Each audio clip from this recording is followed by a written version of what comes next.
monthly payments or who need extra cash. Call my friend John Clace at CMG Mortgage, 303-577-7206. With home values high, now's the time to put that equity to work. 303-577-7206. By the way, CMG also does home loans of all kinds. 303-577-7206. 577-7206. Buy now and win even more prizes with the Children's Hospital Colorado Mighty Millions raffle.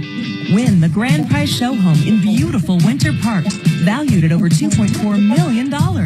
Imagine world-class skiing and year-round fun just outside your doorstep. Buy now and be in to win a Ford Bronco Raptor and a trip to Whistler, Canada with the VIP prize.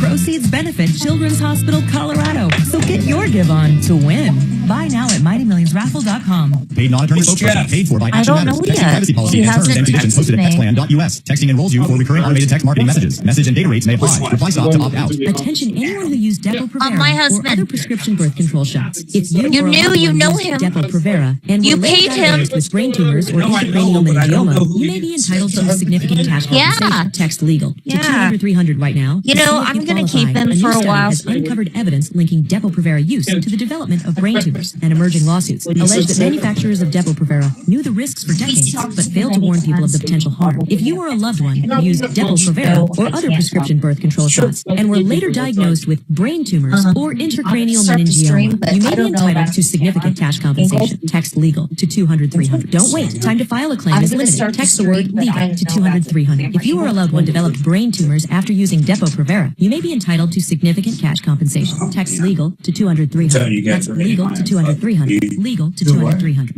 This is Jeff for the Rocky Mountain Men's Clinic. And though I generally talk about medicine and effective treatments for erectile dysfunction and other men's sexual health issues, today I want to talk about love. Because love is the best reason to get treated for your ED. You see, ED can cause major relationship issues. In fact, men often push their partners away when ED becomes a problem. The condition can cause depression, arguments, breakups, and even contribute to divorce. But the good news is that if you're like most men suffering with ED, you can be successfully treated at the Rocky Mountain Men's Clinic and put a stop to the relationship stresses that ED can cause. I say this with all confidence because we have treatments that are effective in well over 90% of cases. Truly, it's likely you'll find you're performing like you haven't in years. So make an appointment and get the love back in your life. Your initial visit is just $99 and includes blood work, a medical consult, and if medically advised, a test dose. And if that test dose doesn't work in the office, your visit is free. Call 720-440-7900 or go to RockyMountainMen'sClinic.com. We have 5 offices across the Front Range to serve. This report is sponsored by YRefi.com. We've got a cooler day for your Friday. Temperatures today only in the mid-30s, and watch out for a little bit of afternoon snow, most of which will melt. Then we warm up for the weekend. I'm Fox 31, Pinpoint Weather Team meteorologist Kylie Burse. Is private student loan debt ruining your life? It doesn't have to. YRefi refinances private student loans that others won't touch, and they don't care what your credit score is. Just go to YRefi.com. That's YREFY.com. KRFX HD2 Denver. KHOW Denver, an iHeart radio station. Make us the #1 preset on the free iHeart Radio app. Listen for all your music, radio, and podcasts. Free never sounded so good.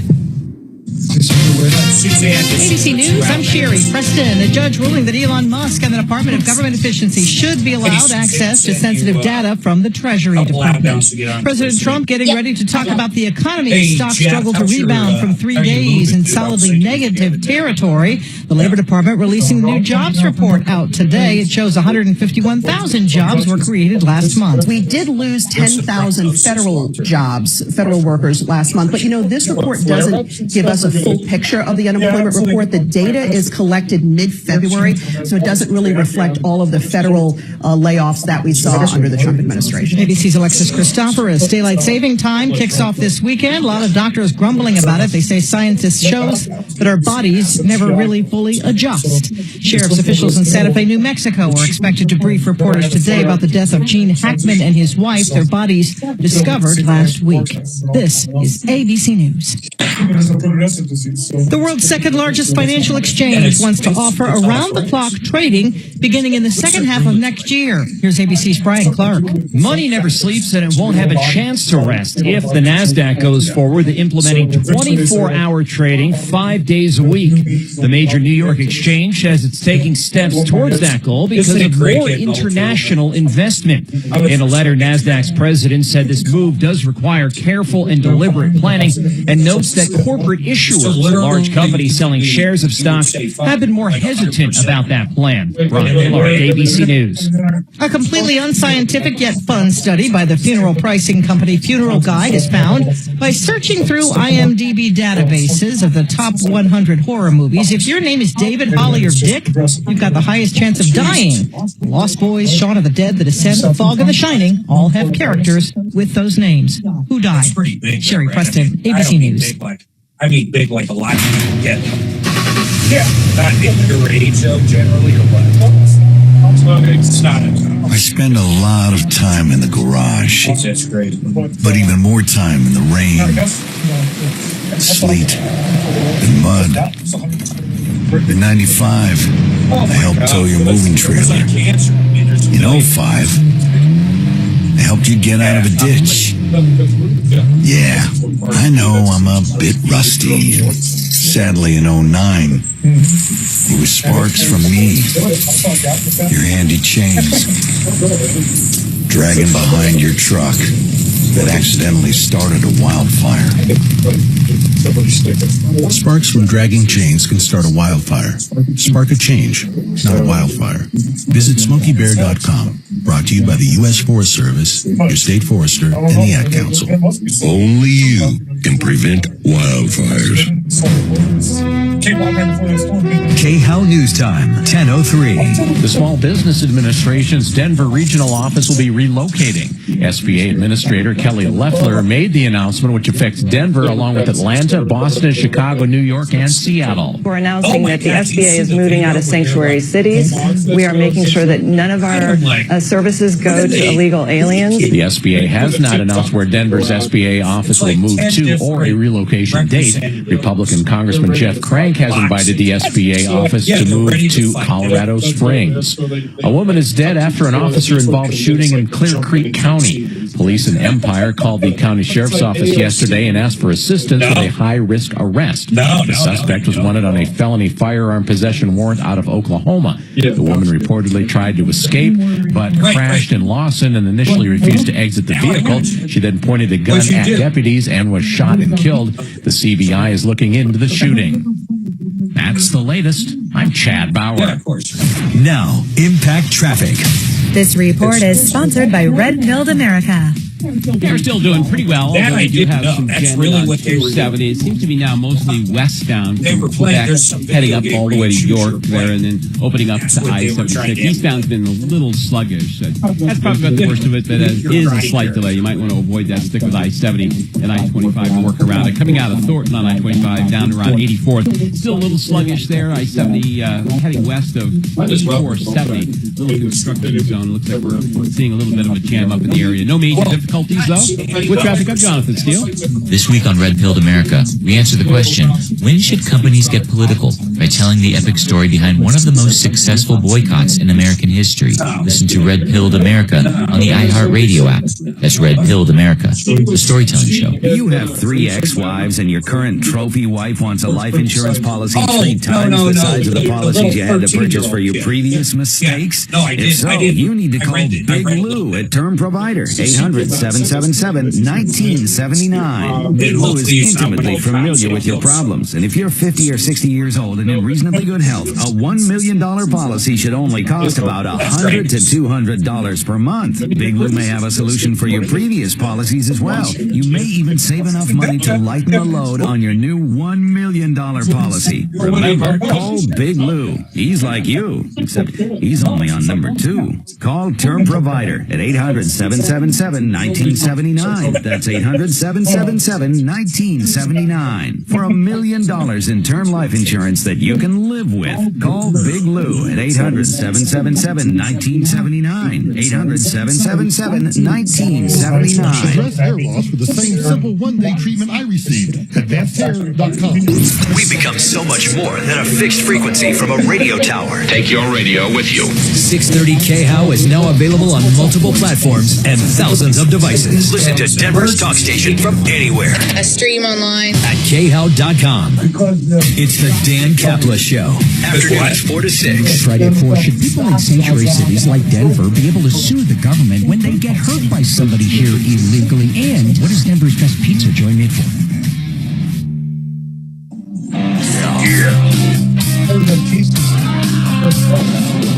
Ripped off, bad news. You need advice so you don't have to lose. Come running just as fast as we can. Troubleshooter's gonna help. This is the Troubleshooter Show.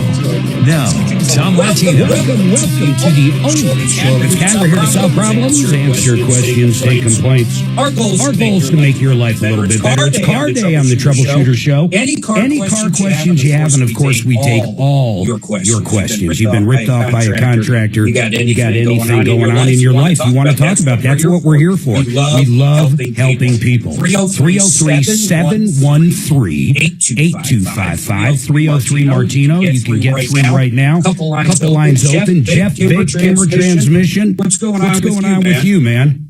Well, things are starting to pick back up. We hit a little bit of a lull after Christmas, and I think everybody's recovering from their debt. And, is it typical? It's typical. It's also pretty typical when you have a change inside the administration. We see people waiting to see what's going to happen before they make large investments. No kidding. So, doing something like a transmission is not a small task. It's not easy on the pocketbook, so they'll hold those things up. So it's starting to pick up. It's starting to pick back up, yeah. Kevin Calkin, Sheridan Auto Tech. Yeah, same thing. We've been busy, and I think a lot of it has to do. People are hoping the price of the cars would come down. It's kind of weird with the tariff situation. But even that, the used car prices are insane. So people are definitely spending more money on the cars, keeping them going, and hoping for maybe next year. It really wasn't long ago. I remember when my daughter turned, I don't remember, 16, 17. Her first car. Well, actually, I'll take my son. So when he turned 16, we had to deal with him. If he got his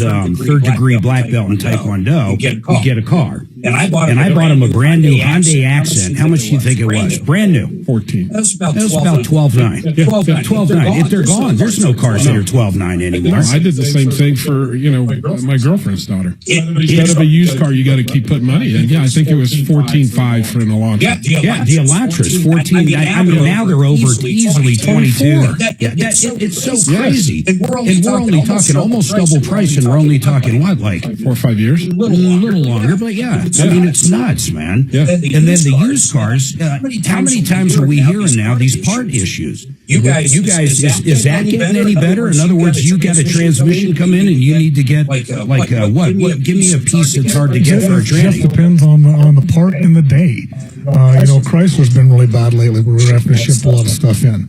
Toyota's been horrendous for probably about 2 years. Just something like a common unit. I know that's not going to make sense to you, a 760, but getting an overhaul kit with pistons, it can take us a month to find one. Do you remember the airbag deal back in the day? That Takata. I mean, I don't think they still have enough of them. No, they're still replacing. They're still replacing them. Yep. The supply chain got so screwed up over COVID. It's really remarkable. I think a lot of the manufacturers too are trying to get away with not stocking. Yeah, lower inventory costs and everything, because they know people will tolerate it because they did. So they're not doing it on purpose. Let me ask you guys something. The car prices that we're talking about, it made me start thinking of these tariffs.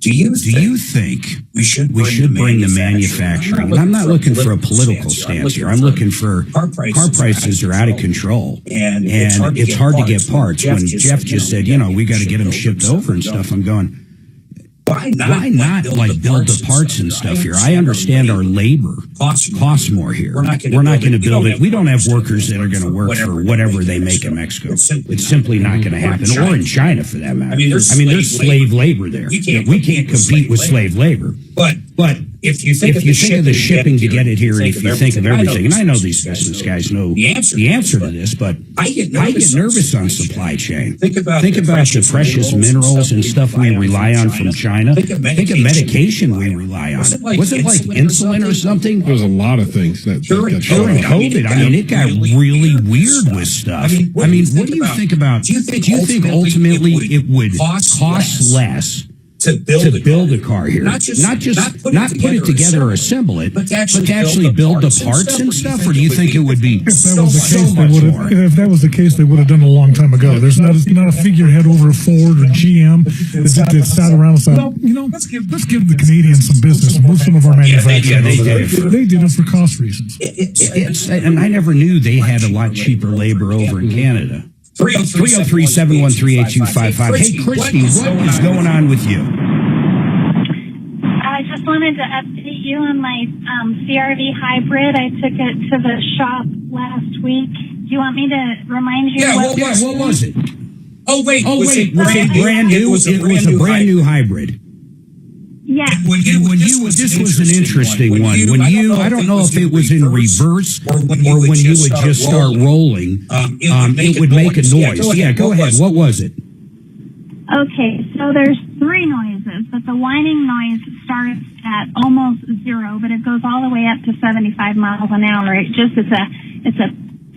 sounds like an electric motor noise, and the pitch just gets higher and higher and higher until like 75 miles an hour, and it either stops or it gets drowned out by the road noise. Yeah. But anyway, it's just constant. And then you brought it over to the dealer, and what did the dealer say? Because it's all under warranty. Right. Well, basically the guy could like barely hear it, and he was like, and I'm talking to their master technician, and I don't doubt what he's saying, but he's like, do you mean that really, really faint noise? And I said, well, I don't think it's really faint. Yeah, my electric car makes noises. I mean, it really does. So what did they end up saying? Ultimately. Basically that the noises were normal. And then there's this other ticking noise that you guys sent us a video, right? I did. I sent you a small snip because I could only email so much. But were you able to hear the ticking noise in the video? I think Jeff you got three.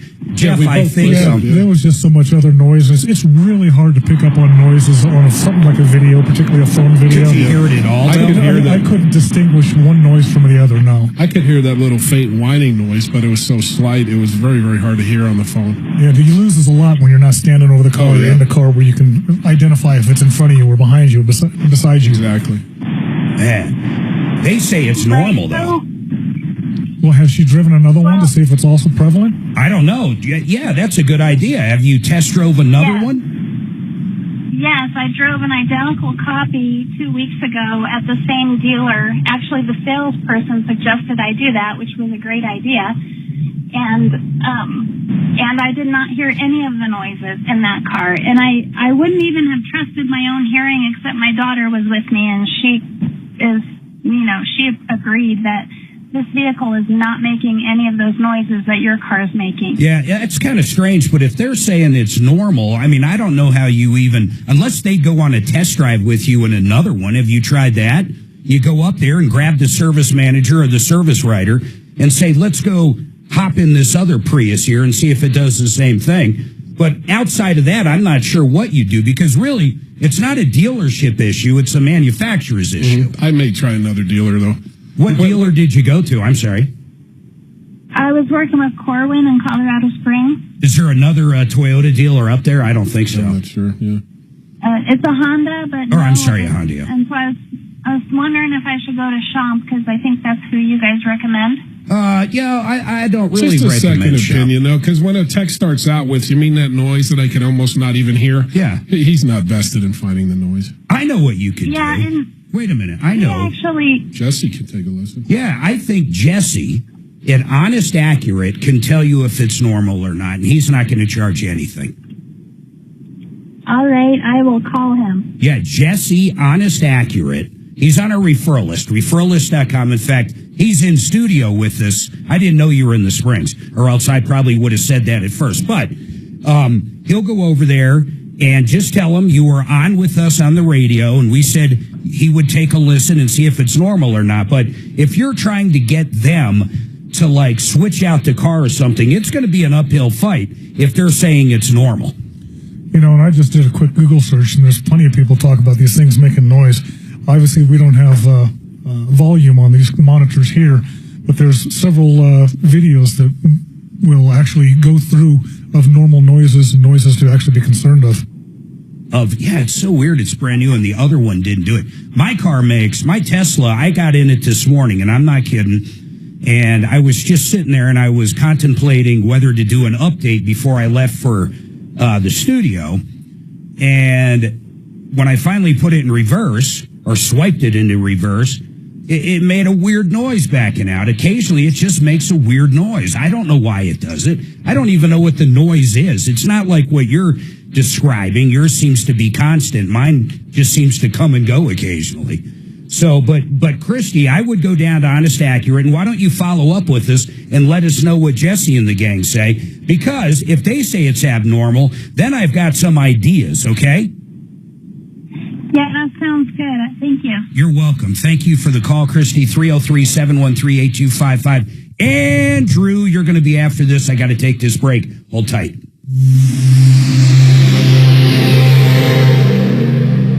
Seeking a career with meaning? Deliver AI to impact our nation's intelligence. Support digital transformation at critical government agencies. Work on the missions that matter at GDIT. Explore careers in technology and intelligence at gdit.com/careers.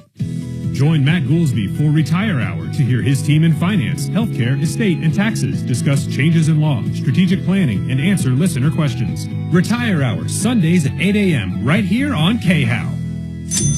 Seems everything costs more these days. Gas, groceries, and when's the last time you checked your wireless bill? Yikes. When it comes to big wireless, if you're staying, you may be overpaying. Switch to Consumer Cellular and get the same fast, reliable nationwide coverage without the big wireless bill. Plans start at just $20 a month, and that's not a short-term promo. But don't just take our word for it. Here's Jackie and Veronica, real customers. I didn't know that I could get something for a lot less money that was actually better than who I was with before. Anytime anybody complains about their cell phone bill, we say, you've got to check out Consumer Cellular.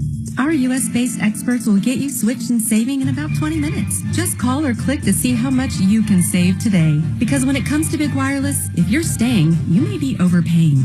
Call 1-888-FREEDOM or visit consumercellular.com. That's 1-888-FREEDOM or consumercellular.com today. Real people pay to share their opinions in this ad. Plans include $5 credit for auto pay and e-billing. My friend Mark Szymanski. Mark, what is going on with you guys over at Genesis Total Exteriors? These are the guys that painted my house. These are the guys with one of the best paint deals I've heard of. But what's going on this time of year? What do you guys do? I know typically you do decks and fences, but this time of year, we're just getting ready, to get into spring. What are the big things? Are they decks? I tell you what, Mark, now's the time to walk around the outside of your house and just see what Mother Nature did to your house over the winter. Maybe your paint is starting to fail. You need to get a paint job. You got windows where the seals are broke. How they're the smoky or the foggy look between two panes of glass. You might need some new windows. Is siding starting to warp on your house or twist or pull away? And is it time for some new siding? Now's the time to look. Prices will be going up this summer. So now is a great time to get in before there's price increases. You know what I love about these guys, though? The guys that do your decks are absolutely great. Do you still do a lot of fences, Mark, or is it mostly fence repair or brand new, beautiful fences, any kind you want? We do both. We do quite a bit of fence work. The cedar pickets. Love it. Only last about 15, 20 years. Yeah. And they just start falling apart. You need to get those replaced. Decks, we have two phenomenal crews that build decks for us.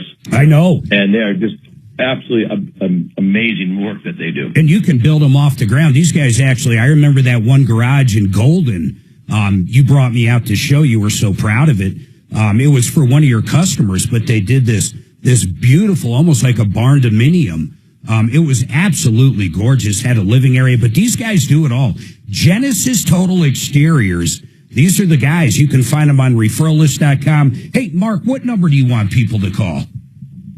303-679-8509. And everything's a free estimate, right? I mean, they come out, talk to you about a deck, you'll look at it and give them a price. You bet. And then same with any fence repairs, same with siding, windows, doors, you name it, these guys do it. They've been on our referral list for over 15 years. Genesis, TotalExteriors.com. John Fuller, Fuller Law. I'll tell you what I love about John. He got his maximum policy limits both times we use him. He's a personal injury attorney. In fact, he owns his practice, and you're always going to deal with John. He's got a great team, but when you want to talk to John, you're going to end up talking to the attorney. But the best part is he got us every single nickel those policies had. Check him out at 303-6.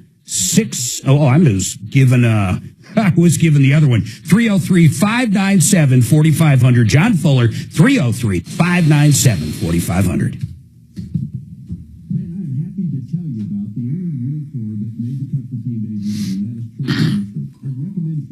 Most of the new cars, Mark, are all synthetics. Most of the what? The newer cars. Because you get such lightweight oil, it has to be synthetic. Yeah, but I mean, do you even have in bulk anymore just regular blend. oil? Just all blend. Yeah. So synthetic blend being the cheapest. And what do you guys stock in, or probably not you, because you don't do a ton of oil changes? No, we buy as necessary. Yeah. So you doing like a 530, a 1030? What's the norm? 520? 1030 I haven't sold in years. Really? No. 520? 520 starting to go. 020 is a big one. That's like most 520, vehicles? 020 is most vehicles, yeah. So when he Some asked of the about... Chevys still use a 530 synthetic. Who does? Chevy. My Jeeps are going to a 016. Well, I never even heard of a 016. There's even one under that. I'm going to be asking you about that. Like, what the hell 016 mean? It means it's not even this thick. It all has to do with the pour rate under weather conditions. Mm-hmm. So if you're way high on Pikes Peak, what would you want? All the time? It just depends on the engine. It doesn't has nothing to do with climate. Nope. Wow. It's the size of the clearances in the engine is for the oil. If it's too thick in oil, it won't lubricate. All right, 303-713-82551. One line open, 303 Martino. Michael has a question. No, I'm sorry. Andrew, you were first. Michael, you'll be next. Andrew, what's your question on motor oil? I was just looking at the Kirkland motor oil. Okay. Just kind of comparing because looks like they have. It's probably quite a bit cheaper, right? Yeah, you can buy it in bulk at Costco, and I'm curious. Do they sell it? Do they sell it by the case or like how do they sell it? I've never seen motor oil there. I think you can get like the 4. I think it's the 5 quarts. Okay. 4 or 5 quarts in one order. Nice. For like $69 of the synthetic full. That sounds like a great deal. I would assume, a major makes it. I mean, Costco's not in the refinery business. But what's the question? Yeah. I was just looking in there's an application chart into the oil, and it says, because I've got a Toyota Tundra. What year is it? It says it meets 2018. Okay. But it says in the chart, it says it meets the Chrysler standards, the Ford standards, and the GM standards, but it doesn't show Toyota in there. Hey, that's a hell of a good question. I mean, what is it? Is it like a 530, a 520? What is it? And then when we talk about standards, guys, and Kevin, you guys do a ton of oil changes. Really, the standards, not only the weight, like you were saying, 016 is a big one now, or 520, or whatever it is, but the additive packages, does that have something to do with the standards for like GM? Yeah, there's a rating called Dexos. So the same weight oils are not the same. If your vehicle requires Dexos, DEXOS, that's a standard that they're looking for. So you have to be sure the oils you're using meet the qualifications for your vehicle. Not all oil works. They'll all work. Yeah. But there's definitely good for it. There's definitely standards to keep up. No. So what he's saying on this Kirkland brand, he probably shouldn't use it if it's not on there. I don't know. I don't know if his 2018 is Dexos or not. I was just going to look it up. Yeah, but he's saying on the side of the container while you're looking it up. It's not going to list every vehicle it's compatible with. No, but it is listing. You're saying it. Say again what it says on there, Andrew. It's just it says synthetic application chart on the website, the Costco website. Yeah. And then it says Chrysler NS 6395 meets requirements, and then Ford WSS N2C 947. I have no idea what that means. Yeah, no, they're not going to be able to list all the. Can you look something like that up on All Data? Yeah, I'm looking now. All right. It doesn't seem to show any major requirements, Dexos or anything, just a synthetic grade. So the oil should be fine. Should be fine, yeah. Yeah, it looks like you're good. Is it the proper weight that yours calls for? I'll have to check on that. It does say Dexos 1 Gen 2. Oh, there you go. I don't know. Dexos is what you're looking for. Yeah, Dexos is a high standard for oil. So that's the best. Yep, that's good. So he can't go wrong with what he's got. No, that's the standard you're looking for. How much do you save buying it that way, Andrew? Just out of curiosity, did you calculate it like $50 or what? Well, like at like AutoZone, I was buying a 5-quart for like $34 full synthetic, but then you get the filter with it. But then, I mean, just 2 of those purchases equals this would be 4. That's insane. 5-gallon quarts. That's absolutely insane. I've never bought oil there, but I mean, when I own shops, of course, I do them in my shop, but and now I do them either at Kevin's or I'll go to Walmart. Or you don't have to do them now. Well, that's true. My electric, I don't have to do. Is he a low talker from Seinfeld? Yeah, the low talker. Hey, Andrew, I appreciate the call, man. Any other questions? You're good to go on that. I get it. Yep, thank you. You're welcome. I'll tell you what Costco does, guys. It's unbelievable. You're a Costco guy, right? I got Sam's Club and Costco. I got both. Yeah, so this is crazy. Light bulbs. They've got light bulbs there that have little switches on them. So you can do different, like 1,000, 5,000, 4,000. So you can kind of pick the color, almost like a LED headlight. It's an LED, and they're just regular bulbs, like would plug into any of these. At Walmart, not Sam's Club, at Walmart, each bulb is probably about $10 with the little thing. At Costco, you can get 6 of them for like $8. I have no idea how they sell light bulbs cheaper. They must get something back from Uncle Sam or somebody. There has to be a rebate, because I saw that too. Every bulb's $1. Every bulb they have there is so much cheaper than any other place. I just don't understand. And they're all LEDs too. And they're all LEDs. And some of them, the ones that you can switch colors. Adjustable, yeah, if you put them in the bathroom, over the mirror, you might want this. Daylight, if you want them over here, you do that. And then they last for probably outlast all of us. Yep. I mean, it's a ridiculous thing. One line open, 303-713-8255. Who is next? Next is Michael. Michael, what's going on with you? Victor, Dennis, hold tight. Hey, Michael. Hello? Yeah, I can barely hear you. Yeah, let me put you on speakerphone and stuff. You there? Yeah, I am here. Okay, go ahead, sir. What's going on? Okay, I took my van in to get an estimate. I was rear-ended on the highway. This is on a late Friday, so I imagine he'd have it over the weekend. 6 weeks later... Oh, my God. Yeah. When did this start? Give me a start date for my notes. When did it start? Okay. Unfortunately, it started in August, and every time I deal with this, it sends me into a depression, so it's really hard to... August 2024? Yes. Okay. August 2024, you get rear-ended. Friday night, you drop it off at a body shop, and then 6 weeks later, what? Okay. Well, I kept calling to get my estimate, and he said, well, I already started working on it. Well, wait a minute. I never authorized any work to be done. Did you sign anything when you dropped it off? I did not. Okay, keep going. Okay, well, I said, well, while it's at his shop, why don't I get the hail damage through my insurance to go down there and look at the hail damage? Okay.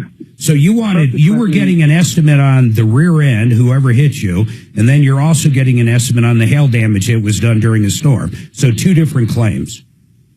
Yes. Okay, so keep going. Okay, subsequently, he started work without my authorization. 6 weeks later, I was able to get the vehicle back. The hail damage wasn't completed. The check, I know for the hail damage. Hey, Dennis, let's talk about the hail damage real quick. Did your insurance company go out and deal with them? They went out to, yes. Okay, and so they were basically going to pay for it. You're just not happy with the job they did. Is that correct? Just the hail damage?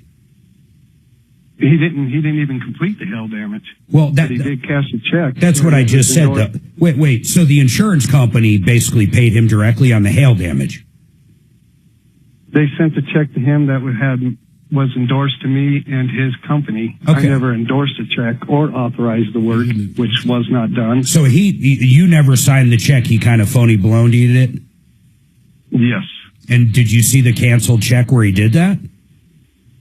I've called the insurance company, and they've told me it has been cashed. Okay. Well, I don't want to get off on that tangent anyhow. So here's where I really want to go. Did he do anything with the hail damage, or simply cashed a check just for the hail damage and didn't do anything? I understand you're not happy he didn't finish, but did he do anything? He took the hood off, and I got another dent in it from that, but he says he did the hood. Came back with swirl marks and another dent in it. Okay, so he did do something. This is all I'm asking. I'm not trying to set you up in a trap. All I'm saying is he did do something, but it's absolutely horrible. It's a bad job. Well, he did nothing to the side. Okay. He did nothing to the roof. Is he claiming that he didn't get paid from the insurance company on what you're talking about? He only got paid for the hood? No, he got paid over $7,000 that the check was. Wow. And that's just for the hail damage part. That was just for the hail damage. That should have been $7,000. That should have fixed it. Well, what did he say? Did he say he wants you to bring it back? Yeah, exactly. You go to pick it up, you're looking at it, you're going, what the hell, then what? Oh, yeah, he says, bring it back on the weekend, I'll take care of you. It's like, he couldn't even take care of me in 6 weeks. But wait. Did you ever bring it back to him? I am not going to take it back. All right, hold on. Let me take this break. We hear this a lot. 303-713-8255. David's got an issue with an e-bike. Victor, question on shipping cars and a question on painting. A lot more coming up. Hold tight. Mark, it's Michael. You called him Dennis. I got it. Okay, just see him. Wait.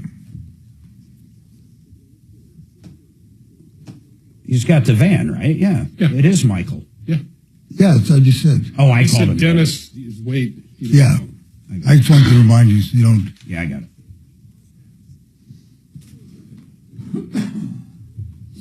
That's a big no-no, though, cashing that insurance check that way. What's that? That's a big problem.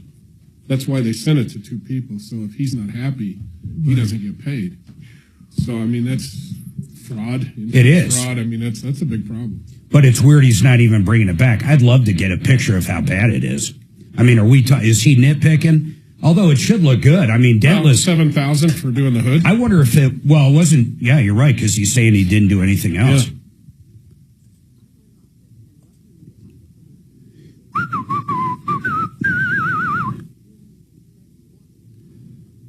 We get insurance checks like that all the time. We got to wait for the customer to sign off.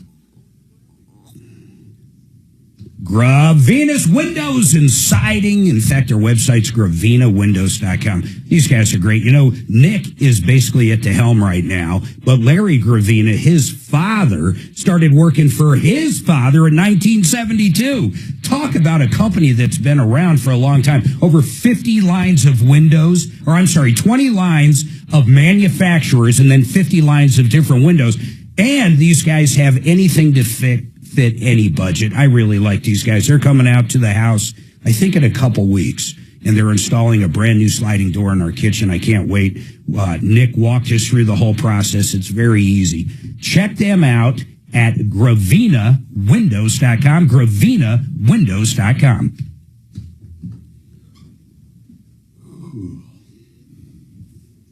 Did you do, I have got to sleep tonight. did you do yoga this morning? What? Did you do yoga this morning? No. I let my car drive me to work like usual.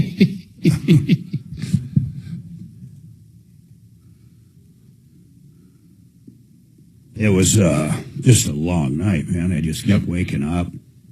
Whiskey. No alcohol. Just. Well, that was your problem. I should have. That's right. I should have done a hot toddy at a minimum. Something. For medicinal purposes, of course. I haven't eaten shit in 2 days, but that's because of that medication. It's really working, huh? Yeah, I'm almost thinking I gotta force myself to eat some vegetables or something. Yeah. Yesterday I had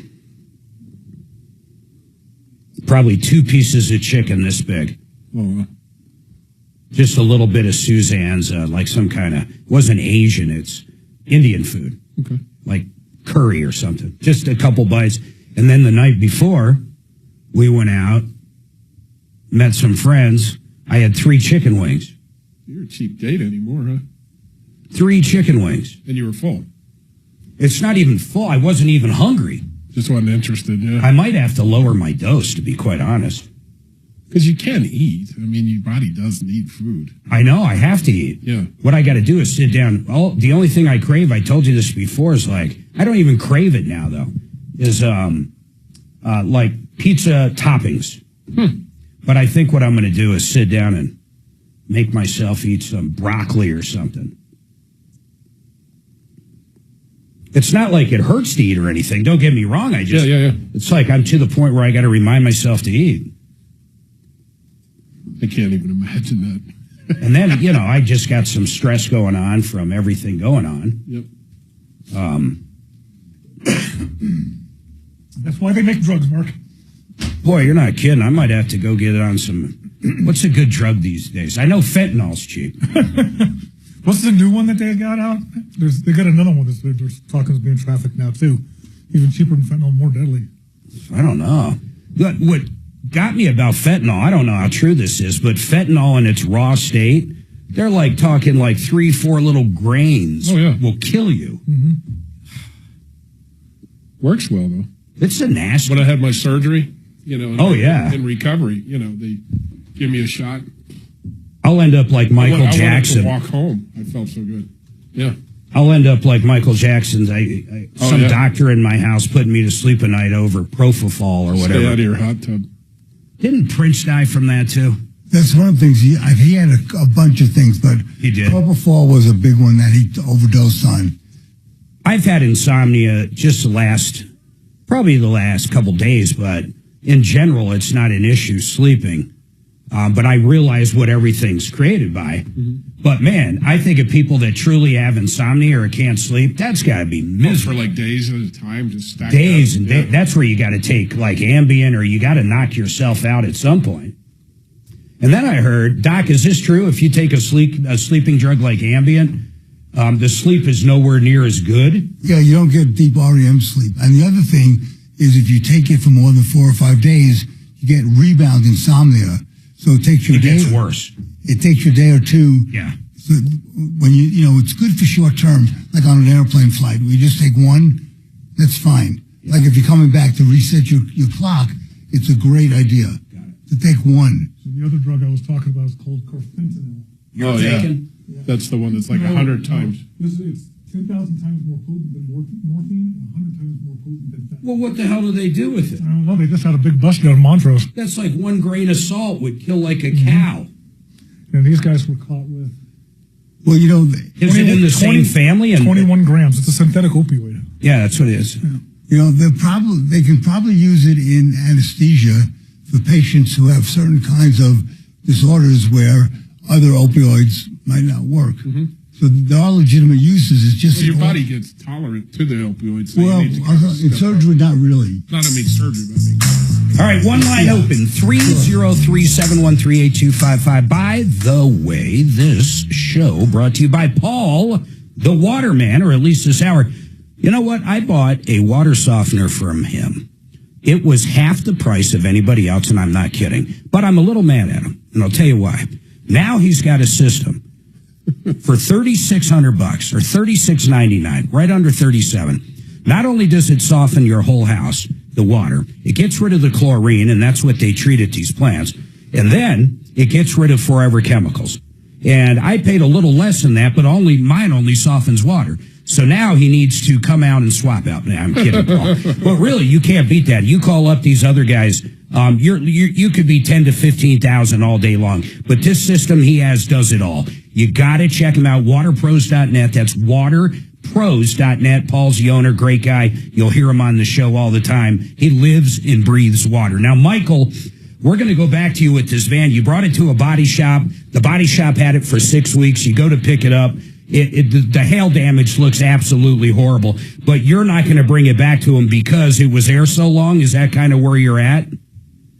That's correct. And a shout out to Paul. I have a system with the reverse osmosis in the full house. Oh, rock and roll, man.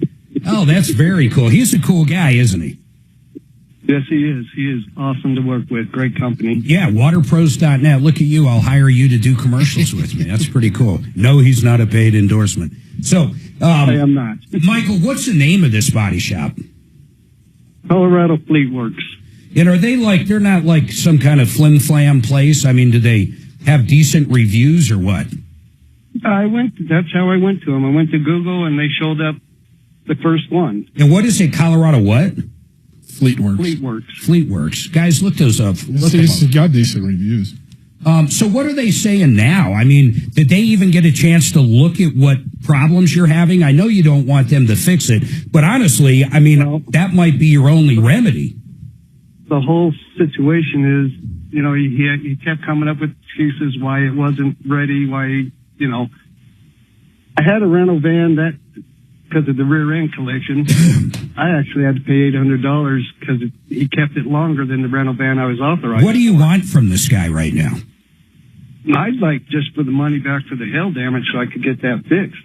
And it's that bad. Can you send us a picture of it? Because I got an idea. Can you send us a picture fairly quick? I can do that right now. All right, hold on. Here's what I want to do. Here's the plan, Michael. I want to get that picture and look at it, the three of us sitting in this room. I want to see if these guys agree with you it's horrible. And we're talking $7,000. And Kelly, I'll drive it down to your studio within the hour. I don't know if I want to do that. Send us the picture first. I want to see what the picture. The work he did with the rear end collision. It's even worse. You should see the blend. Oh man, you could. If you stop a blend at a panel, that's fine. But stop it in the middle of the panel. That's crazy. And there was. Does he have any excuses? Is he like we had a bad guy or what? I mean, what? There was overspray over all my windows, the headlights, the whole van had overspray. Does he acknowledge any of that? I haven't dealt with him. I got proof. Okay, hold on. Michael, listen. First things first. Send us over that picture. I want to see that picture. Then Kelly, I want to try to reach out to them and see their side of the story. But I want to see that picture before we go any further.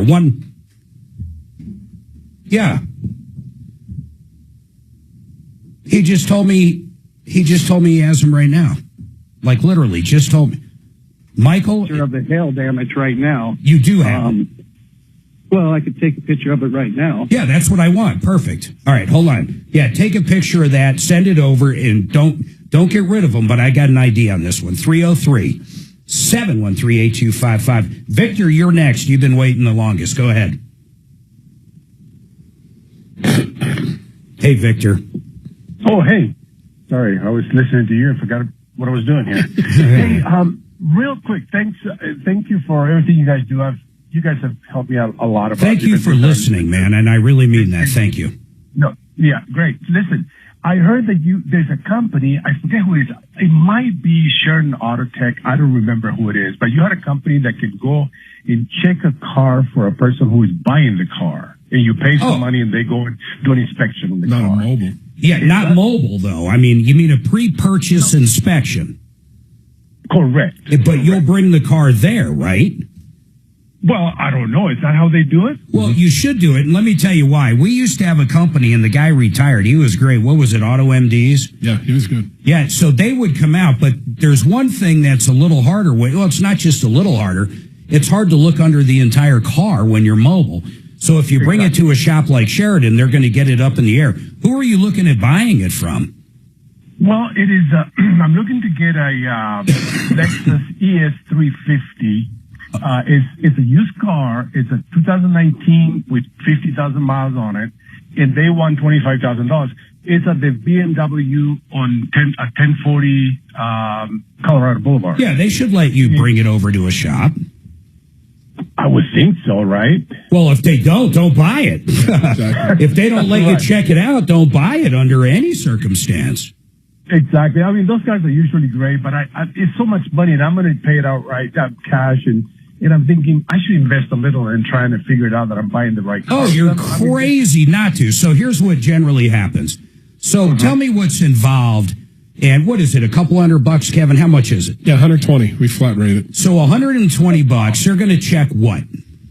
It's going to go up in the air, and it's going to start from bumper to bumper. First, we do safety. So we'll check suspension, brakes, lights, things of that sort. Basic tires.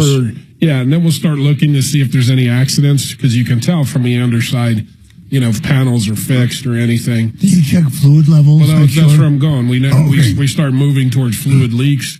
It's a whole process. So you're looking for oil leaks, transmission we go the major leaks, stuff anything. First, we'll pull codes as we're working on it, see if there's anything been reset. That's the biggest thing we find. Now, how about like an alignment check? Is that part of it? Well, or if you see like bad tire wear? If we see bad tire wear, we just assume, then a test drive will top it all off. And that's only $120. $120, yeah. Victor, I think that's the way you do it. And here's the deal: if they want $25,000, and it needs something, that gives you some ammunition to say, hey, bring it down this much. Absolutely.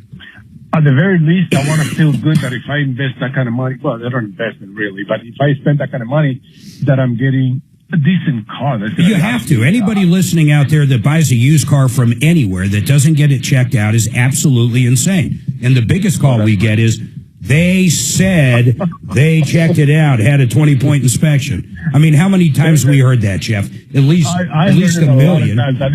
I've heard it from your show all the time, and I don't want to make that mistake. I don't want to be that guy. No, get it over to Sheridan. He's really good, and you won't be that guy.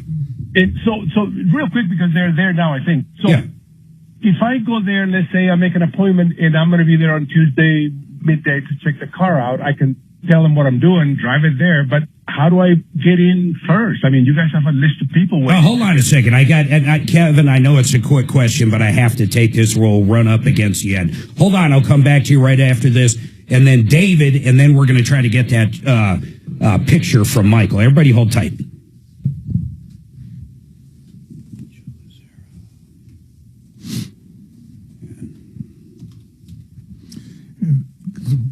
Automotive MDs was Rob. Norris, right. Yeah, what was Norris? Norris was something. Norris. He was, Norris was, gosh dang it.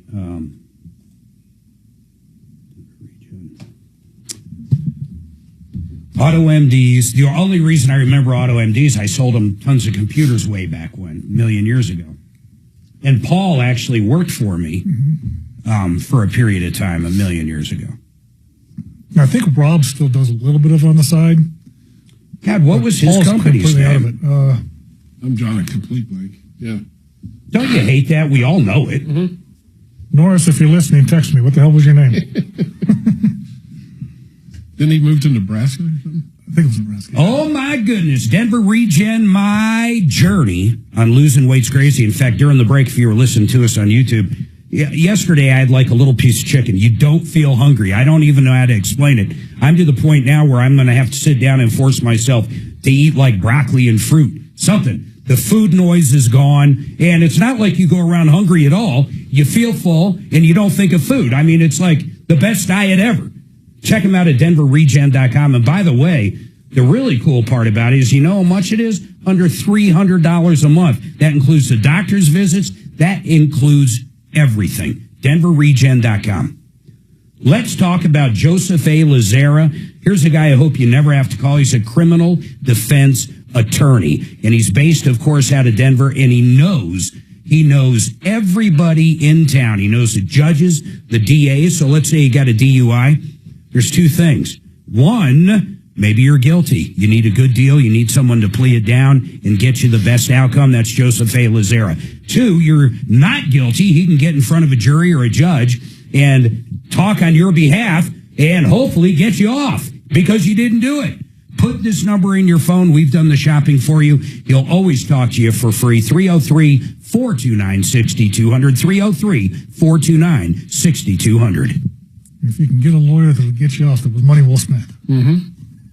If you can get a what? A lawyer that's actually going to get you off, that's pretty well spent. Gives you the reach around. It's SOS inspections. Yeah. Damn you. How'd Did you get remember it? Because your wife just texted me. Thanks, Suzanne. Thank you, baby cakes. That's funny. I'm going, who? I wonder if she texted me. Of course. It's on the group test. Oh, okay. She keeps notes for me. Tom can, keep notes. Kind of.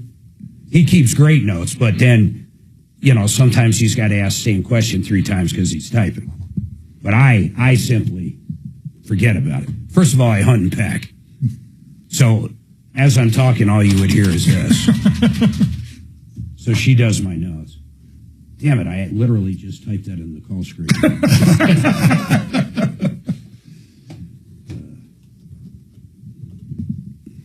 Yeah, that was a great service those guys offered. I mean, it's a good one-man show scaled job. Down years before Norris got out. Yeah. And then... Well, he bought half of it from somebody that I knew, too. In fact, I'll tell you a crazy story. Suzanne, group text us, but didn't the guy's wife deliver Miles? She was one of the nurses in the room, not the doctor. I'm pretty sure who Paul bought it from. She'll know. Isn't that a crazy story? Mm-hmm. But, a one single person, a business like that is so hard to sell because you're really selling nothing except for a customer list, and you already know what's going on. You know how to advertise it. You found the niche. But even that customer list only has so much value because how often are they buying used cars? Not very often. The average person, they say, or at least it used to be true, the average person would replace their car every 4 years. But I don't know that that's the case anymore, especially with some of the stuff that's coming through the door. But you could scale it up and have 3 or 4 or 5 guys doing it, which would be, as long as the demand's there. Well, you get demand by advertising. I mean, you go on a show like this, you get on a referral list, and Mark and Tom and everybody else keep saying, get it checked. You can build up a good business, and then that's how they did it. Yeah, and then word of mouth. I go to buy a used car, and this guy says, you know what? Don't buy this, blah blah blah. And I tell my friends, you know what? I bought this. I was going to buy this used car. Kevin just sold me. This saved me $2,500. Mm-hmm. Yeah. No, he saved me $25,000. Well, yeah, no, but it needed $2,500 in repairs. Yeah. I really want to see word of mouth would be incredible with that kind of business. Hey, Kelly, any luck on the picture?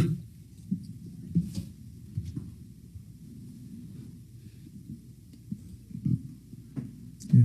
In front of every used car lot, at the bench stop, you buy their bench.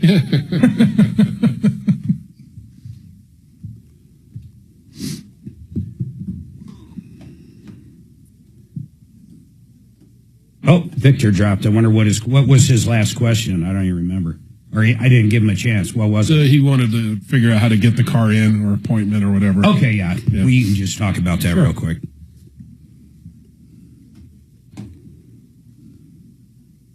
Trump finding it difficult to deal with Ukraine. Wow. They're bombing the hell out of him. We took away his pacifier, and now he can't This is something Biden never did. Not at all. Well, that goes for a lot of things. But no, I mean, he never took questions, certainly not in the Oval Office. Auto MD Bob Fetter, wife was my delivery nurse for Miles. Wow. All right, 303-713-8255. 2 lines open. Real quick, let's just tell Victor what's going on. If somebody wants a pre-purchase from you guys at Sheridan Auto Tech, What do they do? Because I understand the question. No, the logistics we're very sensitive to because he has to make arrangements to get the car and everything. But we'll give him a 2-hour window appointment. Got it. To come in. He sits, he can wait, go get lunch, whatever. But we'll take care of it. And you'll check the car out. We'll check it out, and we'll make sure he gets in and out and back to the dealer same day. And wouldn't you guys agree with me if a place will not let you take it off site to get it checked out? There's not one reason to buy it. Walk away. Yep. And the other thing is, even if you buy a certified car, I want to tell everybody something. Now, it's kind of weird, but there's times where the warranty can get voided on a vehicle. So even though, let's say it's a 3-year, 36,000-mile manufacturer's warranty, and they did something to it, maybe it had, programming, something you weren't supposed to do to it, and the dealer finds out, the dealer can go in and literally void the warranty with the manufacturer. So you should always run the VIN number too, to make sure, not only for the Carfax reasons. What is a Carfax, like $20? If you buy, I just went through that. You buy 4 of them for $100. Yeah, so if you get a Carfax, at least do that. If they provide you one, great. But you want to make sure it's up to date and make sure the warranty's there. Make sure the warranty's in effect. I'm not saying it happens a lot, but we have had calls, definitely. In fact, a handful of them over the years where they assumed it was under warranty, and it wasn't because it got red flagged in the manufacturer's system for whatever reason. And it could be because, the wrong fluids were used in it, or I'll tell you one, it was on an F-150 or a 250. They put a snowplow on the front. Oh, yeah. And it screwed up. Avoid it. Yeah, and it screwed up the suspension and other stuff. And they voided the warranty basically based on that for a lot of different parts on the vehicle. All right, 303. I have a quick question. Yeah, go ahead. Would you suggest, before taking it to Sheridan, to take a quick test drive with one of the salespeople so that if something comes up, they can't say, well, you did it on the way to Sheridan. I wouldn't worry about it. I've never run into that. Not from a dealer. No. Okay. Yeah, not from a dealer. I mean, that would be such a hard stretch. Now, if you got into an accident. Oh, yeah. Well, that's different. If you get into an accident. I never thought about this, guys. On a test drive, they always ask for your license, which I understand. In fact, Doc, you threw a fit somewhere on that.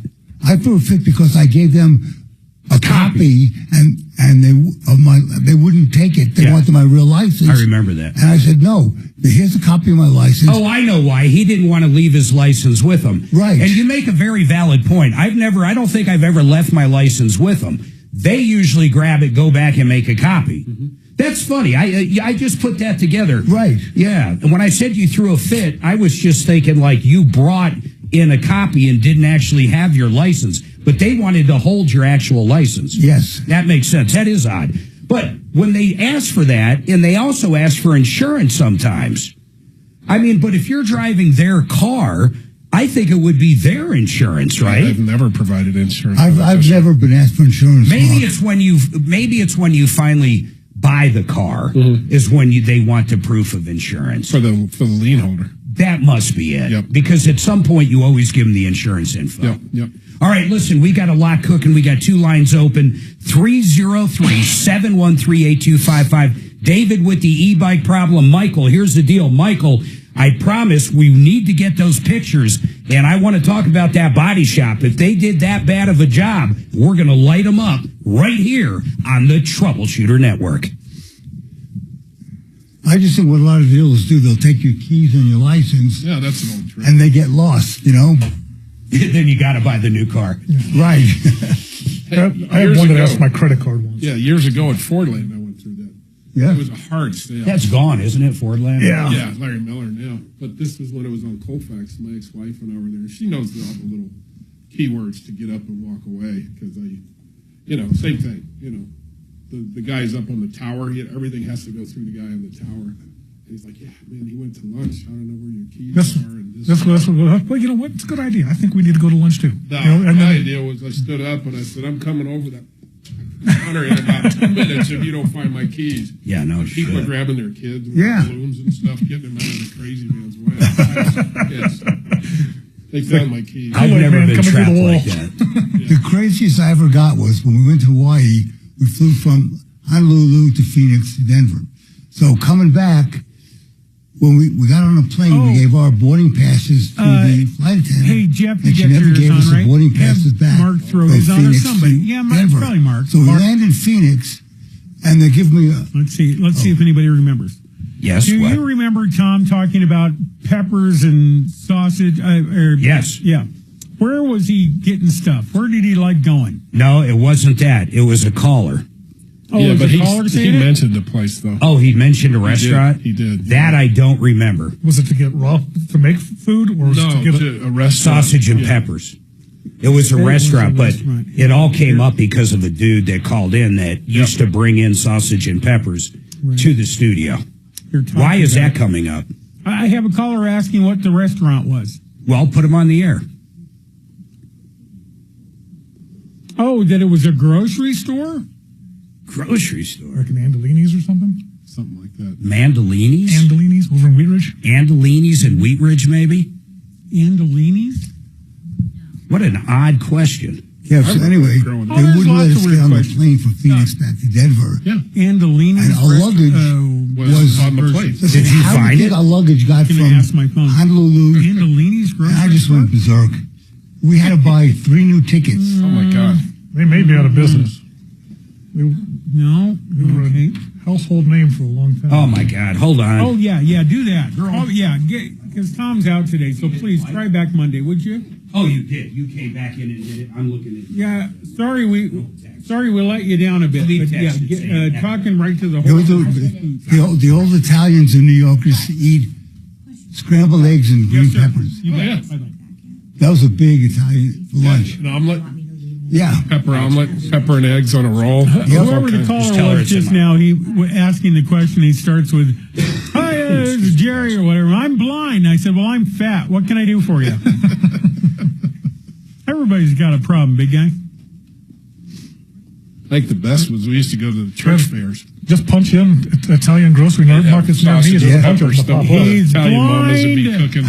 The best Well, you Italian. can turn on the audio version. The best Italian We'll talk to sausage, you, hands audio down. virgin, like Yes. Kelly. Why don't you The move dollar up into store. this century sometime? I wonder if I could find some there. You know, that would be a fun little cooking show. The best meal you could make from, like Chef Ramsay, but everything's got to be from the dollar store. They sell food at Kelly's the yelling dollar to store? check your email. It's kind of pathetic food, but yes. We actually cooked steaks Really? here one time. Oh, no. The paper thin steaks? Yeah. Remember what they were packed in, guys? Yeah, the bromelain. Bromelain or bromine. Literally, it's an antacid. So they come in a plastic thing, like a sealed bag, thin as hell, and then there's this red sauce all over it. And it's bromine, which is an antacid. It's basically the same acid that pineapples naturally produce. That's why if you eat too much of it, it starts to eat away your tongue and the roof of your mouth, because it's literally trying to break down your meat. Remember Deputy Dan took it all? Oh, God. Like if you I had didn't even leftovers, eat. he It's took like, it nah. home. This is like, We used to have, when I was growing up, I couldn't even. I passed it away. did you ever have minute steaks? Oh, yeah. Yeah. Those are just like really thin strips of beef that you cook for like... Well, they pulverize it so Yeah. you can eat it because Right. it's shoe leather if you don't. Or, it's good stuff, though. I mean, like, what do you call them? Like steakums. I like steakums. Oh, yeah. Who wouldn't like to steak them, right? We used to cook those in the morning with eggs on a sandwich. Yeah. You ever cold smoked cheese or chocolate or anything like that? Mm-hmm. Yeah. What is this weather doing, gentlemen? Yeah, especially like mozzarella and different. You get mozzarella sticks and smoke them. Yeah. I'm going to try that next week. Yeah. We ordered a new car yesterday. Oh, yeah. Another new car? 3 weeks ago. Suzanne. We're trading in the G80 What did you order? X Tesla Plaid. Aren't you afraid to get protested? Not in Douglas County. See all the crap on the news? That I don't even believe. I haven't seen any of it. I'm not saying it doesn't happen. I saw some lady was like trying to bomb a Tesla store. Well, you saw where they burned up that charging station over in Littleton. No. Yeah. They're crazy. And the other guy was shooting out the windows at the Tesla dealership. That's the one I saw. The Molotov cocktails. That's insane. It was only a couple of years ago. Elon was their hero. I know. Well, the other one was Vance. I mean, he was the liberal hero, 4 or 5 years ago when he hated Trump. Donald Trump used to hang out with Jesse Jackson. Yeah. And Jeffrey Epstein. Donald Trump used to hang out with everybody. No, he just flew on his jet once. That's not. And I think it was with his wife and daughter. Yep. Yes. And P. Diddy. Correct. It was more of a, a vacation. It was more of a billionaire flying a billionaire somewhere. And I think they had Macaulay Culkin with them. They'll be fine. Remember that? Did you ever see that Michael Jackson thing he did? I know that you love, hooking up with kids as much as the next guy. Do you think Michael Jackson banged Macaulay Culkin? No. No, I don't think so. You just think they spent the night? You think Macaulay Culkin banged Michael Jackson? Now that's so funny. I watched something, I don't know if it was Netflix or what, but when I was done, I had more questions than answers. His Arrested Development, I think, was before sexual maturity. Yeah. Mm-hmm. Totally. So if he's going to be squirrely with kids, it's kid stuff. Yep. Okay. You mean like whatever, playing forts Yeah, and whatever. building forts and stuff, exactly. And then, of course, he had that amusement park at And do you know Neverland he used to crank And the call zoo. people like... and the zoo. Who's the main actor from Gladiator? Russell Crowe. He would crank call him if he knew what hotel he was at. I feel better about that. I still to listen to Mr. his Crow. music. But Who's that, Michael Mr. Jackson? Crow, Yeah. I This just is the always... front desk. You're making too much noise. He's like, is this Michael?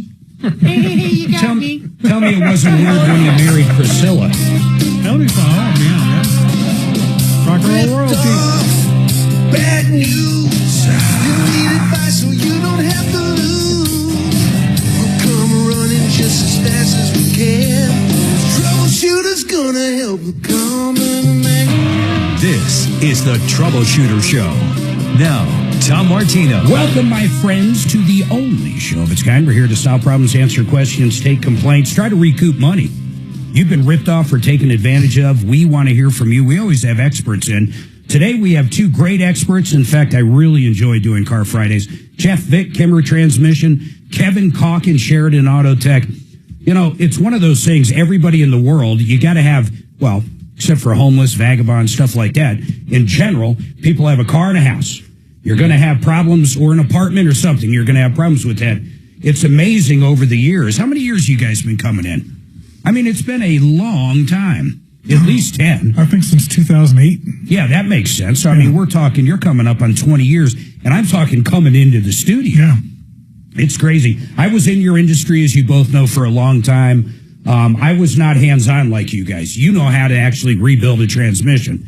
And Kevin, you've been a technician your whole life. Exactly. And you guys are also the business owners. I was the opposite. I came from the computer business. I could literally, in that business, I could fix computers, sell computers, build computers. I could do everything there. But in the car business, I was a sales guy. I mean, I was the owner, but I was also a sales guy and had managers and stuff at the 5 different stores. But I might have known in theory how to sell something. Like, I would explain to people, here's a caliper, it looks like a claw, real basic stuff. Sometimes, though, that gets through to a customer better than if you're talking technically to them. Oh, God, yes. Yeah. And that goes for computers, too. You've got to come up with a basic way to discuss things. Yep. But it's kind of cool when the owners both came from the industry. Didn't you work for a dealership? Yeah, a couple of different ones, and a guy had a chain of Texacos back in the day. And wow. And all kinds of stuff. Then, Jeff, you worked for a transmission builder forever. I did. It was B&M. He was actually on referral list for a long time, too. And then when he died, you took over. I took over, yeah. I just hung the machine. Well, no, we pretty much had to have them exit. He had some other things going on in the weeds that we couldn't get involved in. Yeah. That was an interesting deal. I'm not going to get into it, but... Wow, what an interesting story. Do you care if I got into that or no? It doesn't bother me a bit. So the guy blew his head off, right? Yep. I met him once. I'll tell you, I'm going to tell this story, and I promise I'll get to the phones. Jeremy, Michael, David. So I was on the referral list with my Goodyears at that time. And Tom called me, and I was on vacation, I think in Florida, with Suzanne and my parents. And the kids were real little. We were doing the whole Disney ripoff thing. So I get a call from Tom, and in that day, it was Car Friday, in that day was, what's his name? James. James was in there, and James was questioning something one of my store managers did. And I knew about the situation already. I don't even remember what it was. But he was like kind of bad-mouthing me. And I was like going, who is this guy? I mean, I've known Tom forever. Who's this James guy? And, it went down. And then, Tom found out the whole problem was already handled before this even conversation. So I get back into town and he called me. James called me. And he goes, hey, I apologize about that. Blah, blah, blah. I didn't know you guys took care of that. I didn't know you guys were part of the referral list. And I'm thinking, yeah, whatever, dude. I mean, it was unnecessary. And you were 100% wrong. So he goes, I'd like to take you to lunch. And I'm thinking, well, I've got a couple transmission builders, but where his shop was, that could work out for a few jobs if we had a transmission. Because we didn't rebuild them. We would R&R them. I mean, that was it. And we would only do that on certain ones. And that was it. So we meet up at Papa Do's, right over, I think it's right around here. Papa Do's it's on Orchard and... Yeah. So it's like 11:30, noon, whatever time, lunchtime. And we sit down. He starts ordering drinks, man. And I'm like, dude, I got to go back. I can't drink now, but let's have lunch. It was the most unproductive meeting I ever had.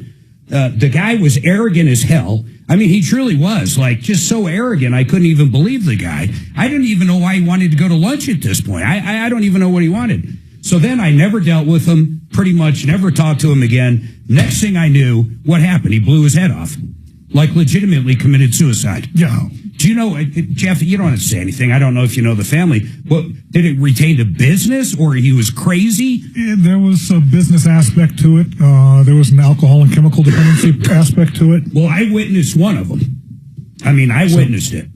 Yeah, that's sad. I mean, it's sad, but the guy was, honestly, he was just, what'd you think of him? And I digress on this. I worked for a lot of years, and he gave me a lot of freedoms to actually really grow in the position I was in. Nice. He was pretty. He was a good boss. Yeah, he was a good boss. He was pretty standoff with me. He would get involved when necessary, but maybe help point out a mistake here and how to correct them.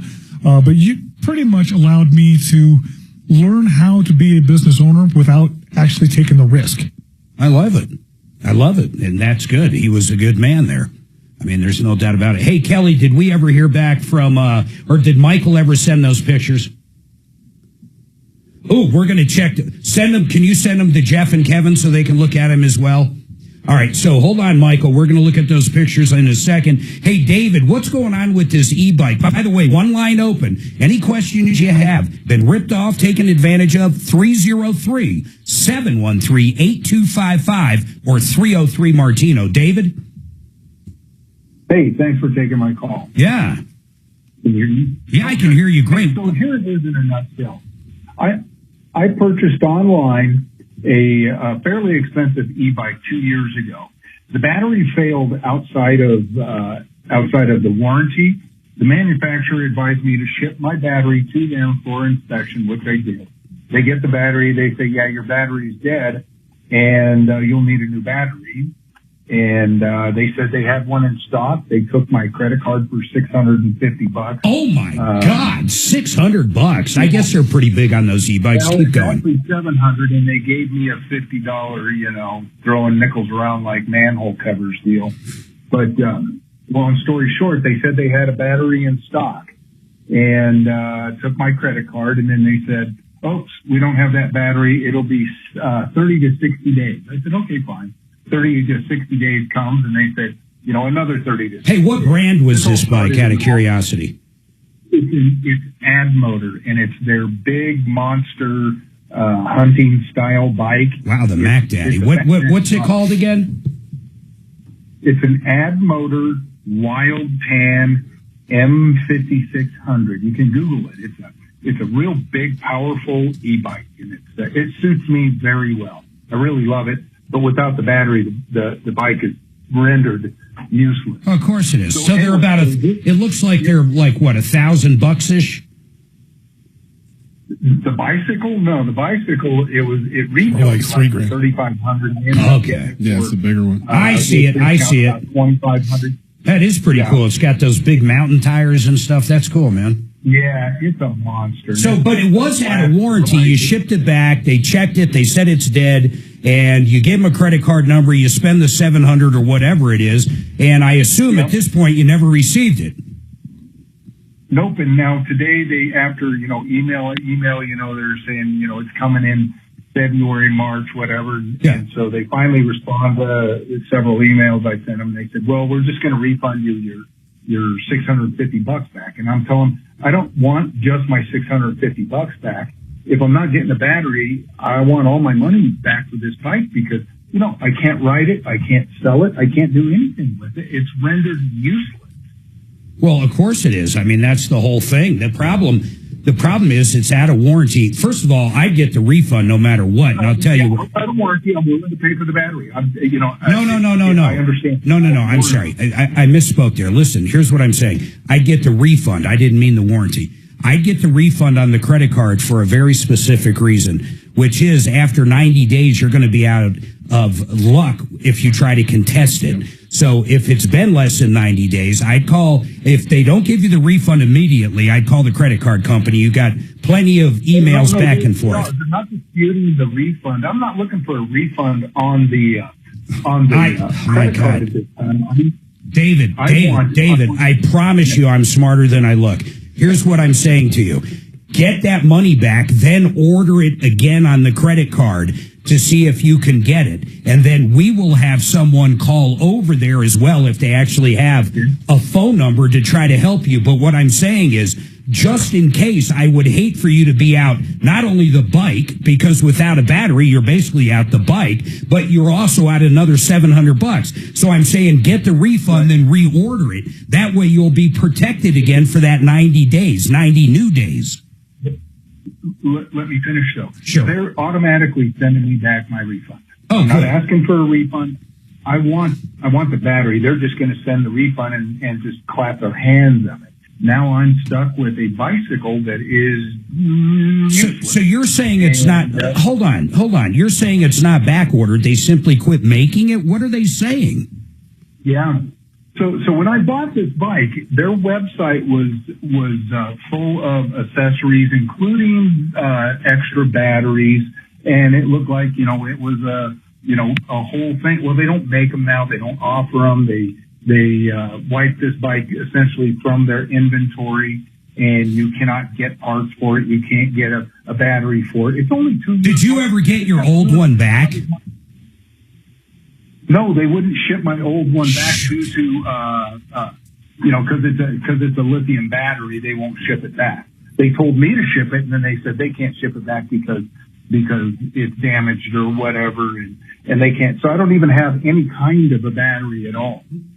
This is I don't even have one that I could take to somebody and say, hey, can you rebuild this? Because they kept it. They advised me to send it to them, and then they kept it because it's hazardous shipping. I understand what you're saying. I mean, you're not supposed to ship Who's the them. manufacturer of the battery? Is it possible to go to the manufacturer? It's all Chinese stuff, man. Well, it lists online. It says Samsung. The batteries are made in China. And that's what they're saying is that, their manufacturer is working on this diligently. And I'm not sure what we could do. I mean, us reaching out to some company in the middle of nowhere. If you had the old one, I was going to ask these guys, can you take a casing? Do you know of a place that can actually refurbish a battery? I don't think so, at least not at any kind of effective cost. At least not a lithium style battery. I don't know any of that either myself, but what I'm asking is there a consumer protection or watchdog? No, I'll tell you what you're up against. You're out of warranty. That's the problem. If you were under warranty. I'm not looking for warranty. I'm looking for my bike to be operational. They essentially sold me an appliance that timed out in fewer than 2 years. David, I understand it, and it sucks. But what I'm saying is the only consumer protection that you might have, first of all, it's like pulling teeth, but it's something. But the whole deal is it's out of warranty. I get it. You don't want it warranted. You want to pay for it. What I'm saying, though, is They stood up to the warranty they guaranteed when you sold it. And that's what I'm saying. That's why it's an uphill battle. But if he can manage to get that old battery back, there is a place right here. There is a place right here in Denver, High C Battery, that specializes in refurbishing lithium batteries. They can refurbish a lithium battery, but he doesn't have the old one. And they specialize in electric bike batteries. Hold on, David. Do you think there's got to be a way to ship a lithium battery? They might not want to do it like FedEx Air, but there's got to be a way to get it. They shipped it to get it here to Colorado to begin with. They shipped it with the bike. Where did you ship it to? Like what state? I shipped it to California. I shipped it through UPS. Okay, so here's what hold on a second. Two things. One, I got to take a break. Two, Jeff, grab their number. I would love to try to get them on air to figure out if that's how it works. I mean, that's incredible to me. And then Jeremy and Michael, you guys still hold on. We're going to look at Michael's pictures. Did you guys get them of the car? And then I think I'm going to turn this one over to a deputy, David, and we're going to have someone make a call on your behalf to maybe just try to get the old one back. I mean, if they can't do anything, here's what I'm afraid of. They threw it out. Hold on. Doesn't look like they're open on Fridays. Have to wait till Monday. Say what? The High C Battery is not open on Fridays. Oh. Yeah, they specialize in e-bike batteries. I'd love to get them on air. They're not open today, yeah.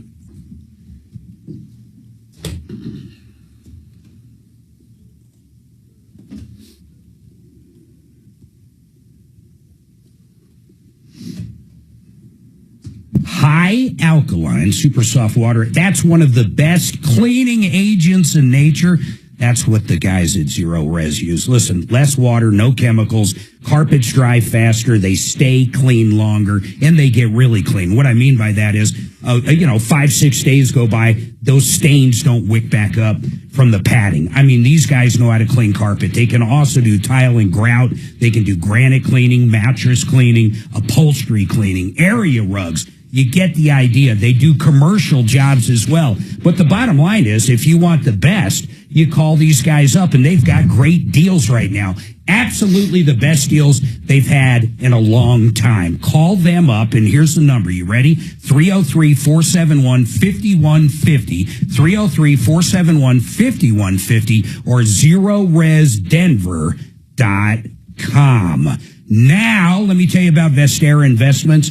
I've been telling you what Barry does. Barry knows how to find a house, and you'll buy it. He knows how to find the right property, the investment property. Then he knows how to hire the right management company, so when you rent it out, you're not going to have to deal with it. You just collect the rent check. Then, as it appreciates, you sell it, you make money. We have callers that have literally invested $200,000 in property with Barry, and they have over $1 million. It's absolutely unbelievable. He's been doing it for 30, 40 years, 40% returns. You ready? VesteraTurnkey.com. VesteraTurnkey.com.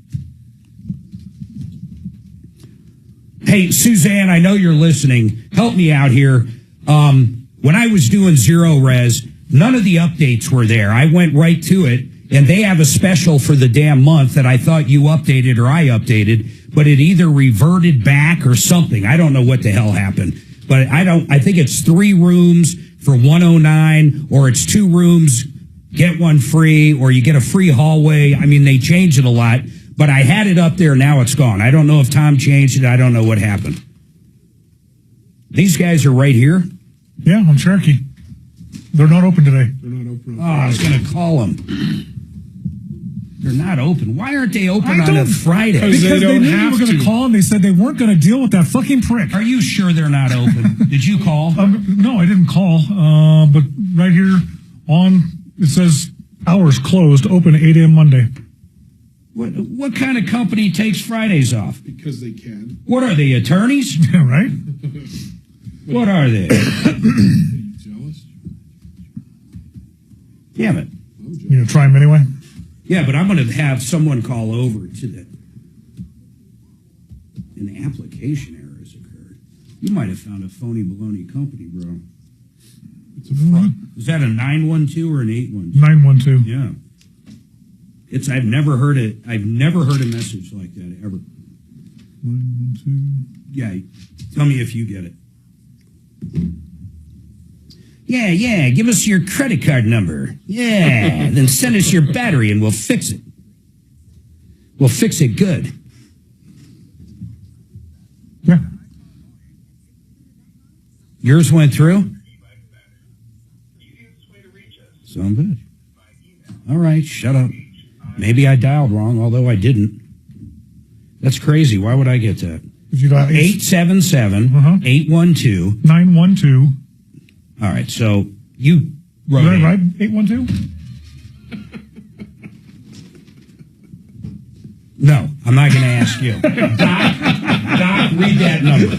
Doc, read that. 877-8. Okay, fuck off. 812-0939. Change it to a 9. 877-812-0939. Winner. It's mechanic. We read it. We read mechanic. And if a doctor could read it. Did I write 8? No, you wrote 9. See? Oh, bullshit. Oh, okay. So it's 2 and 2? So is it the 0939 or is Ask that Shannon. So put it up in the window and see if Shannon knows what it is. The problem is he already knows it. 87, you can't read it, can you? Yeah. See, Shannon can't read it either. But if the See, Shannon can't read it either. If it's 0939, was backlit. All he saw was his hand. That's what I'm saying. You can't read it either. Let's just keep it simple, Shannon. The 9 are different. What does he have written down there? Jenny's number? The fucking 9. It is all day. Jenny was a friend of mine. It is. That's what I said. And that's not even mechanic-y. Okay, so you're saying Doc's wrong. Yes.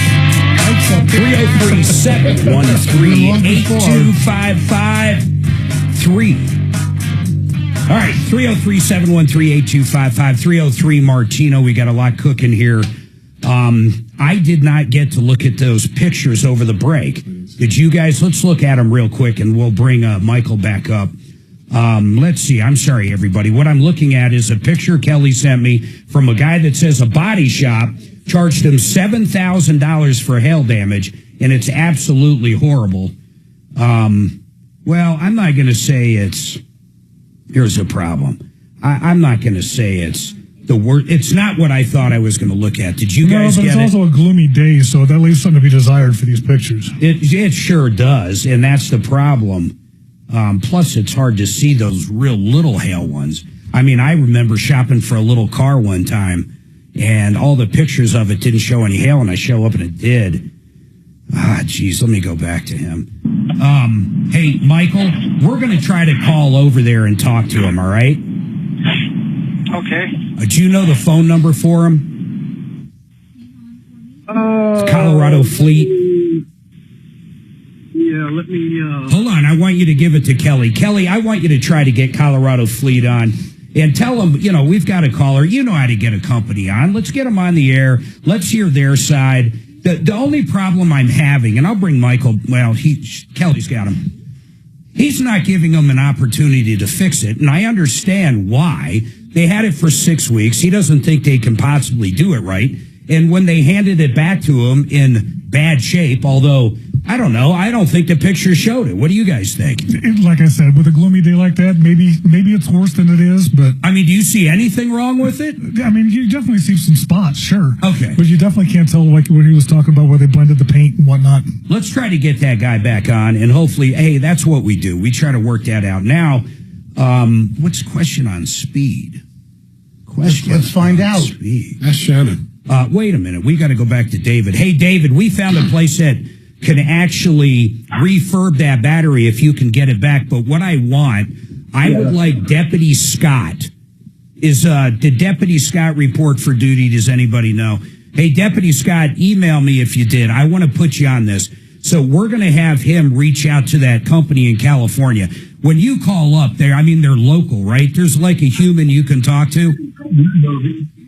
They're out of California. Yeah, okay, that's what I'm saying. So they're just ordering everything. I see the bind. I understand everything going on. You've got a worthless bike. Literally, it's worthless. Yeah. Although, you could get more exercise without the battery.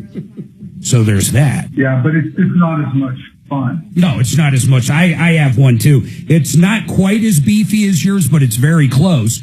And it's actually awesome. Yeah. Does that one, when it works, can you do throttle only and you don't have to pedal? Oh yeah, you can. Yep. It's very powerful. It's a mid-drive 1,000-watt motor. Wow. So it'll climb just about anything, and it's just, it'll roll over anything. Yeah, that's cool. So listen, I'm going to put Deputy Scott on it. I need all your information. Don't hang up. Kelly's going to get it. We're going to email it over to him, and then he's going to contact you and want at least you to email him a copy of the receipt for the bike, maybe a copy of the shipping for the battery. You get the idea, whatever he needs, all right? Yeah. Yeah. All right, hold tight. Hopefully it's a big enough company they care about their name. And we'll try it that way first, and if that doesn't work, long as they answer the phone, we can put them on blast. I don't want to do that right now. Do you guys know what that means? That means I have all of our listeners, our YouTubers, our Facebookers, literally, reach out to them and give them a true on-air review. Just ask them a question, sure. Yeah, exactly. Yep. Text them a nice question. But let's see if we can't do it. That would suck, wouldn't it, guys? Yep. Have you guys ever been... It would seem like there's some way that somebody can modify batteries, because Jeff found a place. Yeah. They specialize in e-bikes. How much did they say how much it is to refurb? No, I'm sure it depends on what it is you're doing. Do you think it would be under 700? I would certainly hope so. And it's lithium. Yeah. God, I didn't even know you could do that. But even if they can't get the old one, there's got to be some way to modify another one to work on this bike, as long as you can meet the specs. Well, they clip in. That's the biggest problem. No, I understand. They may have to be a separate mounting or something. But I mean, this can't be the first time that the battery's obsolete on one of these integral batteries. Yeah. On mine, I can't imagine how you would. It would cost more just to modify that battery, because you got the rail, and then it slips in, and then you push it down, and there's 6 prongs that plug in, and it rides that rail going up. Sure. I mean, it would be anything's possible. Yep. But my God, you can buy another bike at some point. Yep. No, I know what you mean. Did you guys ever work on a car where you simply couldn't get a part for it? They're obsolescence. Give me one. Like a Yugo, I'm sure. Well, no. I mean, a 10-year-old, with a TIPA module. You just can't get it. We went through. What the hell's a TIPA? Totally integrated control module. So basically, it's a solid state relay board, if you will. And if it goes out, what? Well, if it goes out, the fuel pump won't work, or so. Wait, that's it? It could be any number of things. Yeah, we had one that had a transmission issue because the TIPA went down. Now wait a minute. And you're saying if someone, what kind of vehicle are they? Dodge. Yeah, 10-year-old Dodge. So if you have one of these and the TIPA module goes out, you basically have a car that won't run. It may not run, or the transmission may malfunction, or the 4-wheel drive might not work. It depends on the failure on it. Oh, my God. Now, there's places that do rebuild them. How much does that generate? It will depend on the popularity in the market. So it's almost like a cluster. Yeah.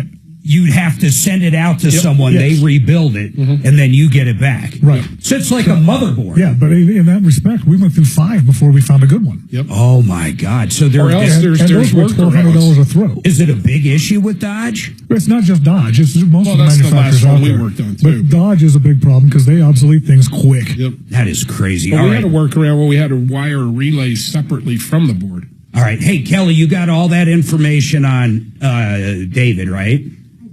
Cool. And we're going to send that to Scott. I don't know if he's listening, but let me know and make sure he got it, because I'd love for him to give him a call today if he's on duty.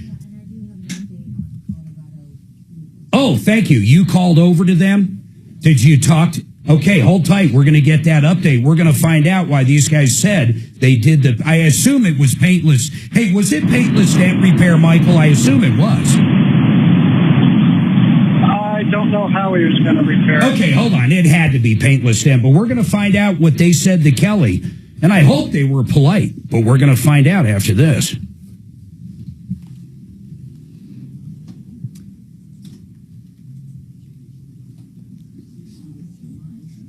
Yeah, heck, I wish I would have known these guys were around before.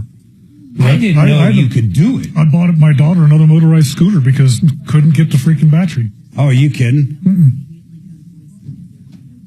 Right. Yeah, she depends on those scooters as her main mode of transportation. Yeah. So. Is it like a two-wheeler? Or what is it? Yeah, she likes the two-wheeler. No, I mean like you stand on it or you sit? No, she stands. Okay. I think your phone's like the ones downtown and stuff. Yeah, this one's a lot nicer than that. Yeah. We have them in our bus. They're great, man. I can get 20 miles on mine. Suzanne, she can get about 25 because she weighs less than me. I was going to get her an e-bike. She didn't want it. The scooters for us are just easier. Well, I was thinking, bring them into the restaurant. I just don't like the little kamikazes downtown, though. I was thinking more for like when she has to go grocery shopping and stuff. You get the little basket on there. You can carry up to like 80 pounds on the thing. Gotcha.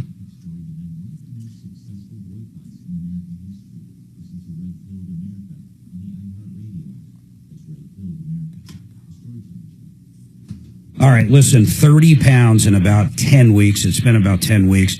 And I haven't actually weighed myself in a day or two, but I have lost that much that quick with DenverRegen.com, and it's less than $300 a month. I am not kidding, but what's really remarkable about these new diet drugs, and they actually deal with a compounding pharmacy, so theirs is way cheaper than most. So for the $300, you get the doctor's visits, you get the medication, you get everything. I mean, it's all in one. It's all in $300 a month. But here's what's crazy. You don't think of food anymore. You literally don't. In fact, I got to remind myself to eat. The food noise is gone. DenverRegen.com. Please join the journey. DenverRegen.com.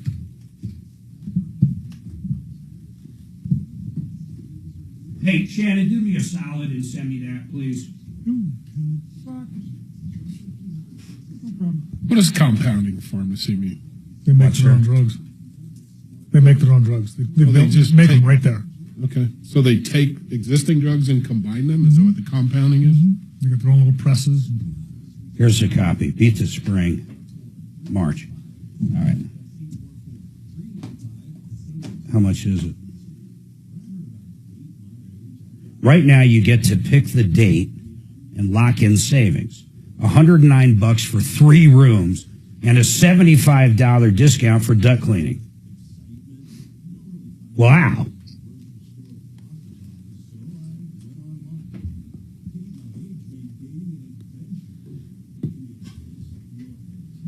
If I had an apartment, I do. Do they do area rugs? Oh, yeah. They do everything, man.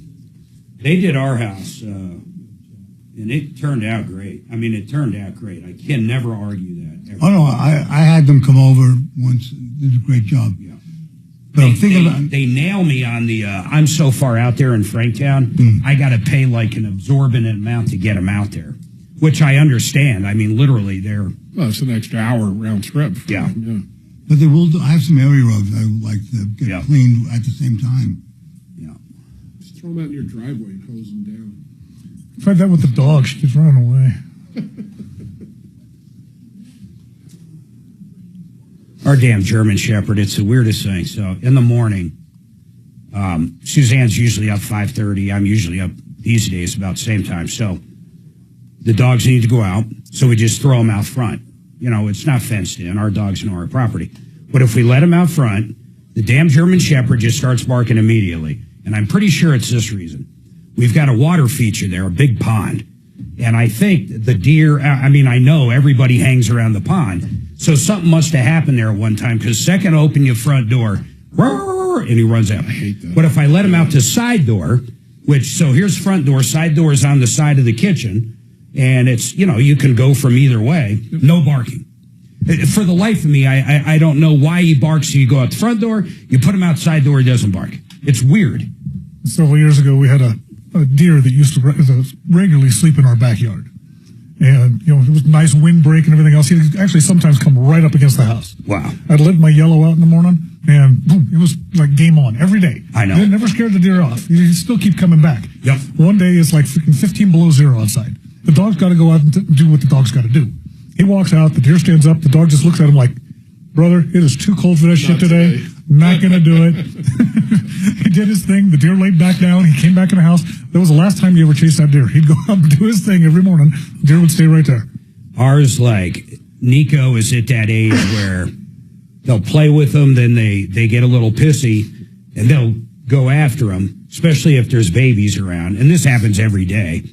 But he'll get sick of it after a while, but it's like his favorite game. And I always figure one of these days he'll get gored, but never happened.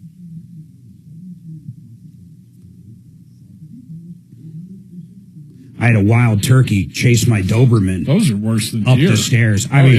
It was a big old tomboy. It turned around. First week we were in the house, it goes down our deck stairs. There's this big old turkey. It turns around and goes, and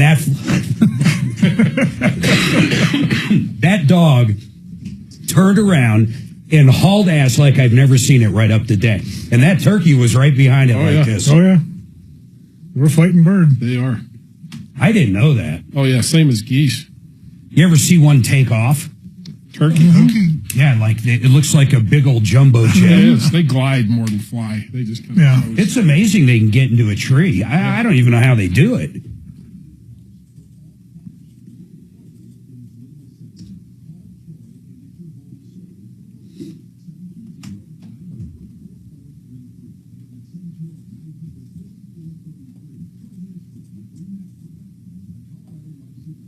That is a cool looking bike. Mine's kind of similar. I think this has bigger tires though. Oh, this bike's a monster. Yeah. All right, 303-713-8255. You know the problem with those electric bikes? They're electric bikes. I mean, it's like a motorcycle. I love ours, but you get no exercise using them. Yeah, so there's two ways to use them. One, it's assist, so you have to pedal, and then you can set, Doc, how hard you want to pedal. And that's how most of them are, but mine actually has a freewheeler, which means I can just go. And the problem with that is, generally, if we go on, like, we haven't done it for a while, but like 12 miles is nothing. And by the time we're getting back home, I'm just like, I'm nothing but gas. I'm not using the pedaling. So, I don't know. They're kind of cool, though. That one that guy had looked really cool. Where'd we leave off, gentlemen? We're going to talk about speed. Oh, yeah. We've got a couple things here. One, Kelly reached out to that body shop. What is it? Colorado Fleet what? Works. And you talked to him. Did you bring up our caller, Michael? Do they know who he is? I didn't even give him. You didn't? Why? I got as far as, hello, how are you? I'm Kelly, and I'm calling from the Tom Martino Troubleshooter Radio Show. Just like that.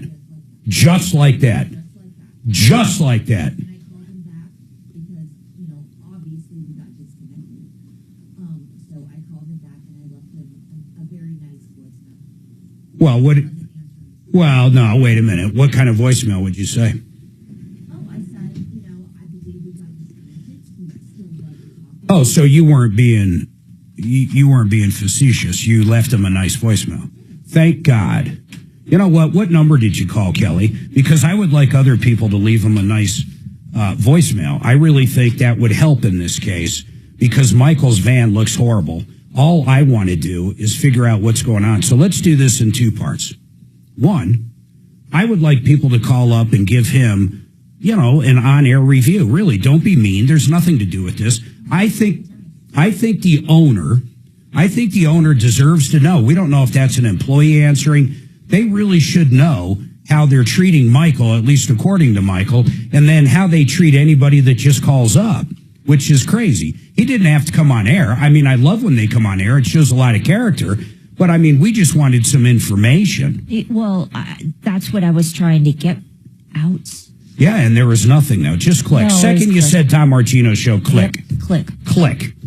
Unbelievable. What number did you know he's a listener. What number did you call? So the number that he gave me, and this... The caller, Michael. Yeah, Michael. Yeah. But when they answered, it was Colorado Fleet Works. And his name is Mike. So you called Mike at Colorado Fleet Works at... 303. Yep. 500. Yeah. 5105. 5150. No, 5105. 5105. I got it backwards. 5105. 303-500-5105. Correct. And that's the number where the guy hung up on you. And that's the number where, when Michael, you went and picked up your van, and I saw the pictures, and it just looks horrible. Those pictures you sent me, they're almost impossible to see the hail. But if you drove it up here, it's everywhere, right? Oh, definitely. How far are you from here? You offered that before. How far are you? What's your location? Well, Kelly will give that. I don't want to give it off air, but we're basically in the tech center. Fine. We're like Bellevue and 25, dude. Okay, 30 minutes. All right, hold on. I want to see the van in person, or I want you guys to check it out. You know, they do have another number on their website. Yeah, but we'll just go with the number he gave us because that's what he dealt with.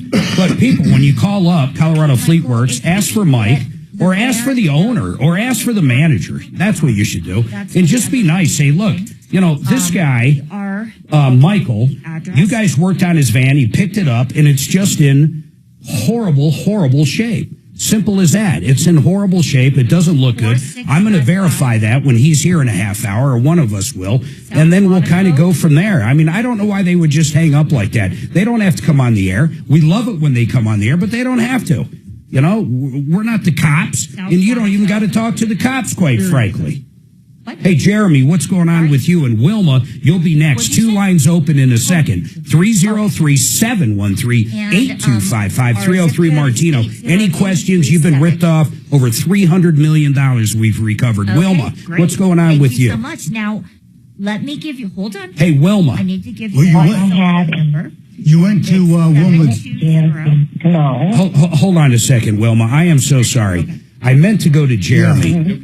Jeremy, I apologize. If you call back, I promise I'll pop you on first. I hit the wrong button. To be quite honest, I had a long night. So what's going on with you, Wilma? 0483.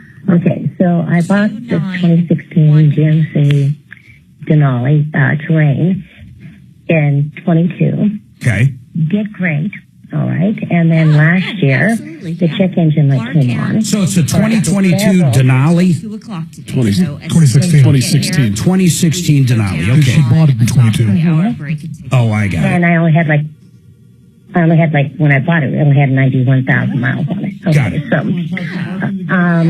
Exactly. So everything was running great until last year. The check engine light came on, and I took it to several different places. I said, "Oh, it's the timing machine. You have to take it to a dealership." Well, that's not true, but okay. Get off my caller ID, and I don't think that you're. So I took it to Shortline GMC on Havana. Okay. And they replaced it, and then after that, then I had no get up and go. So they took it back, and they're saying, "Oh, well, you need an exhaust system, you need a manifold, you need all this stuff." So they're trying to sell you everything under the sun. All right. Thanks so much. Basically, yes. So All right, I paid already hold over on. $10,000 on that. I got you. Hold on, Wilma. We're going to dig into this story. I get it. I mean, she's definitely unhappy with whatever's going on, and we'll get to it right after this. Good morning. Thanks for calling the Tom Martino Show. My call screeners is acting so weird.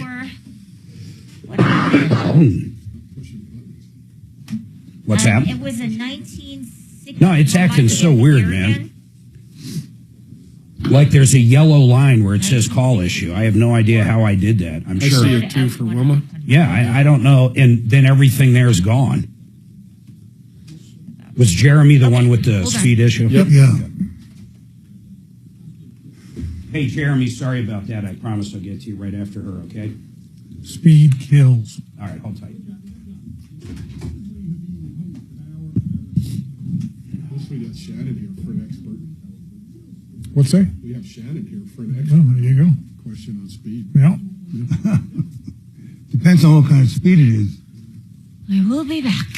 Let me tell you about Discount Bath. How many contractors will actually put the name discount?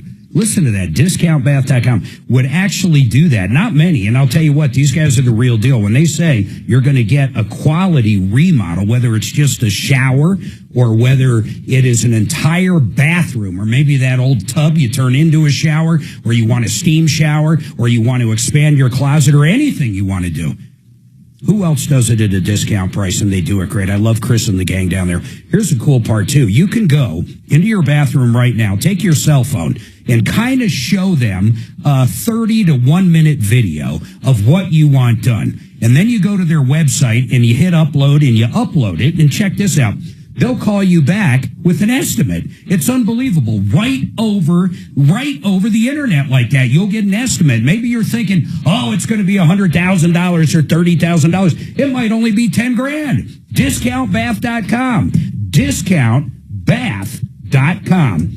Joseph A. Lazera, I say it all the time. You need a criminal defense attorney if you're facing anything with the DA's office. You really are. I don't care if it's a DUI or even just like shoplifting. You need someone that knows how to cut a deal. Domestic violence, assault, murder, you name it, Joseph A. Lazera. On some of the stuff, he has flat rate pricing, such as a DUI. He knows how to deal with the judges. He knows the DAs. He knows how to cut a deal. He's a great guy, and he's a spectacular attorney.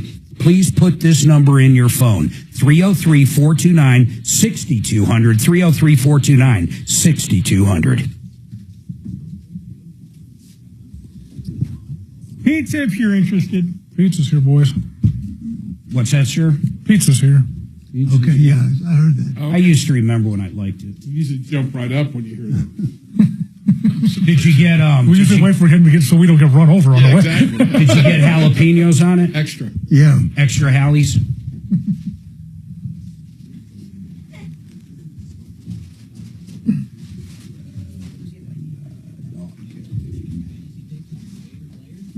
What was the what was the dealership for Wilmar? Do you remember what it said? The GMC dealer in Aurora. That's all it said? She lost power when she got it back, and then they tried to sell her everything on that car. She needs to go to Sheridan Auto Tech to have it checked out. I like how she thought she had to go to the dealer only. People get under stop that. going to Midas to have your cars checked or Firestone. Go to around the county. 2016 Denali, right? Yep. Denali. And what was the original thing? Do you remember? Yeah. She was told she needed timing chains. Timing chains. And we don't even know if they did that. She said $1,000. What are you going to get for $1,000? Not timing chains. No way. No. So we don't even know what they did. No. Not yet. I think she was still explaining it. Still splaining. Still explaining.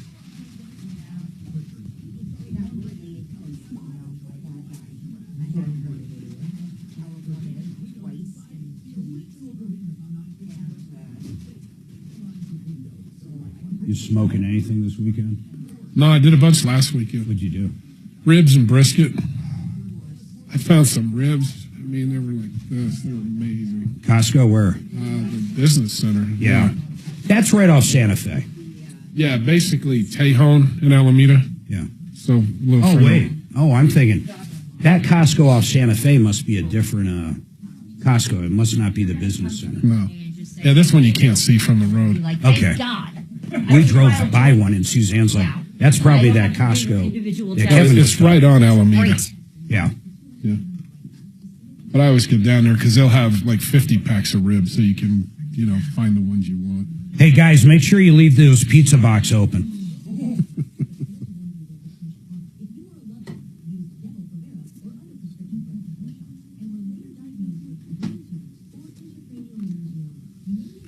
Oh, I'm going to sleep like a baby tonight. In fact, I'm going to force myself to stay up for a little Yeah. bit. I'm tired too, getting woke up at 4 for goddamn Amazon.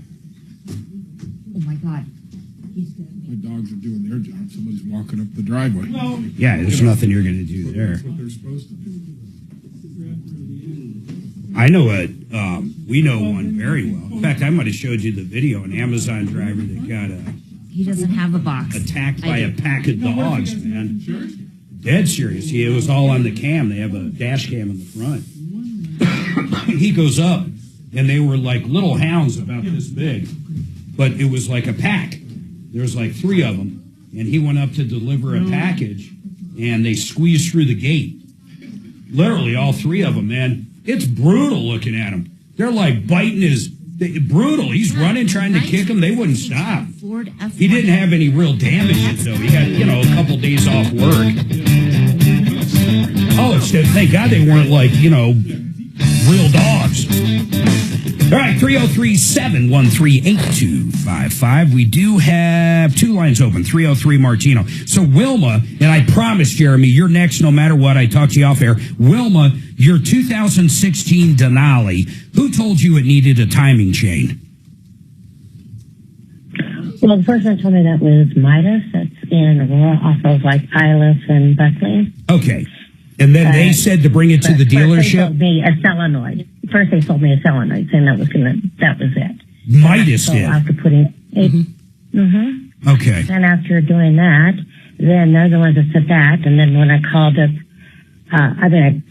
everybody started saying, well, if you really want it done right, take it to a dealership. Yeah, well, I disagree with that, but that doesn't matter. Let me ask you something, Wilma.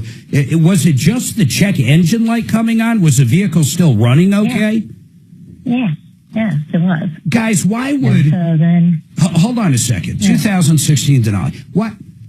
Guys, why would they do a solenoid? I mean, I'm not saying they should have or wouldn't have. Is there a code they might have pulled that said solenoid? Yeah, it's called a VVT solenoid. Okay. Because it actually adjusts the camshaft timing inside the motor through that solenoid. So if the timing's off due to a loose chain... It's not necessarily off or anything, but it's not correlating properly. So that's what the computer sees. So you might have thrown a solenoid in it too? Well, I would have started with a solenoid depending on what we found, but that's not uncommon to start there. Okay, so then they told you at that point to do what? So then I did the timing chain, and then like a few days later, I had no get up and go. I'm not kidding you. After I got my car back, it's like I could barely get up to 40 miles an hour. Hey, Wilma, I'm sorry, but they did not, Midas didn't do the timing chain, did they? No, it was GMC, Shortline GMC. Shortline, thank you. So Shortline, did you, like, how long after you had the solenoid done did you go to Shortline? Probably the next couple of days. Excellent. So you bring it over there, and how much did you pay for the timing chain repair? That was around $4,000. Does that sound right, guys? That's in line? Yeah, it's pretty... And I don't care about the pricing. No, as long as they did everything, yes. Yeah. Okay, so then you pick it up. Yeah. And then, like I said, a week later, then I had no get up and go. It was only going to 40 miles an hour. So I took it back into them, the short line. And then that's when they said, oh, well, you need a whole new exhaust system. You need a manifold. You need this. And guess which came up to over $8,000. Oh, my God. Okay. So the car was running fine. Yep. Okay, after they did that, car was running fine. I had to wait. You did the $8,000 worth of work? The W. Yeah. Plus the 4. I'm missing yeah. So you're 12 grand in with Shortline at this point. At this point, yes. Okay. I can't. I swear, if you're not going to tell me that it was nice and running well at this point, my head's going to explode. What happened? Well, this was all done in July of last year. Okay, so then in December, all of a sudden the check engine light was coming on. They couldn't get me in until like January 3rd. Took it in January 3rd. They finally did their little thing. You need a whole new engine. Oh, my God. What did they say was wrong with it? No. They didn't know. They just said it's eating up a lot of oil. So then I took it to this guy on the 9th. It's called Hummel B&B Automotive in Lakewood. Okay. He picked up my car on January 9th. And he said, yeah, you need a new engine. He kind of went through it and he said, oh, there's oil. I mean, there's gas in the oil. I don't know how gasoline could get my oil unless somebody poured it in there. Maybe she might cool it.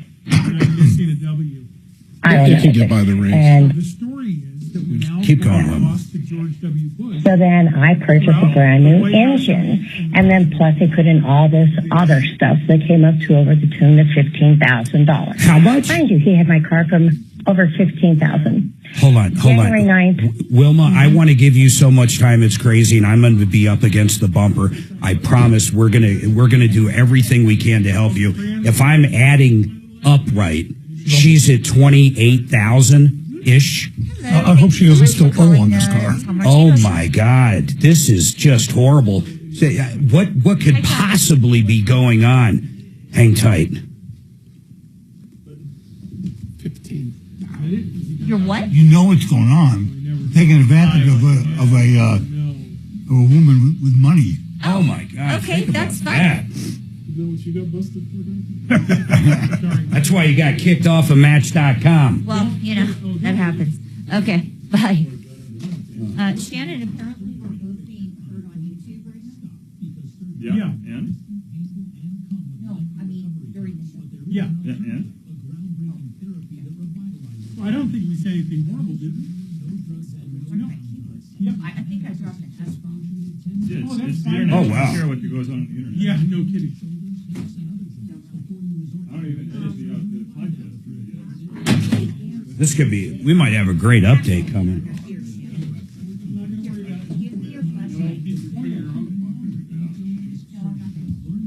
Hey, Dimitri. Oh, yeah, that looks good. Look, Dimitri, if you're listening, I do the same thing. Check this out, Jeff. You know what it is? In pepperoni. Oh, yeah. And a little bit of sauce. I do that too. I'll take a cookie sheet. When I'm doing no carbs, I'll take a cookie sheet and spray the cookie sheet. I would try with the power button. I'll put mozzarella directly over the Pam. Then I'll put on pepperoni, a little sauce, but sometimes no sauce at all. And then maybe some Italian sausage. Throw it in the oven at about 500. It eats like a pizza, no crust. You can get the same thing, like you can get a no-crust pizza at Papa Murphy's, too. Excellent. But it's actually usually about $2 more expensive. Well, that's ridiculous. I'm sure you're paying for the container. You know what? They've got to put it inside that plastic. It's like a bowl. Yeah. You know what's really good? Up at the Monarch, I don't know if they have cauliflower pizzas, which are That's great. part of my login. What is it? Cauliflower. I don't like cauliflower crust. You know, we were for a while. We were able to get a zucchini crust over at and Costco. we're It's missing pretty number fucking 3. good. Suzanne likes some of the cauliflower crust, but The thing is, you got to cook them before you actually freaking make your pizza. Because otherwise, they just turn into wet rags. am I the only one that buys like a Sam's Club brand or a Costco brand pizza? Yes. And then cook it, but then I put more cheese and pepperoni on it. We do the same thing. The reason I know about Papa Murphy's because that's actually really handy for us. We'll go in there when they're like, what, $5 for a large pizza or something like that? Pepperoni. And we'll get 5 or 6 of them and store them in the freezer so that when we're going up on a Friday night to the hill, pizza. Quick, easy meal. It is cheap. They do that. I think it's Wednesdays, or it used to be.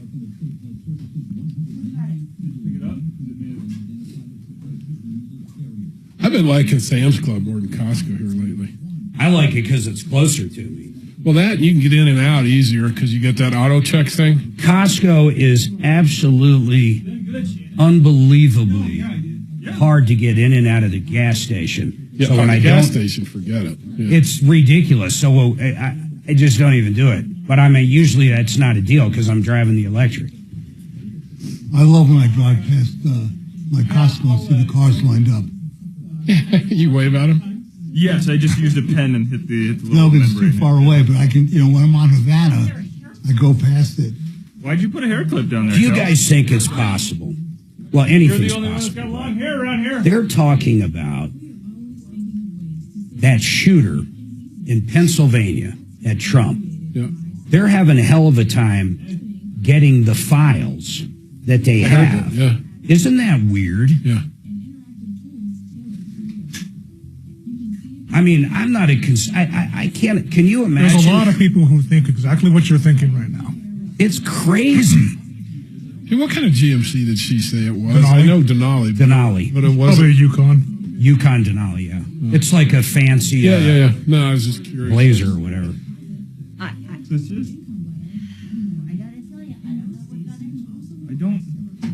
don't see him as that kind of Look guy. at that. That's a great statistic. Government hiring. Geez, that's all they wanted was government employees. Yeah. Negative 600, positive 1,800,000. Oh my God. You can keep trying.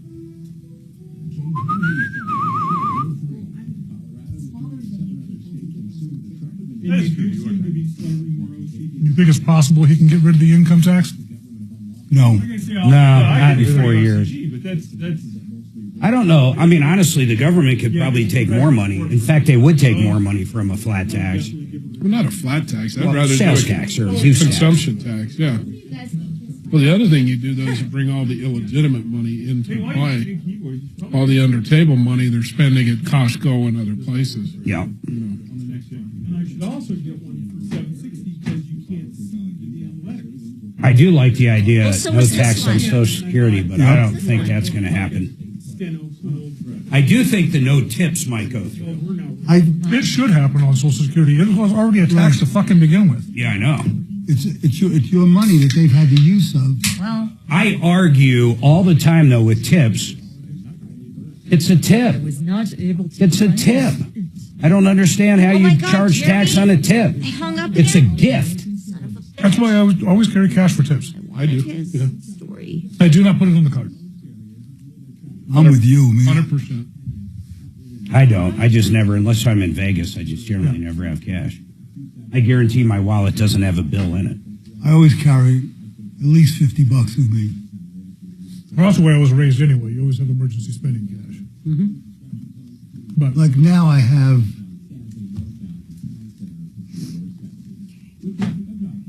$50. 20, 40, Not 60, OCD. 70, 80, 90, 95. Not like it fell into a black hole.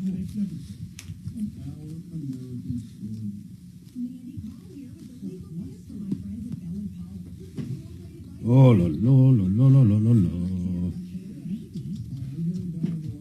Bell and Pollock. The first, I had to sit in with these two, Bell and Pollock. I'm sorry, let me take it back. They had to sit in with me. Way back in the day, I was doing a computer show. And I'm trying to remember, I think her name was Robin Bertolucci. Robin Bertolucci came to me and said, hey, Mark, these guys are going to be doing a weekend show like you do, and we need someone to kind of train them basically, and what words not to say and crap like that. And I said, fuck you out. No, I didn't say that. And I said, yeah, no problem. So I sat in with them, and that had to be, I'm going to guess, like 99 or 2000. They were pretty cool guys. But that was like, that was before they started doing it. And they've been doing that show now for at least 20 years. Long time. 10 seconds, guys. Probably 25, maybe. This is coming to Comedy Works South, and he joins me live in studio. And Congressman Gabe Evans after his solid questioning of Mike Johnston on Capitol Hill. Starting at 2 on 630 KHOW.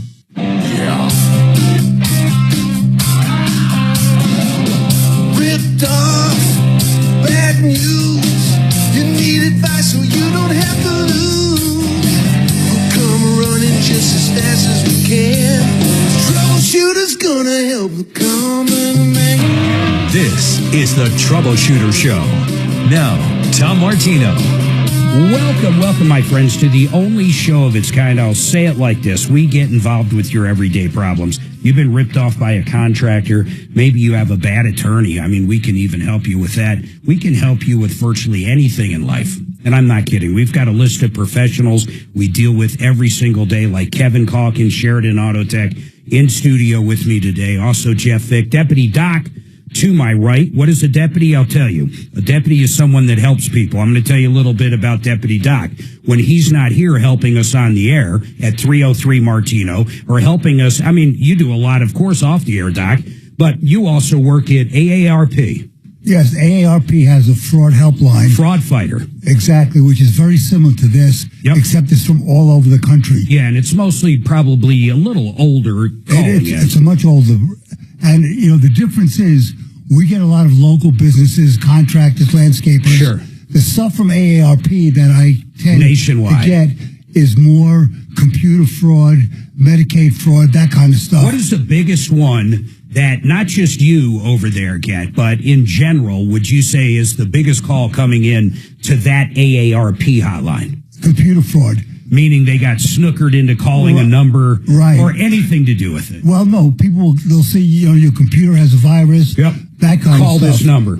Exactly. And then all of a sudden they get charged on their credit card. Or they get their bank accounts wiped out.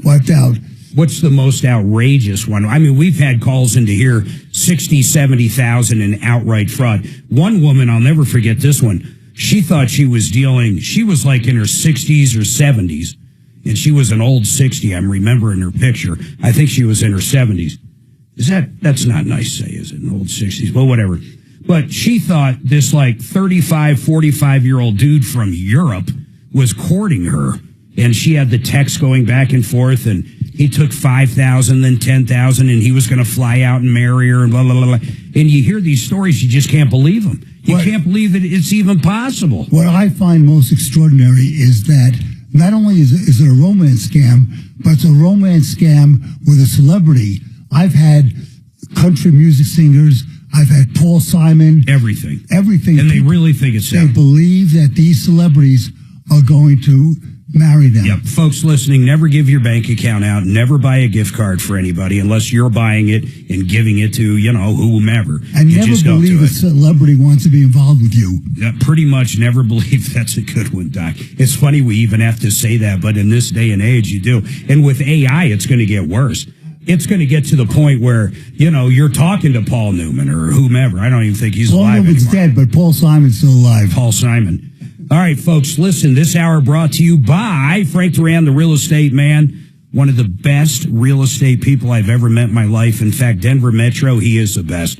Frank sells more homes. Listen to this. Frank sells more homes in 1 month than most realtors sell in Colorado in an entire year. Think about that. It's an incredible stat, and he sells them for more money. And he's the nicest guy you're ever going to meet. He will actually do a 100% free evaluation on your house.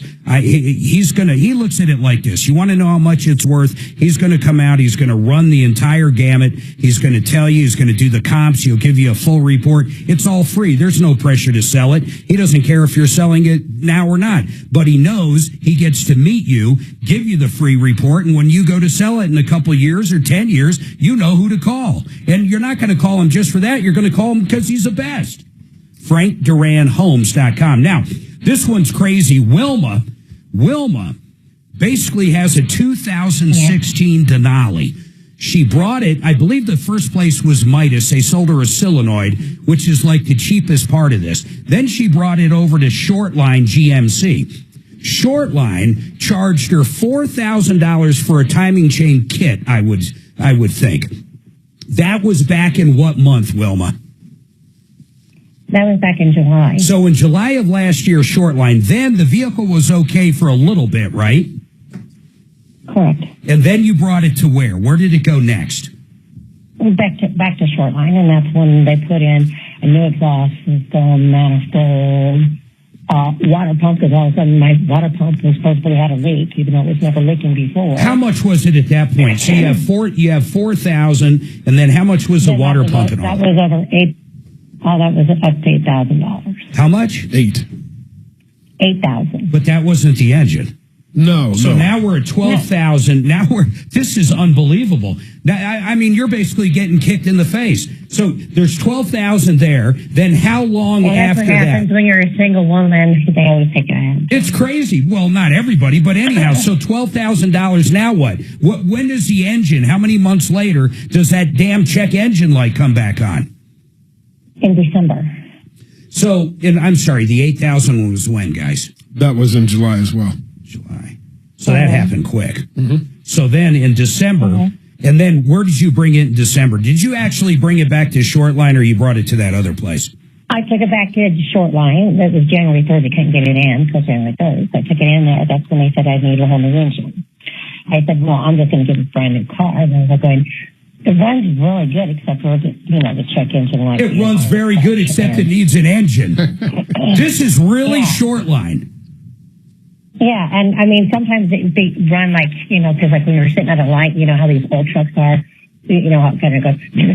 How many miles are on this like before the engine went? How many miles? Now, when I took it over to Hummel, it had 99,800 miles. So less than 100,000. Okay. Yeah. So you bring it over there. He says it needs an engine too. Yes. And how much did he quote you? That's the 14,000? 10,000 for the engine and the work and everything else. So 10,000. Okay. And he said, it'd be a 3-year warranty, unlimited miles.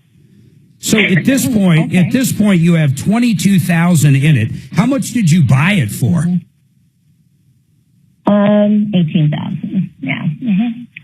So I almost feel like I'm being had. Is this really you've got $40,000 in a 2016 Denali? Correct. Okay. Mm-hmm. And he talked me into putting in more money because he goes, you're going to really love it because it's going to be just like a brand new car, just like a brand new car.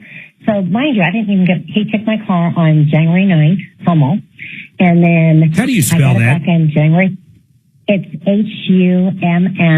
Hummel. Got it. And then it's B&B. I don't know what the B&B automotive, but it's in Lakewood.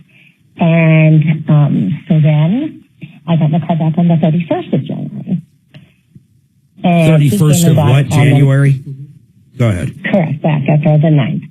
And then it was running good. somewhat kind of not, you know, was running okay. Anyway. Running okay? Running okay? Yeah. You just put a new engine in it. Running okay. Well, Yeah, explain, before you go any further, explain okay. Like, when you come to a stop, is it idling rough? What does okay mean? No, I was all right. It started perfectly fine. It's just he kind of messed with the transmission, because I could tell. I mean, it's still, you can get in gear, but it's not. Now you have to kind of take it even further. I don't know what he did with the transmission, but so then, mind you, he took it back on the 19th to do his little 2-week checkup, February, and then on the 22nd, the check engine light came on, and then all of a sudden, no traction. It looks like, something wet. The sign came on my dashboard and everything. And once again, it was going like that. And it's like, this is a brand new engine. This should not be doing this. So you brought it back. What happened? Yeah, and so he came and towed it on the 22nd. I still don't have my car. He has it now. Yeah, he still has my car. And what is he saying? Hold on. Like, I'm not going to be paid. What is he saying is wrong with funny. He when I call, I never get an answer. I always text him. And then this is what I think is funny. He goes, I found a rot cess inside the engine. Like, what? How did this happen? Found a what? A what? I don't think so. Yeah, a rat cess. A rat He's cess. like, I think a rat. And then he changed it to a mice. And he goes, and it's like, no, I've never had any animals. But what is he saying needs to be repaired on it? He hasn't said anything to me. And how long has he had it now? Since the 22nd of February. Oh my God. Hold on, Wilma. I cannot believe what I'm hearing. This is just insane. This is why you use people like on our referral list. I mean, this is crazy. I think the only one I'm really not mad at, because we talked about it, was Midas, who put a solenoid in because it had that. Yeah, and then they bailed. They were smart. And then if it was truly consuming oil, in my humble opinion, I think Shortline kind of okey-doked her $12,000 worth of stuff. But how would you tell if it was burning oil? I don't know. Well, once you pull those solenoids out, a lot of times there's metal flake on them. And if you see that, then it's an indicator, but they wouldn't have been able to see them because Midas had already changed it. She's got 40,000 into this, and this guy, since February, so not too long, but 2 weeks, Yeah, and no news, and now he's not answering. Is that correct? He's not answering the phone, Wilma, or texting you, or what? Well, every time I call him, it always goes to a voicemail. Okay, does he actually have a shop, or did you bring it to He's been there a while, Mark. He's right across the street from us. You know where you know this guy, Kevin? I know of him. You know of him. Hold on. This is getting more interesting. $40,000. Yeah, Stuart and I don't get along. He's At what point do you stop the bleeding? Well, she's too far in to stop bleeding now. No. Oh my God, I can't believe this. Yeah, it used to be called D&D Tire. This restore your hair. Yeah. They've been there a long time. It used to be what? How long ago? 30 years ago. He's been there a while. Used to be a Napa branded store. I'm going to tell you about my diet journey, and I'm not kidding. So I started with Denver Regen about 10 weeks ago. 10 weeks ago, I'm on my 10th shot. I dropped over 30 pounds so far. I started, I don't mind telling people, right around in between 225 and 230, depending on if I weighed myself naked or with clothes on. So anyhow, fast forward, I've dropped over 30 pounds. I'm right under 200. Maybe I'll go 199, 200, 201. And I'm losing it quick. But the cool part is I could do that before. Usually what I do is a no-carb diet, and I mean no carb. And it was the most miserable thing in the world, coming off the holidays, coming off of November, December. And then after usually February, I would kick in and do 4 to 6 weeks with no carbs. No alcohol, no carbs, no carbs. I wouldn't even put cream in my coffee, and I love cream. And it was the most miserable 4 to 6 weeks I've ever dealt with. All I would eat is eggs, steak, hamburger. And by the time you get to 4 or 5 weeks, you're dying for a piece of broccoli. It's absolutely insane. But I would melt the weight off, and it was great. But now I don't think of food. Now that's not an issue. I'm still losing weight so quick it's crazy. In fact, faster, and it's good for you for other options too, these new weight loss medications. It's really incredible. But it's less than $300 a month with DenverRegen.com. DenverRegen.com, less than $300 a month. The food noise stops. It's absolutely remarkable. You got to check Dr. Joel and the gang out. Go to DenverRegen.com. Now, let me tell you about a company, and this is going to sound a little crazy. It really is. Basically, they do hair restoration, but they do it at one of the best prices you're going to find anywhere. If there's a local company that the full restoration would be, let's say, $27,000, or let's say like $30,000. These guys actually come in around $7,000 or $10,000. And what's even crazier, and it's called recoveryourhair.com. This is the part that you're going to go, Mark, what the hell are you talking about? It's actually in Turkey. It's like a mini vacation. You fly over there, and basically you're in Turkey. And that, by the way, that's like the medical tourism capital of the world. And the procedure, the airfare, everything costs way less than you'd have it done right here. Same level of treatment. It's really crazy. It's Dr. Nuri. And call for all the questions. I'll give you the website again, but call up. But if you've been thinking of hair restoration and the pricing is blowing you away, you need to reach out to these guys. 970-534-0676. I know it sounds crazy, but it's a real deal. 970-534-0676. Okay, who knew that was even a thing? I don't. And now there are, I told you, direct flights from Denver. I know to Istanbul. I know I did. Okay. Did you know that? But we're not in network. True. I had to give love to the one, and then when I saw the other, I got to be honest. I mean, to me, it's so wild. It's so wild. I mean, I can't imagine in a million years I'd fly to Turkey to get hair restoration, but I know it's cheaper. I get all that, and I believe it. The doctor's great. The reviews are great. Everything's great. But, man, I wouldn't fly to Turkey for a real vacation, let alone to get my head. I think if you got thrown in jail there, I think you're gone. What was that movie years ago about Midnight the guy that Express. got... What is it? Midnight Express. There you go. Yeah. The other day. Yeah. But the thing is, if there's a problem, it may not be a big problem, but you want to be able to have the doctor look at it, examine it. I mean, that's the problem with the overseas thing. Something goes wrong. What do? Fly back to Turkey to get a problem looked at? But dental, we had a deputy. Mexico.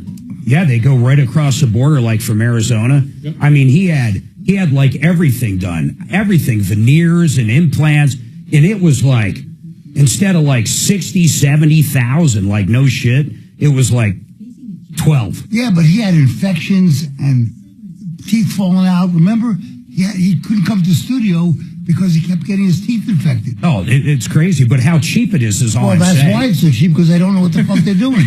No, that wasn't after he had it. He was having problems before he had it done. And afterwards as well. Not Clint. Yeah, Clint had problems. He never got satisfaction from his Mexican I'd dentist. like to ask He was a Clint real that. big guy, wasn't he? He was diabetic. Here's what I remember about Clint. He was a really good guy. He had airplane hangers. And here's what I remember about him. He'd come in with a full-blown Mountain Dew, not a diet Mountain Dew. Sugar, caffeine, the whole bit. And he was having foot problems because of the diabetes. And he would suck down a full-blown Mountain Dew. And I was like, God, just get some Mountain Dew is like crack for people who drink that shit. They love it. I mean, the last time I saw him, though, he lost his leg. Jeez. He was had a training leg, they call it, trying to shape his leg for the... I saw the foot thing. I didn't see the... Oh, yeah. Were the knees up on it? Yeah, I saw him with that. I think he actually ended up getting amputation. Yeah. But I was in there teaching Kelly how to dispatch a goose. Did we ever talk about the speed guy? What was that all about? No, he never got on. He hung up again. Dispatch a goose. It's my fault. I screwed him. Not literally.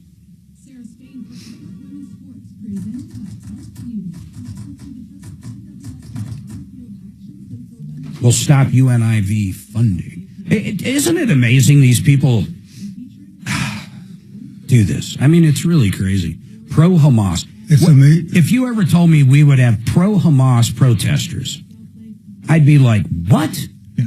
Where were you? It's like pro-Nazi. It's crazy. But the LGBTQ is the ones that are, protesting for them. Which makes it a whole different level. Michael. Yeah. Are you here? But, I mean, the thing is, if you are a member of the LGBTQ XYZ community, the last place in the world you want to be is in Trajan Wealth, K-House Studios. Trajan Wealth, your trusted local fiduciary advisors. TrajanWealth.com.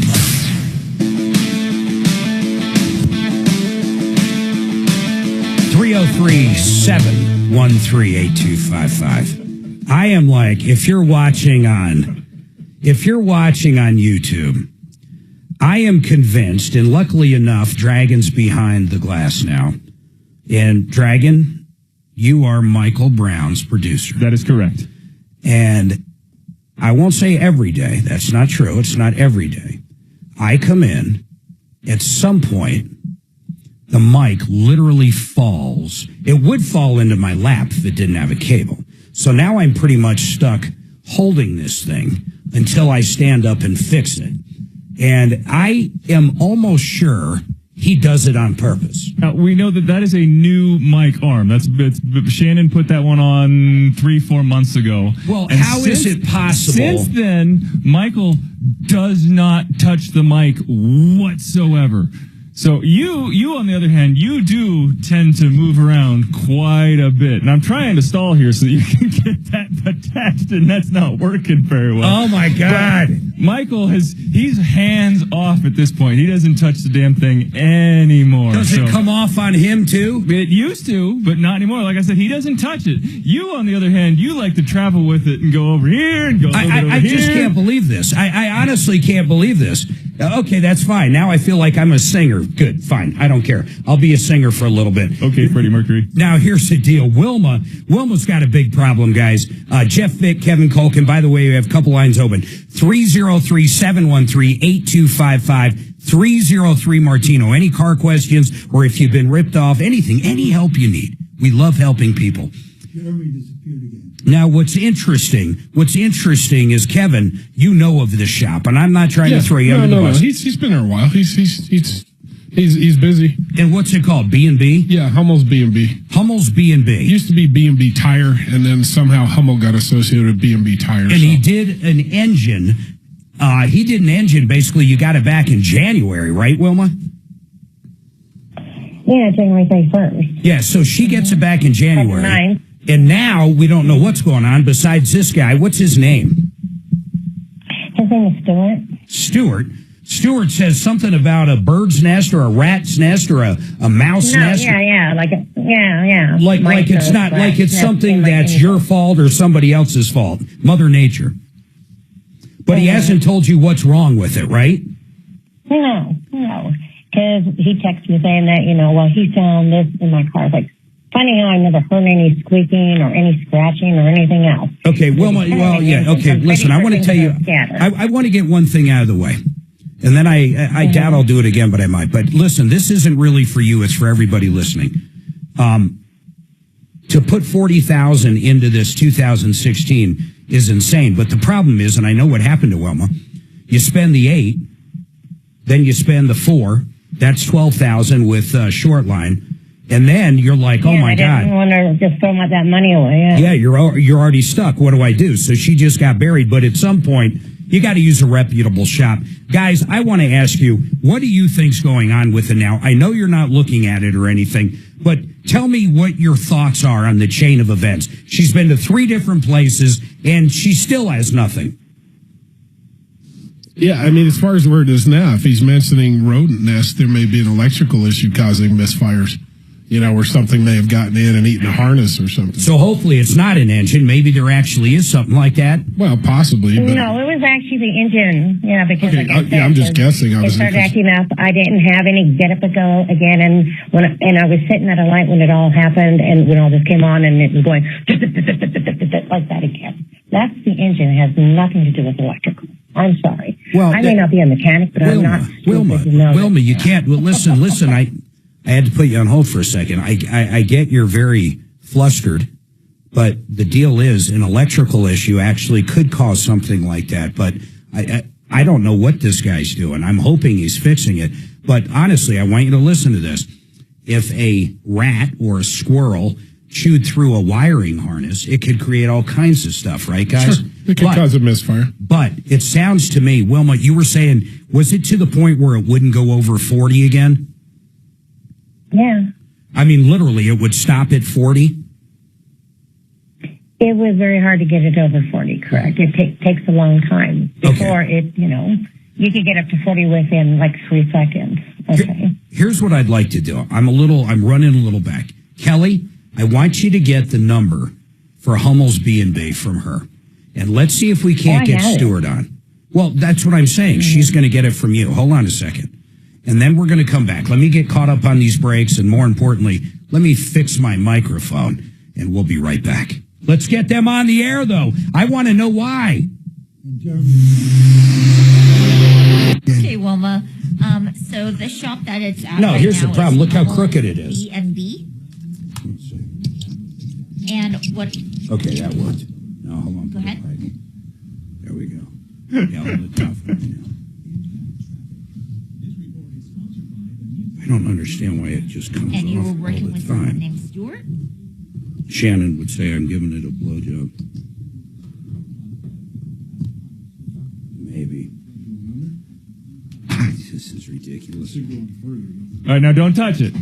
I don't see any new parts on this, by the way, at all. Okay, hang on. I'm going to try to read Yeah, this part is the problem. Right. It is different than these. Could you be the guy What part's the problem? that brass bottom on it? No. Okay. Well, you notice. What? See, there's no jam nut on it. This has a jam nut, so when you get it on there, you tighten it, and the threads can't turn. Give me another 30. Does it have a jam nut on the top? You know what I'm going to do? I'm going to swap with that one when no one's looking. This one's got a jam nut on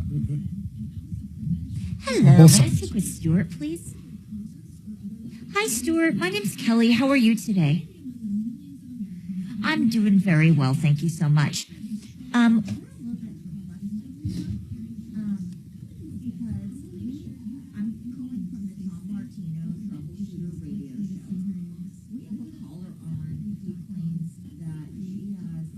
You know, the Art of Granite, Mitch Fleury is the owner. They got a deal going on right now that's unbelievable. Listen to this. Free bathroom with the kitchen installation. You get new countertops. You can get cabinets. You can get new fixtures. Listen, I'm not kidding. You get the kitchen done, you get that free bathroom. Now listen to this. Sinks included at no extra charge. They'll come out, they'll measure, they'll fabricate, they'll get that granite or that quartz, whatever you want done in your bathroom, and you're going to get the sinks at no extra charge. You get a free cutting board right now.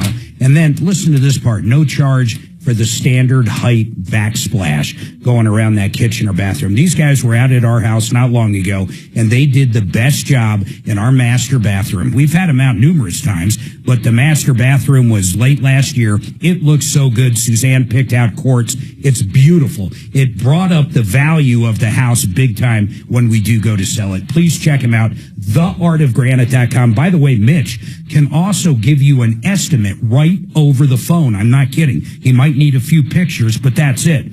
Theartofgranite.com. You think that guy would come on? No way, Jose. Stewart's challenging. Yeah. Napa had to sue him to get the Napa Auto Care off his building. Really? Yeah, he refused to take it down. Okay, great. Wow. So you're familiar with the case. How old is he, old dude? He's my age. You're right, somewhere between us, you know. Oh, they had to sue him to get the sign down. Yep. Yeah, because we were Napa Auto Care. And I was like, well, why is he flying the sign if he's not Napa Auto Care? Plus, I mean, do they have any kind of territory or no? Yeah, well, you're under contract. And they removed his contract. And he wouldn't take it down. No. The day they went to court is when he took it down. Her side of the story, and we And then rumors, I don't know for sure, but there's some issues with... We just really need to know, Kelly, more than anything, like what's wrong with it if he doesn't want to come on air. Just something. Why not answer? She's smoozing him. It might be working. The old schmooze. Yeah, we're not mad at him. It's only been 2 weeks. Hopefully he's going to fix it. He could be waiting on parts for 2 weeks, for God's sake. Well, I'll tell you, man, I put a used engine in an Acura that I owned and drove for a while, and the wiring harness got all messed up. One of my technicians, I should have never had him pull that damn motor, didn't know what he was doing, and it ended up at Lakewood Electric. Mm-hmm. And they finally got it done, but man, that was the biggest mess ever. There's so many wires in that thing, it's crazy. Well, in the older cars too, they weren't made like one big 80-pin plug. No. You had 10 different plugs. Well, it wasn't even this. He basically cut through the harness. Oh, sure. Like 30 wires, maybe even 50. I mean, it was crazy. Yep. I remember working with guys when there was carburetors on cars, all the vacuum lines and stuff, like on a Honda. Yeah. So I tried to explain to him, I said, dude, just mark them where you take them off. And then you know where they're going back on. I understand. He's like, oh, I do. This is, what the fuck? He put an dot on every single one. I didn't tell him to mark them all individually. Yeah. Manifold vacuum. It's like writing the number 1 or blue tape on every one. Or trying to decipher between an 8 and a 9. I installed a Sidewinder garage door. They sent me one for warranty, and I had to do it up on a ladder late last year. It was a bitch, but there was probably... hanging on a ladder with those. Yeah, it's pretty big, but it was like 20... Well, actually, I didn't have to pull the whole unit down. They sent me a new, I don't even know what it's called, a new adjuster and then the brains. But it had probably 12 wires. And I looked at it, I was like, God, geez, I just took pictures, man. Just took pictures. And sure enough, I needed the pictures. I want to hear her talk. Can you bring her up? And so basically, what we want to do, and this is the typical problem we run into, is that we get a caller that calls in. Then we look up a business like yours. You have really good reviews, but we're not getting the entire story. And so that's why we ask people like yourself to come on. So It could vary. Here's the sad part. It could very well be a rat's nest or a squirrel or something. So that what is it usually? I think I had a squirrel one time. Your could be business is rabbits. lauded 10 seconds, by guys. coming on for that. And $22.50. Sample rate quotes based on preferred non-smoker rate class. Exam required to qualify. Denver's talk station, 630 KHOW.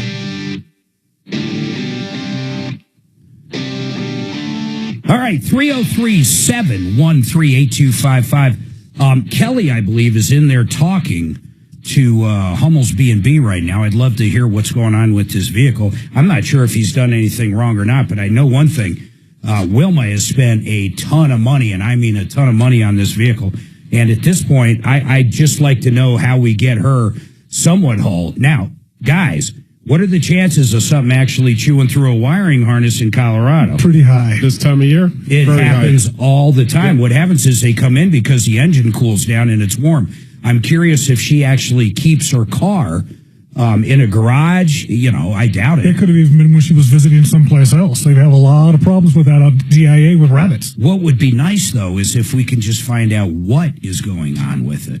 Have you guys dealt with this? I mean, years ago, I had a technician putting a used engine into a car that I had, and he cut through the wiring harness. And I ended up bringing it down to Lakewood Electric, Kevin, which ironically you ended up buying. Yeah, Bryant was there. Yeah, Bryant was there. Who was that gal that worked with him? She was cool, too. Allie. Yeah, Allie. Yeah. Are the either of them still around? I know he had some Allie health actually issues. opened her own little shop, Colorado Auto Electric.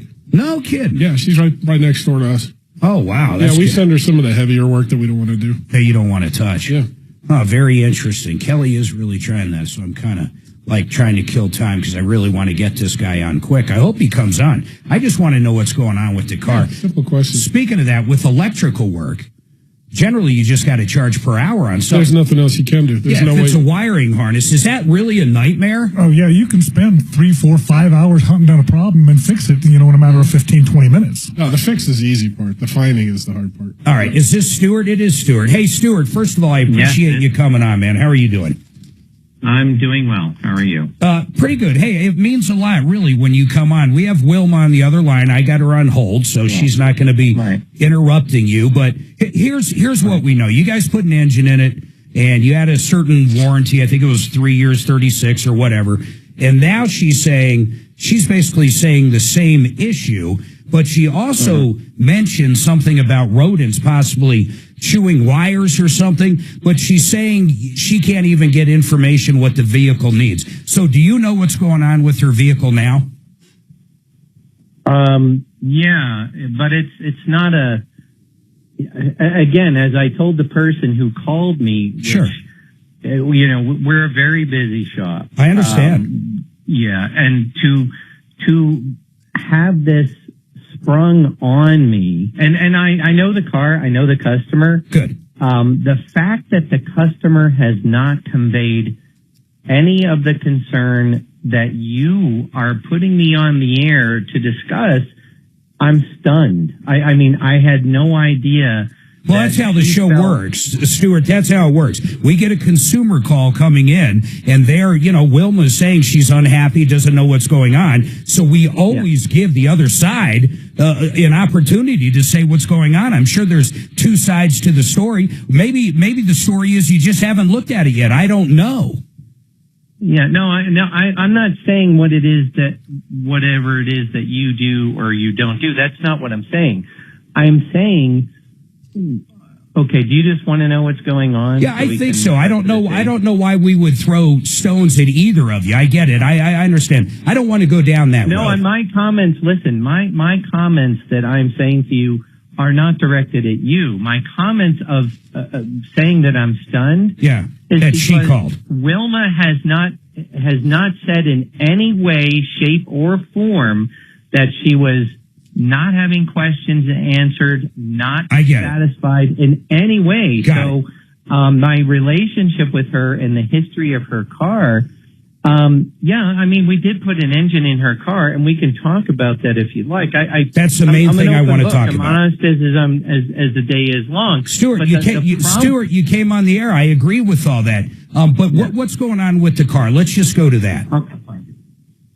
Okay. All right. So we did put an engine in the car. Yep. Okay. The reason we put the engine in the car is because it had internal failure. Long story short, it had internal failure. Understood. We had the vehicle. We kept in contact with her. Now, keep in mind, the entirety of the time that the car was here, we provided courtesy shuttle service whenever she needed, 7 days a week, 24 hours a day. Got it. Okay. So all that was done. It was delivered back to her. And a short while later, which was February the 22nd, it was a Saturday. Now, we're not open. Our administrative office is not open on the weekends. Our technicians are here, but the administrative office is not here. So she had contacted me on February 22nd, which was a Saturday. And she had indicated that there was a couple of warning indicators coming on. Sure, check engine, whatever. Right, exactly. And that the vehicle was losing power, etc. So upon hearing this, I immediately went to, can we tow the vehicle in for you instead of, you driving it, because you don't want damage being caused. I get it. Exactly correct. So what happened? Did you guys tow it in? We did tow it in. Excellent. Correct. On that Saturday, I think it was less than 2 hours. Now, when that happened, now again, she doesn't know this. You don't know this. I was literally at the doctor's office when this happened. I get it. So far, I see no problem of anything. Just hold on. Humor me for a moment, please. Okay. So we tow it in. We did get to look at it within a day or two. And there were codes in the computer indicating random misfire. Okay. Going on. Okay. Now, the codes were in there, but the second we started and ran the vehicle, it ran fine. Those codes were not, and when we looked at live data, It did not indicate that live misfires were happening. It did indicate one of the cylinders showing a misfire, but currently at the time it wasn't. that we started testing it, it was working the way it was supposed to. Got it. Okay. So I spoke with her. I don't know, that first week it was here, which the vehicle hadn't actually been here all that long. But anyway, that first week I did communicate with her at least a couple of times. I don't know exactly how many and where or when. Sure. But I did tell her that we discovered evidence of a rodent's nest in her engine bay area. Now, I think that this sort of put her on her heels a little bit. Sure. She's 40 grand into this thing, not just with you, but with, with Shortline and the muffler place, everybody. I get it. She's like fed up with this. I get it. No, and that's fine. I know a little bit of her history before coming here, and I certainly, empathize with, know, because it just seems like, based on what she was telling me, it sounds like she could have been better advised. And upon learning this, I tried to handle this with more kit gloves. Yeah, I got you. More deep descriptive, So where's it at now? What's literally going on? Hold on. So we told her that there was evidence of a rodent's nest, and I was very clear. I said, look, there is no evidence at this time that there is any relationship between your running problem and that rodent's nest. And I further informed her that whenever there is a rodent's nest present, regardless of whether there's evidence of a current problem caused by it or whether there's not, we inform the customer because we feel they need to know, because it's a growing problem. We're seeing it more and more often with cars that are coming in, either because they know it or they don't know it. In either case, we want them to know. Got it. And I think that might have confused her a little bit because I think she thought that I was saying I get it, but fair enough. To what the car was here for. But Stuart, at this point, where you are in the story, and it's like a novel, and I understand, and I don't mind you saying it. Well, details are important. Well, I get you, but let me ask you this: at this point in time, where the story's at. The vehicle's running fine, though. You reset the codes. I understand about the little nest you found, whatever was there. But when you turn on the vehicle... I didn't finish telling you. Oh, my God.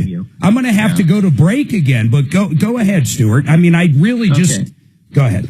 Well, context and details are important. I mean, I'm a technician, so they matter. Okay, let me do this then. Yeah. Let me do this, Stuart. Do you mind? I got to take this break. I got to do a commercial or else I just got to. Let me take this break. Please stay on. I'll let you finish the story. 303-713-TALK.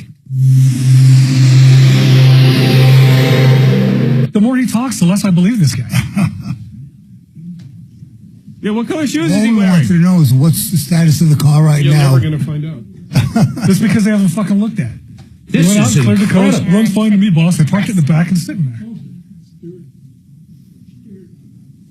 All right. Would you grab me a water, Kevin? Me too, please.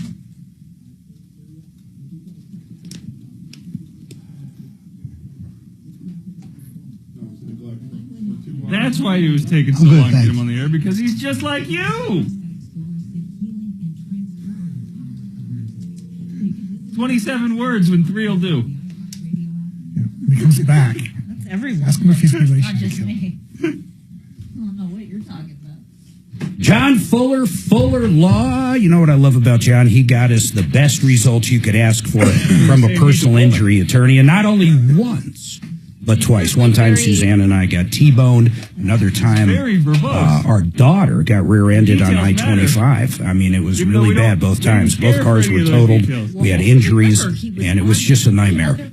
John held our hand through both cases and got us maximum results. Got every penny the other insurance company had, period, end of story. And it was a great outcome. He kept us updated throughout the entire time on the case, which I really, really love and appreciate him doing. A lot of attorneys, that's not going to happen. These big ones out there, what happens is basically you call up and you're talking to 4 people, and I'm not sure if you ever get to talk to the actual attorney, but that's the deal. But John Fuller, put this number in your phone if you're ever in an accident. I appreciate it if you gave him a call because you're going to love the guy. 303-597-4500. 303-597-4500, John Fuller. You know, I told her, I go, before you can just leave it on this table here. Okay.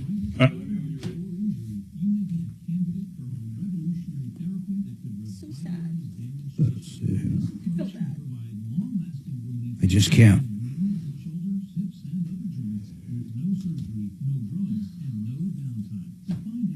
All right, I'm good. 30 seconds.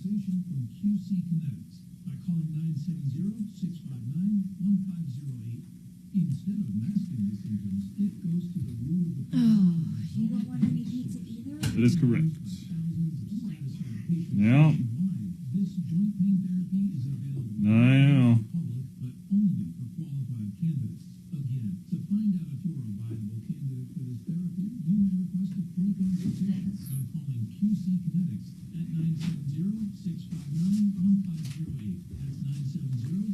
Thank you very kindly.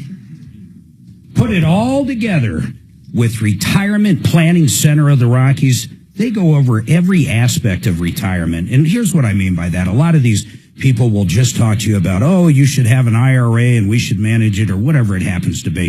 These guys talk about everything. Over 40 years experience. But they're going to talk about even optimizing your Social Security benefits. How many people do that? They're going to talk about tax ramifications. They're going to talk about Medicare and supplements and insurance and annuities, long-term care. They do estate planning. They're going to talk about everything that has to do from moving from your working self to your retirement self, including, of course, your legacy. Where do you want everything to go? Maybe you have a business and you want to pass it on to the kids or sell it. They'll help you with it. They are going to talk about investments. They are going to explain annuities and where you are now. Maybe you want a certain amount of money each month. It doesn't matter. They're going to sit down and figure out what you want and work with you. I want you to check them out at rpcenter.com. That's rpcenter.com.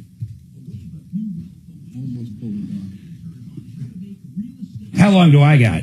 2 minutes. Yeah, I'll just wait. Because these phone calls 45 minutes. The more you have to add to a story, the more you're trying to hide. Yeah. Context and what's wrong with the car. Yeah. Just give in any context. He's asked him 5 times, where are you at with the car? Yeah, in any context that you're. I can't imagine this guy finishes up and what do we have? 5 minutes basically? Well, it's only 12:45. Correct. You have Before 5. his next break. Before the next break, big break. Yeah. How many minutes? 5. 5 minutes. I just can't Well, imagine. just tell him. You have 5 minutes. Wrap it up. Yeah. Condensed version. We have all the context we need. For you and you.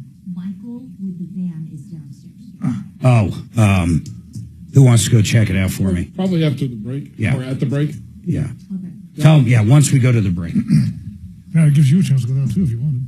Maybe I got it hit the head so bad. Yeah. Well, it's an RV. I'm sure he's got a commode on there. Yeah, just go.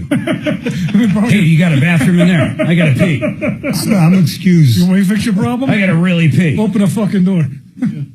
Let me borrow your pass so I can get back in there. Seriously.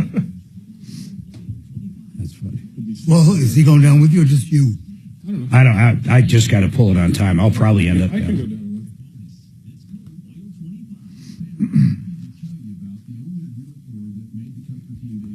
There was a story about the synagogue. Never gets that back. What's that? I got Doc's pass.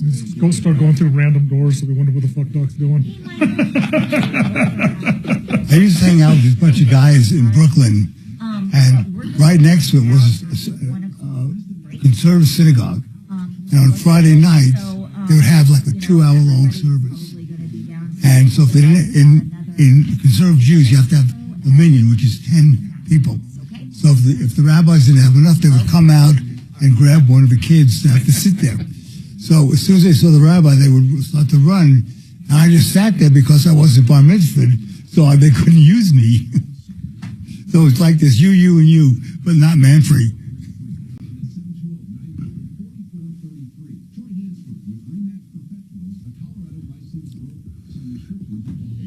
Ten seconds. The Angelus is going to break down why school choice is the only choice. That, plus Representative Tim Burchett, his bill to stop members of Congress from trading stocks, and more on the Joe Pag Show. Tonight from 6 to 9 on 630 KHOW. All right, 888heating.com. These guys are great. You need a new system or just a repair. These are the guys you call. You're going to be happy every time. I've used Garrett and the gang for years. If you go to 888heating.com, they can quote you. You're just going to love these guys. Give them a call if you need any repairs, looking for a new furnace or an air conditioner. And what I really love is they're always going to give you a price to fix it. They're not going to try to cram a new machine down. Now, I need to get back to Stuart and get this finished up. Stuart, listen, I give you all the respect in the world. I got about 5 minutes before we get to the news. So basically where we're at is she dropped it off. You were checking it out. You saw a few things. So where do we stand now? Or finish up your story. Go ahead. You know the time constraint. Stuart? Oh, wait, I might have hit the wrong button. Stuart, is that you? Yeah, I'm here. Sorry about that. Go ahead, sir. That's okay. I'll try to I'll try to give you the Reader's Digest. Thank you. So, all right. So every question she's answered or asked, we've answered. And I told her that the nature of this problem seems to be random. And when the car is running fine, it runs flawless without an issue. And then randomly, out of nowhere, it just starts having the rough running, the check engine light comes on. And we have seen the same cylinder misfire code come back. And that's where we are. It's just that it's a random occurrence. We did explain that to her. Maybe I just explained it badly. I don't think I did, but I was pretty clear about that. And I think where part of her concern was because she reacted in a way about the rodent nest. She was seemingly incredulous. I understand. So, she thought you were blaming it on a rodent or something. I get it. I understand. No. I just wanted her to know that we saw it and we removed it. I got it. Stuart, let me ask you something. So right now it's running okay? No, we did identify an ignition coil that is defective, and we did put, when we put the engine in, amongst other things, we did, of course, replace the spark plugs, which is standard for an engine. Yeah, I got it, but not the coils. The ignition coils. No, we did do the coils. Oh, okay. So you might have had a bad coil. Brand new coils. Yeah. She has, and it doesn't appear that she will incur any cost here at all. In fact, the entirety of the time that it's been here on this, we have again supplied all of the shuttles at the drop of a hat. Thank you. When do you think you're going to be able to have it finished up? I realize that you might not even know what you got to finish up yet, but any kind of time frame? But we know more than we did. Okay, great. We definitely know more than we did through. And again, what's taking long is the randomness of it. We can't just put a person in the car and have them driving around for the entire day for two reasons. One, because that's not reasonable. Yeah. And two, she has been very clear that she does not want any unnecessary driving or mileage put on her car. Well, that's not reasonable. Hold on, let me bring Wilma up real quick. Wilma, listen, listen. If I were you, I'd be upset too, but I'd be upset over the whole big picture. You spent $12,000 with Emic. You spent money with these guys over at Hummel's B&B. You spent money at the muffler shop. I get it. It's horrible, but he's looking at it right now. They already did the coil. I heard Stuart literally say that he's not going to charge you anything. I mean, if it's an engine issue, he's not going to charge you anything, and he's already done some work to it, and it is very random. I think you need to. In fact, I'm telling you need to. You should give him some more time to look at it. He's giving you the rides when you need them. I mean, are you good with that? Last time I heard anything from him, yeah, I'm fine with that. It's just I need communication. I like that, Stuart. Wilma, don't run over me.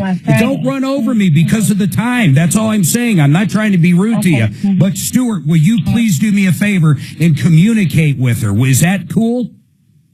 I have been. I mean, there hasn't been a lot of communication about the problem specifically. All I did tell her was the brief mentioning of the rodents. I got it, and then it just went off. It was like squirrel. The randomness of the codes that we were seeing, I did explain that to her, and I told her listen, that both of you, I'm putting you both on hold just because of time. I have no choice on this break. Here's the bottom line. I think Stuart's going to fix it, Wilma. Give him some time to look at it. I think us calling over there probably incentivized him to look at it a little quicker, get it back to you. And Stuart, I really do appreciate you coming on. That's all I can say about that. But Wilma, keep us up to date. Maybe call back in next week, okay? Okay. All right, thank you. Hold on. I want to make sure we have your info as well, Wilma. Hold.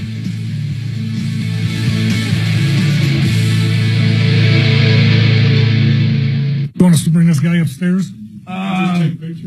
Yeah, take some pictures. I don't even, I mean, if it makes sense to take a picture, I might shoot that real Yeah, no shit. Wait a second. He's putting on. He walks around in shorts, but he puts on a jacket.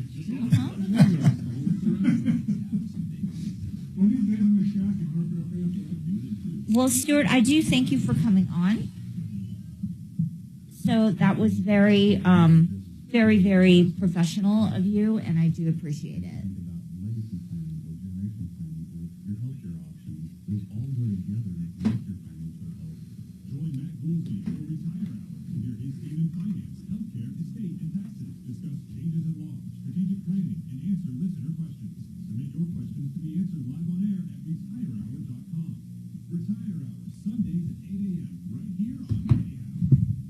Well, Stuart, listen, I can give you more time.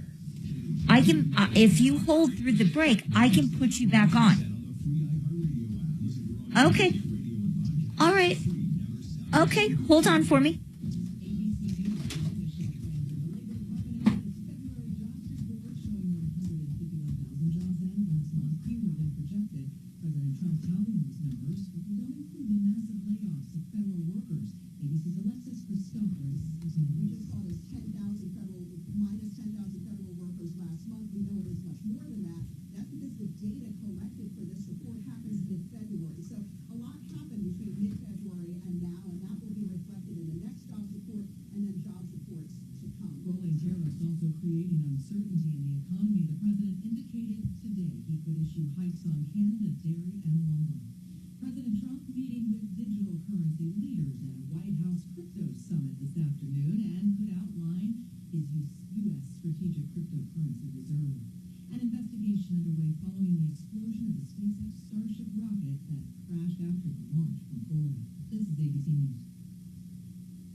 Today.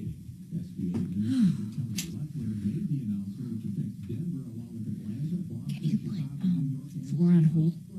Mark forgot to do that. Oh. Be interesting to see if she's even still there. So? Why wouldn't she be? Stuart's still She there. could have hung up.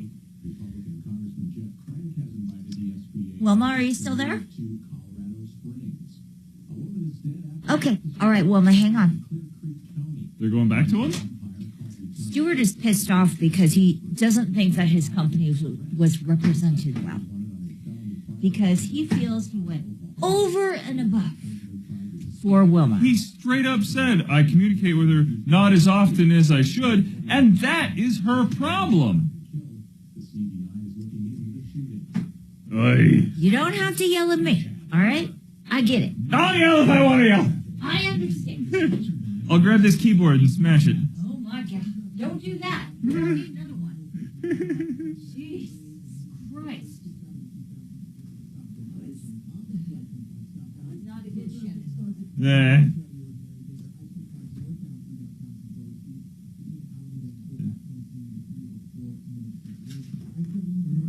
Ross just I'm good. We're going to do this here a little bit. I'm Lynn Hoffman, and lucky me, I get to host the Music Save Me podcast, the podcast that explores the healing and transformative power of music. You can listen to the Music Save Me podcast on the iHeartRadio app or wherever you get your podcasts.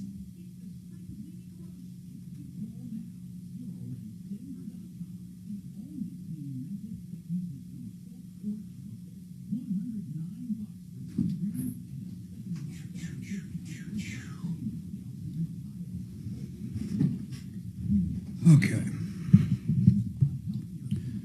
All right, YouTubers. Stewart's coming back on. Why? He doesn't know me very. He thinks I didn't handle it right. Although I don't know. I tried to decipher what Kelly was telling me. Now that could be an enigma in itself. Exactly, but I'm like, Stewart, I'm actually pretty mellow this week. I mean, like, really, this is crazy. That Stewart may be related to Drew. That story just couldn't get any. It just wouldn't stop. Oh, yeah. And then I told her three things. One. Good afternoon. Thanks for calling. I think he had a feeling 10 seconds. we were picking on him rather than just getting it. This is the only choice. That, plus Representative Tim Burchett, his bill to stop members of Congress from trading stocks, and more on the Joe Pag Show. Tonight from 6 to 9 on 630 KHOW. Yeah. Ripped off, bad news. You need advice so you don't have to lose. We'll come running just as fast as we can. Troubleshooter's gonna help the common man. This is the Troubleshooter Show. Now, Tom Martino. Welcome to the only show of its kind. We're here to solve problems, answer questions, take complaints. You've been ripped off. If you've got a problem or just need some help, we always want to hear from you. I got two lines, 303-713-8255. Now, I got to jump right back to Stewart. We had him on last hour, and my understanding, Kelly, tell me if I'm right, he didn't like how it went down on the air. Basically, Wilma had an engine rebuilt by him, or an engine installed by him on her 2016 Denali, and she had a problem with it afterwards, and she brought it back to Stewart, and, you know, she's upset, but really, the real reason, and I want to say this, she's upset, isn't just because of Stewart. I mean, this woman on this $18,000 vehicle already dropped $12,000 with Shortline on it that didn't fix the problem, dropped some money with Midas on it that didn't fix the problem. Then she got it over to Stewart's place, Humble's B&B, and basically he said, well, it's an engine. It's an internal thing. He put an engine in. It was running pretty good for a while, and then it had some check engine lights. It wasn't running great, and she brought it back to Stewart. In a nutshell, that's kind of where we're at. But Stewart, I'm happy to give you more time on here, but there's nothing, I don't find anything negative about what I've said about you, nor do I find anything negative, period. I just don't. So go ahead, sir. All right. Thank you. I appreciate that. Yeah, of course. I understand you're explaining to your listeners and everything, but where I take issue is the very last thing you said, which I didn't really get to give all the details anyway, but I understand it's a talk show. Yes, sir. I have to work within your parameters. Yes, I get that. Whether it's fair or not. But the last thing you said is what I take issue with. What was it? What did I say? you said that you believe that your phone call to us further incentivized us to do something about the situation. That is patently false. Okay, fair enough. Maybe you don't. Maybe wait a minute. Hold on a second. You said your thing. Please let me respond because, frankly, Go ahead, that's Stuart. part of the problem here.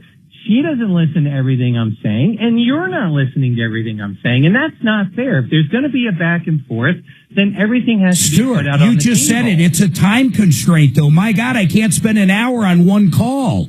You Honestly. guys called me. And you know I didn't what? call you. Well, that's right, because your customer called me.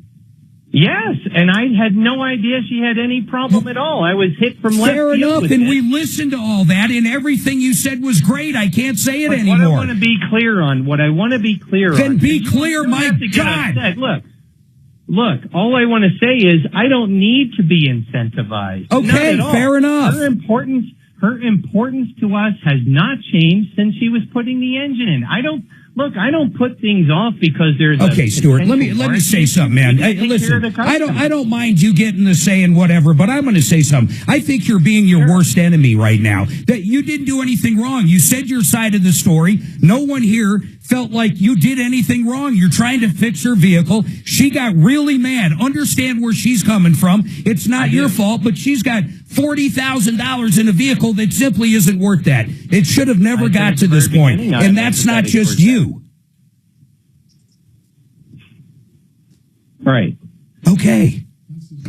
I mean, that's it, The only man. thing I took issue with was your last statement. That's all. I don't need to be motivated. We treat our Fair customers enough. with the utmost. You know what, Stuart? Fair enough, okay? I was trying to appease her to put her at a little ease get it. that you're going to get it I done. get it. That's all. We are. All right, I appreciate that. Wilma, that's where it is, okay? You guys, let me tell you, you're both of you, and I mean this, and no offense to you, Stuart, but yeah, you both are a little hard to talk to, quite honestly, and I can see why you guys have a hard time communicating with each other. But Wilma, listen, call us back next week and let us know where this is at. You know, that's it. I think he's going to fix it, and there shouldn't be any issue, okay? Well, I really didn't have an issue with Stuart except for the fact that he doesn't call me. Everything's in text, and I have to text him as to what's going on with my car. Okay, well, that's good. I think he's going to handle it. I'm putting her on hold, too. I'm done. My God, I think it's fine. Wilma, I promise you, I appreciate you calling. I would like an update. And Stuart, I appreciate you coming on air. Chris, what is going on with Progressive? Yeah. Hi, No, Mark. I'm sorry, Chris. Chris, listener. I'm sorry. Chris, hold on. I'm sorry. Guys, listen. Am I crazy, or was that really hard? Listen, I understand people aren't used to being on the radio, but she wouldn't stop, and he wouldn't stop. I just wanted to get to the end of it. I wanted to think you get did to the right what's thing, going Mark. on. I realize there's a lot of animosity built up for whatever reason. I have no idea. But then Wilma at the end actually says something like, I never had a problem with Stuart. I don't even know why she'd say that. Because why is she calling up? She said Stuart won't answer my calls. I don't think B&B did anything bad here. And did I come off like I thought I had a problem with him? No, absolutely not. But sometimes less is more. My God, he's given her rides everywhere. I think the guy's doing a great job. He's doing fine. To which he, though, did admit that he is not communicating as much as he should, and she seems to be that person that needs so much extra communication. Yeah, but a lot of that built up, I agree with you, Dragon, but a lot of that built up, nothing to do with Stuart. It built up of her buying a car for like, what was it, $18,000 that immediately or close to needed $12,000 worth of work that didn't fix it. Then it needed another whatever Stuart charged her. It's crazy. I mean, she's in a bad circumstance, but we're not going to sit there and blame Stuart. We're not blaming you at all. No, but my God, she's got to be hard as hell to work with. But Stuart, I just talked to you, and you're a little tough to deal with too, man. And you know what? Just because I'm saying that, and I think you're still listening,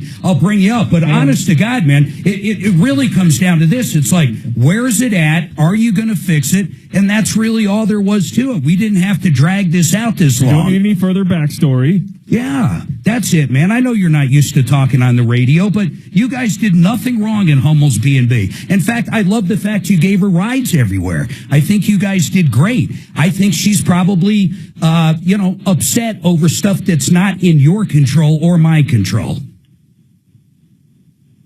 Okay. All right. Thank you, Stuart, for coming on. I did want to say that, though. I really think, he's got a busy shop, and he took offense that I said because we called over. But really, I'm saying that to appease her. I want her car done. I don't want her to worry. That's where I'm going with that. And I'm sorry, Chris. What is your question about Progressive? Yeah, hi, Mark. Long-time listener. Thank you. I have a potential bad faith claim against Progressive. I had a trailer jackknife and overturned. I was able to get the trailer turned back over, but the storage container I was hauling needed to be towed, and it's currently in a wrecking yard, racking up storage fees.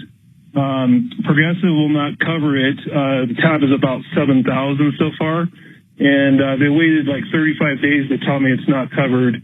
So I'm not asking for the container to be fixed, but just handle the towing and storage. Compass is my insurance broker, but I have not engaged them yet. Well, let's do this. Hold on. I got to take this break, Chris. Hey, let's get Brian Burns with Compass on. Get Chris's last name off air so he can pop it in and try to figure it out. And if he can't get it, because he still might be in Nashville, he might be able to come on but not get to his computer. You get the idea. Hold on, Chris. Plus, I want to talk about everything you're doing. And then, Alice, hold tight. Calling for brother, issue with scammers. All right, everybody hold tight. 303-713-8255. One line open.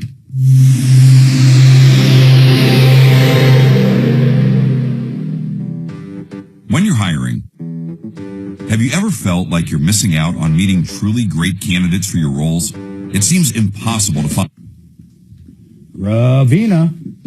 Boy, he's tough to deal with, man. That guy just doesn't stop talking. No. They both need to go to dictionary.com and look up the word succinct. I don't think they know what it means. Context is important. He bought the shop in 2007. Right. I'm a technician. These things are important. It was a Tuesday. The sun was shining. I had a turkey sandwich for lunch. Yep. But wait, let me tell you how I got the turkey sandwich. See, first I have to incubate the egg.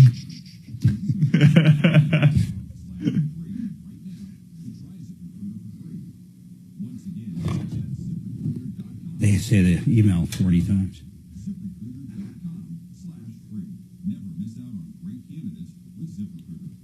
Ravina's Windows and Siding. Man, Nick Gravina, he's at the helm now. You know, his dad, Larry Gravina, actually started working for his dad in 1972.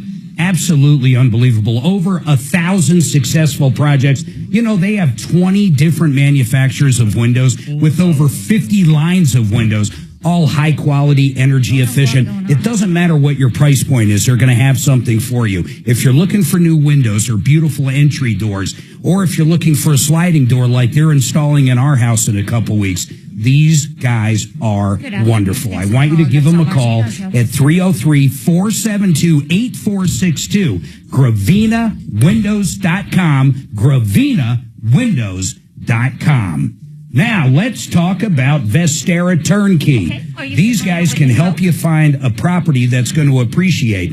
Barry is so good at finding areas in the country, hot pockets, that are going to grow the economy and the house is going to actually go up in value. He will find you the right town, the right house. He'll even help you find a management company so you don't have to do anything but collect a rent check. Then after it appreciates in value, you can sell it anytime. You own the house. The deed's in your name. You can do whatever you want. Barry just helps you for under $400 a year. It's incredible. We have callers that have made 45% on their investment just last year. Please check them out. VesteraTurnkey.com. VesteraTurnkey.com. But we only do on-air calls. Can I ask what you're in court for? What'd you guys think of that truck? What'd you think? It's the hail is minor. I was expecting to see more, but I mean, you definitely missed. But if they were paid to fix it, no, I'm not. I was going there. Yeah, I mean, $7,000. That's a lot. It's for nowhere as egregious as he made out. Yeah, I mean, I know it's his baby, so he's more sensitive to it. Yeah, the paint blending could have been better, but you really got to get the right angle. Yeah, and as far as that that little chip on the hinge. Yeah, and then did you see the one he showed on the hood? Yeah. It's like, nobody's going to say that's anything other than a fucking rock chip. Yeah. Wonder if we can get Compass on. Hey, Kelly, can we get Compass? Did you text him? If the guy wants to give him back half the money for the hail, he'd go get PDR'd somewhere for $3,000 easy. Because the guy did not earn the money for the hail. The other body I damage. got you, sir. I can can put you on hold and then missing have you here. And he's missing on his air. badge, the weight badge. The 3,500 badge is missing off the back. Which those guys, that's all they work on is sprinters. No. Yeah. Monday through Friday, 10 a.m. to 2 p.m. Or maybe that's the new thing, is taking those off. Okay, what is your name? Patrick? Well, I got Patrick. Boy, that'd be crazy if it was the old Patrick. Okay. Is that a failure to launch pad? Hang on for me, Yeah. and we'll be with you. I always wonder what happened to Okay, him, hang man. on. He used to call at least every 6 months. We haven't heard from him for a long time. Didn't he get a girl pregnant or something? Who? He definitely was having a kid. Yeah, something about pooping or something. What was that? Yeah, he was within the last 2 weeks. We went over that whole poop deal. Shannon kept playing. No. You ever have an overhead door open by itself? It's electric. No. I got one that's killing me at the shop. I finally wired a power switch up to it to shut it off at night. Just throw the latch. Well, yeah, but I don't want to burn the motor up. It should just automatically It reverse. should, but I don't know what's going on. We should fix it. Well, yeah. It's intermittent, man, Well, you mean like a misfire? Like a misfire. Right now it's working fine. Yeah. A couple of weeks ago, I called my alarm company. The alarm's going off. And we've had trouble with one sensor and one door off and on. And she said garage. And I'm like, it's just that one. Don't worry about it. I'll go down later and take care of it. And then my neighbor, she was still there, called me. Hey, your garage door's open. What? Sure shit, man. The main door's wide open. Closed it. Never happened again. 3 nights ago, did it twice. But now I have a remote, so I can close the door from my house. But I finally just turned the power off to it at night. Yeah. And no rhyme or reason. I'm so tired. Rough night? Yes. Last couple days, just asleep. Ugh. Need to eat some 10 food. seconds, I'm guys. waiting for the weekend. Trajan Wealth, your trusted local fiduciary advisors. TrajanWealth.com. 630 KHOW, an iHeartRadio station. All right, 303-713-8255. By the way, Genesis Total Exteriors, man, Mark Szymanski and the gang, they do it all. Right now, decks, it's coming up, man. Summer's coming. Get that deck put on the books now so you can build it. Maybe you just need a deck repair. Maybe you need a fence. They do decks and fencing, and they do stucco, and they do siding. Genesis Total Exteriors. You get it. If it's outside, they do it.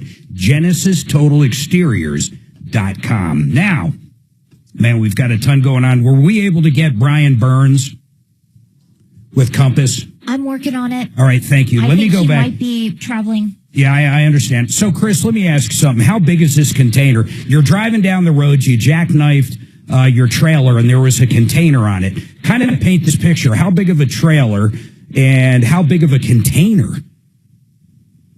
Yeah, the container is an 8x13. The trailer was, I'd say, probably maybe a 10x8 flatbed. And what was in the trailer? It was a flatbed trailer, and it had the container on top of it. The container weighed about I'm sorry, what was in the 1,000 pounds. container? What was in the container? It was empty. It was empty. I'm trying to just kind of get an idea of how big that is. I see. I mean, that's fairly big. I mean, it's not huge. So why did they deny the claim? So you jackknifed it. Did you have comprehensive on the truck itself that was pulling it? Yeah, I had full coverage on the So you truck had that full was coverage pulling on it. that, which generally would go over to the trailer. I mean, the trailer, the only time you really get a trailer insured is for like theft or something. You're not going to have any other issues, like even liability you wouldn't put on a trailer. So why did they deny it? What did they say? They're saying that the contents are not covered. Well, you just said it was empty. Oh, you mean contents of the trailer.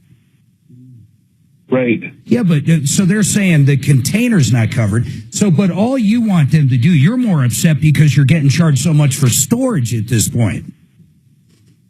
Exactly. And how much is the storage? They waited how long to deny you? You said 30 plus days.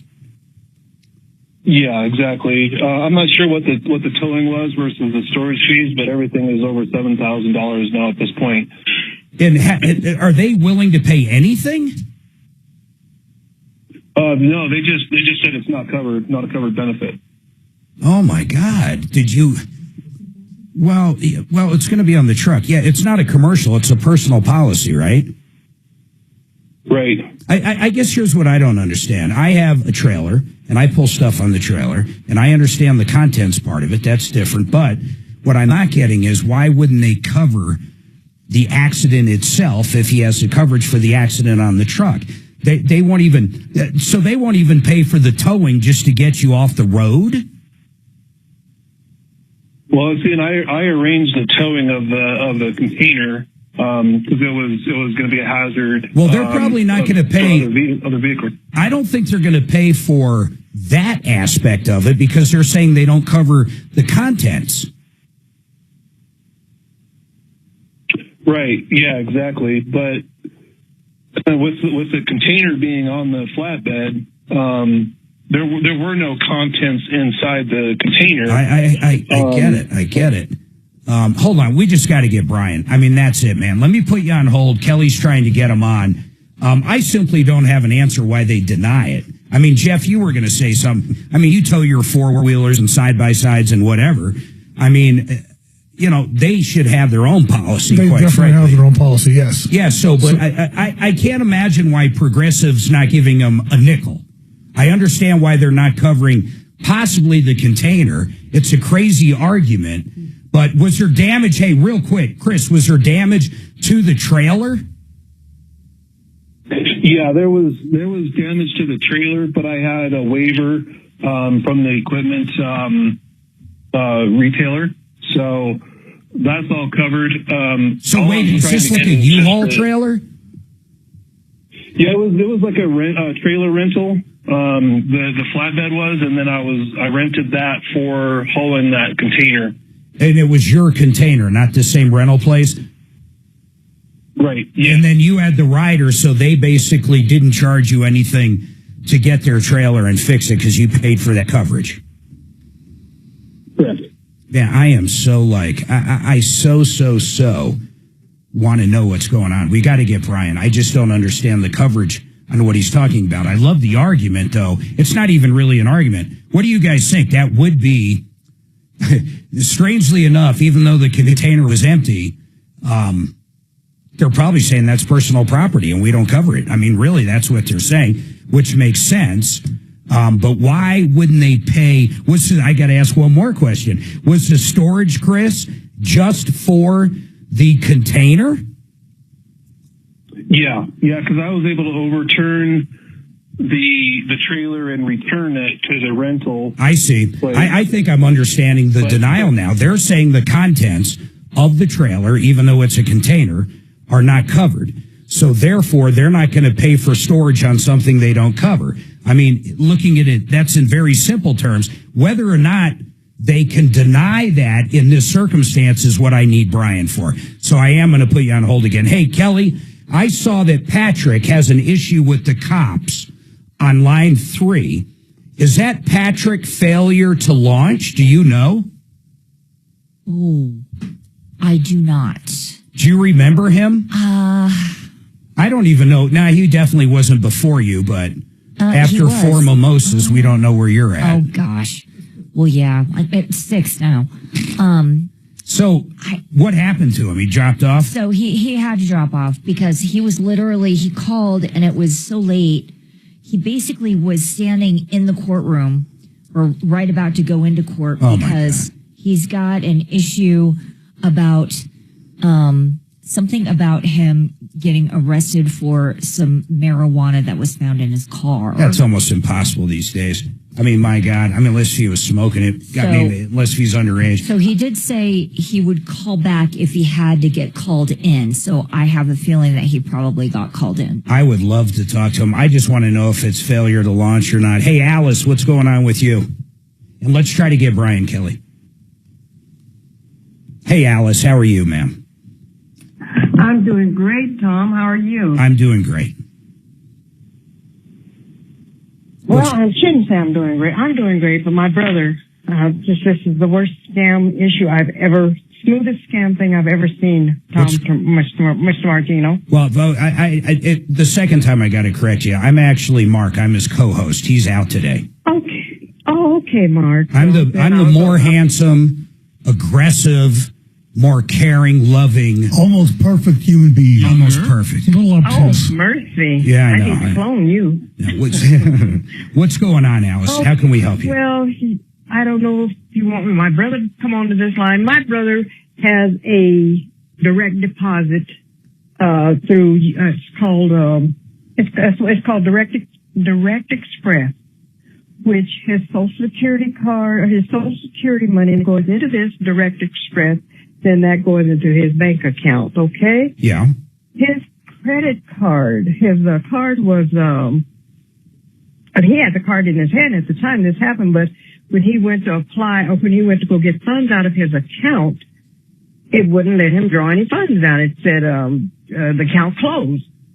So as he pursued and got more and more information on this account, come to find out that whoever scammed or whatever scamming they did, they changed his address at the direct deposit to North Carolina. Why North Carolina of all places? We have no idea who this person is. Oh, they changed the address to something in North Carolina. All right, hold on, Alice. I got to give you more time than this. I got to take a break. 303-713-8255 or help at troubleshooter.com.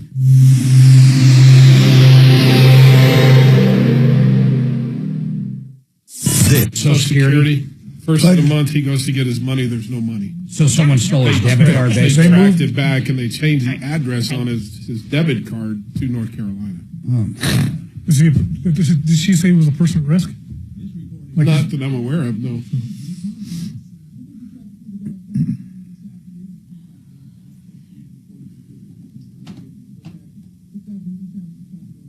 Well, it's like a debit card. I mean, those things are useless when there's fraud. Mm-hmm. You know? Well, wherever the address was changed, should be responsible for the loss of funds.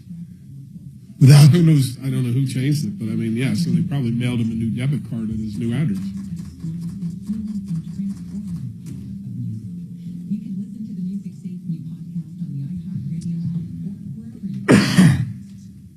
Brad O'Brien, in fact, if you listened to the show yesterday, he was in with me. If you're a landlord and haven't updated your lease, he's your guy.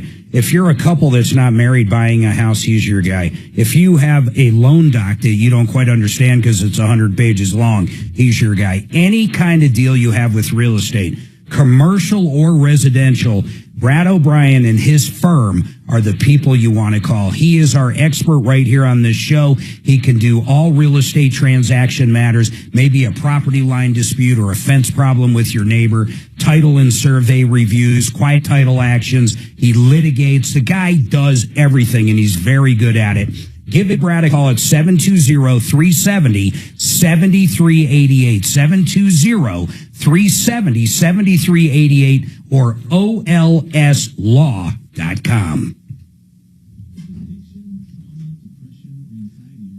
So, when I owned Mountain Peak in Cottonwood, Parker, kind of by you know where the King Supers is down in Cottonwood.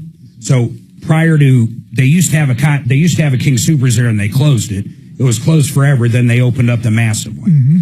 So when it was open originally, going back into like 2000s, whatever, early 2000s, I had a computer store connected to that building, and there was a vet next to me. So it was vet. Then emergency vet over there? Yep. No, that's in front of it. Okay. Picture the King Supers. Right. That King Soopers building used to have a vet, then Mountain Peak Computers, and then the doors to King Soopers right here. It was one building. It was literally in the King Soopers, but I had an exterior door. I don't know why I'm explaining the location, but I was so tired one time, and my guy called in. I had to go down there, and I had to run and get a computer part. I go to pull out of Cottonwood and make a left on a Parker Road to head down to Denver. I literally was so tired. I went into the lane with oncoming traffic, and at the very last second kind of sparked up and pulled away. I almost went head on with somebody. It was crazy. The only reason I'm saying this is I'm tired today, and I'm very thankful my car drives itself. Take me home. So that was a long story to say my car drives itself. Yeah, I had one like that one year. I was driving back up into the hills. I was on 285 up by Indian Peaks. That's the worst. And I don't know how the guy did it. He ends up on the wrong side of the highway. I was going to get around a truck. What? And we're going around a turn. No, whoever's, thank you, Kelly. Got back behind the truck, and then he couldn't have missed me by that much. Oh. But how the hell did you end up on the wrong side? Didn't you realize the Jersey barrier is on your right? It's nuts, man. It's nuts. It's just nuts. Well, that's how Tom got in his accident. He fell asleep. Who? Longmont. Tom. Oh my God! Yeah, the train. Yeah. I mean, can you imagine that? That poor guy in his He leg. ran in the back of a semi. I thought. Hit a train. I thought a train had something to do with it. No, he fell asleep. Went up underneath the trailer of the semi. Okay. Yeah. But same thing. Working late hours, heading home, fell asleep. Yeah. Lucky to be alive.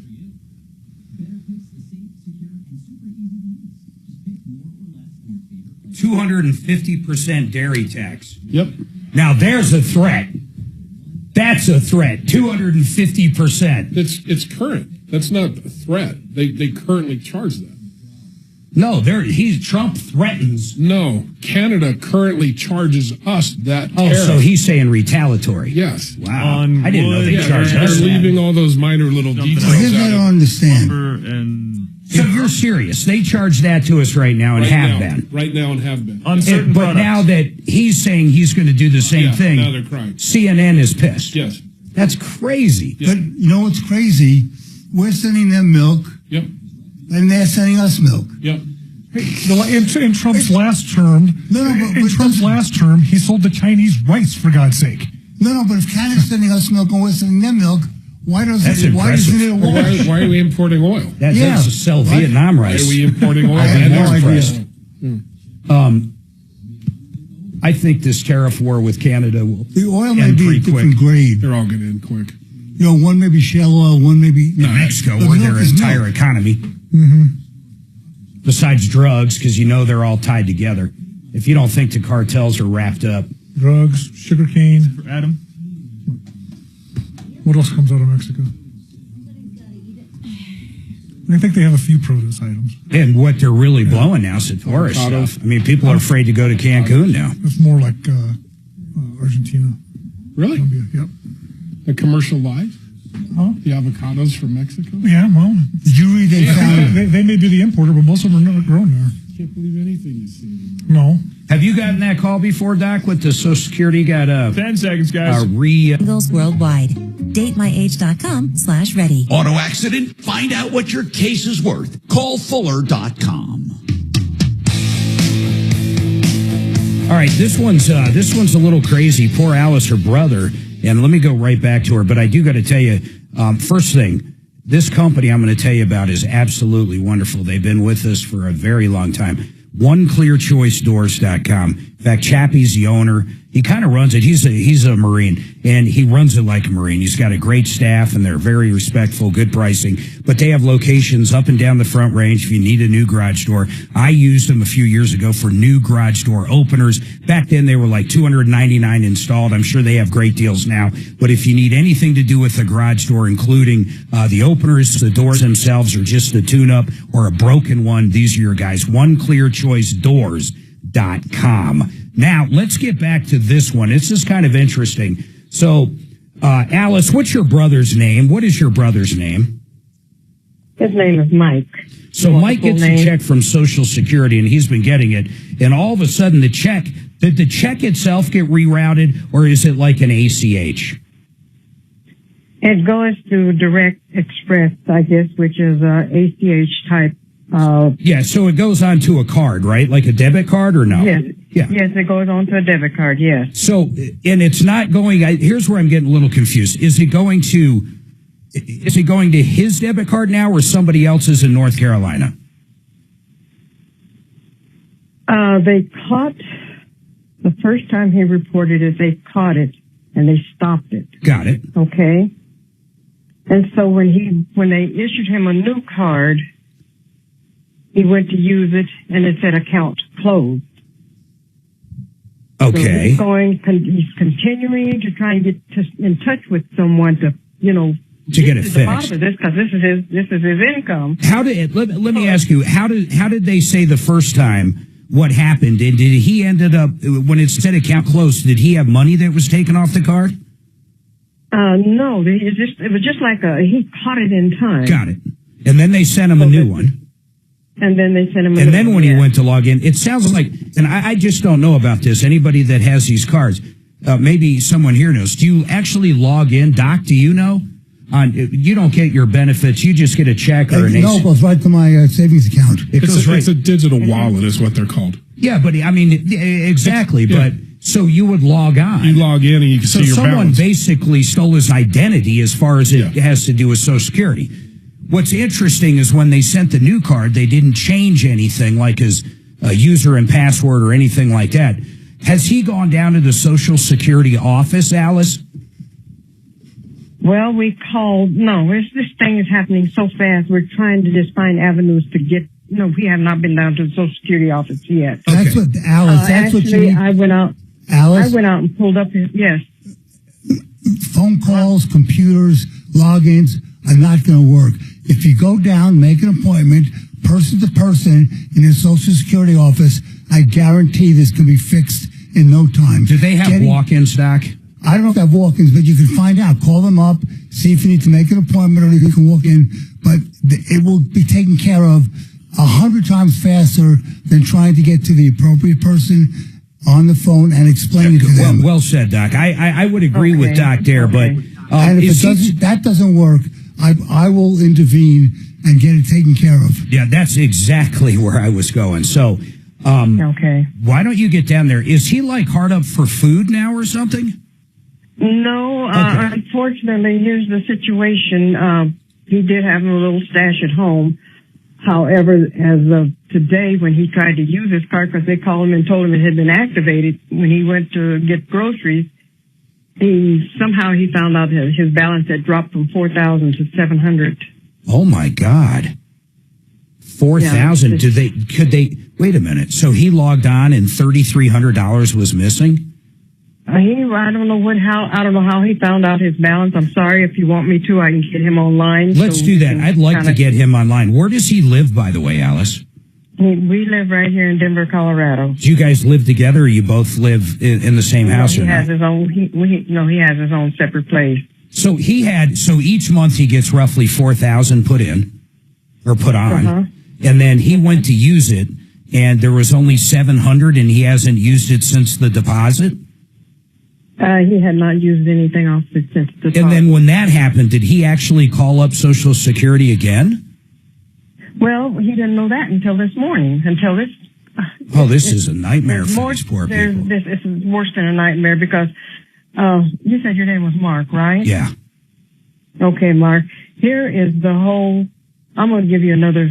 Go ahead, please. Puzzle. Please. A gentleman by the name of Mike Cooper was in touch with my brother. This is horrible. He said, Mike Cooper's a thief, I can already tell you. Mike Cooper's from India. Keep going. Oh, sweet. What happened with Mike Cooper, please? He called Mike and he said, Mike, I'm going to get you through this.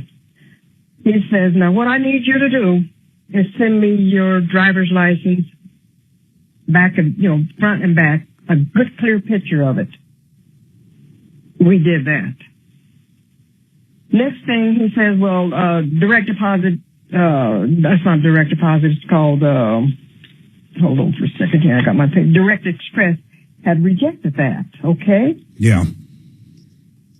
And so then he comes back on. He says, okay, I want you to take this number down. This is my direct number. Oh, I want you to send me a copy of your birth certificate. Alice, listen. Back and forth. Alice, listen. This is very serious. Beyond this, listen.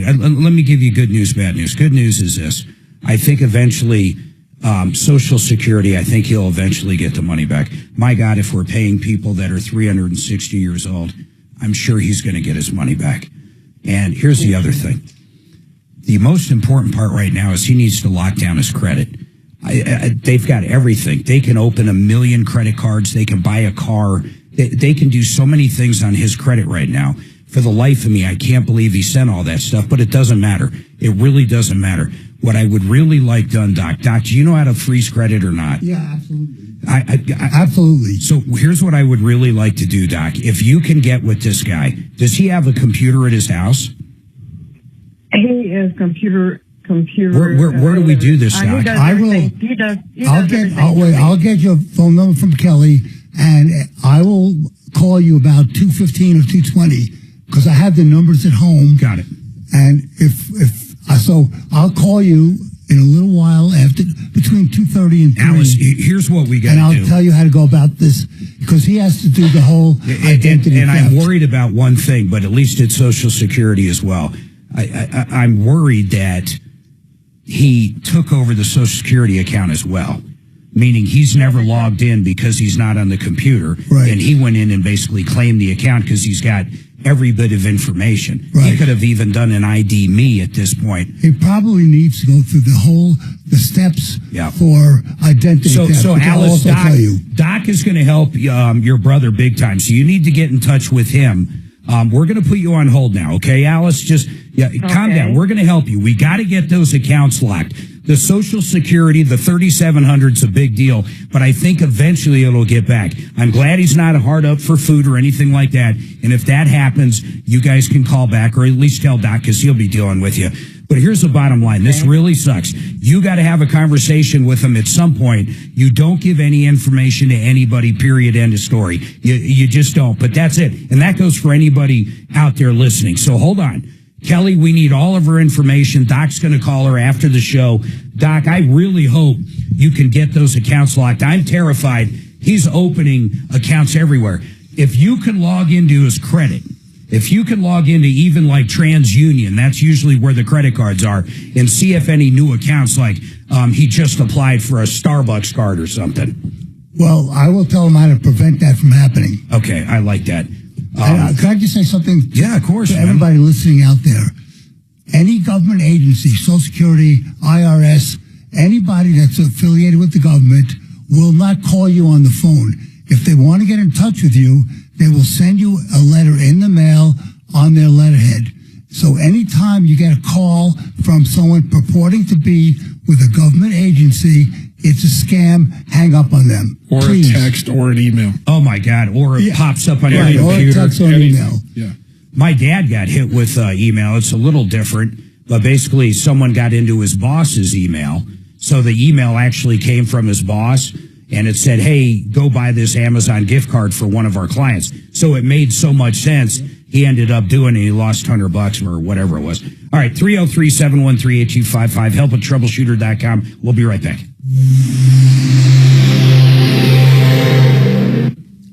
Yeah, but you see it all day with the elderly. I mean, you know, your judgment That's why your judgment is. I keep reiterating, if it's from the government, it's a scam. I mean, some of them are very, very convincing. Of course they are. You know, and that's the whole thing. Boy, that poor woman. Poor woman. Or At her least poor they caught brother. it now, you know. Boy, I wasn't expecting that. I thought we had just one issue until sent over his birth certificate. What didn't she send? Social, birth? I don't think they have his blood type. License? We can't find his firstborn. They don't know his shoe size. By a guy on the phone that I called to call him and tell her to get on the computer. And she did it. And she's on the phone. TheArtOfGranite.com. The owner is Mitch Fleury. I got to tell you a little bit about Mitch and why Suzanne and I have used him so many times. He's done our new countertops in our laundry room. He's redone three of our bathrooms and then part of our kitchen. Not only is his prices good and stuff like that, I mean, you're going to love his pricing. There's no doubt about it. I'll tell you some specials. He's got a great showroom, but his story is amazing. He came over from Romania years and years ago, 20, 30 years ago. $300. Can you imagine leaving another country and coming over here with $300? Of course, he got a citizenship. He learned how to fabricate granite, and he's so good at it. It's absolutely amazing. Tear out and haul away is always free. When you do the kitchen, the bath vanity is free. And right now, 20% off. It's a slow time of year. 20% off. If you have been putting off new countertops or have no idea what the pricing is, Mitch will also give you a price right over the phone. You're going to love him. You're going to love his team, his fabricators, his installation team. You're going to absolutely love him. We love everything he's done in our house. I couldn't be happier. And not only do you get the 20% off right now, and not only, listen to this, you get the free vanity in the bathroom if you do the kitchen, but right now you also get the sinks included. So that bathroom sink, that kitchen sink is going to be part of the deal. Generally, you pay extra for the stainless steel or whatever you want, whatever you desire. TheArtOfGranite.com, TheArtOfGranite.com, or call Mitch right now, 303-386-5919, 303-386-5919. Make that call. You're going to love him.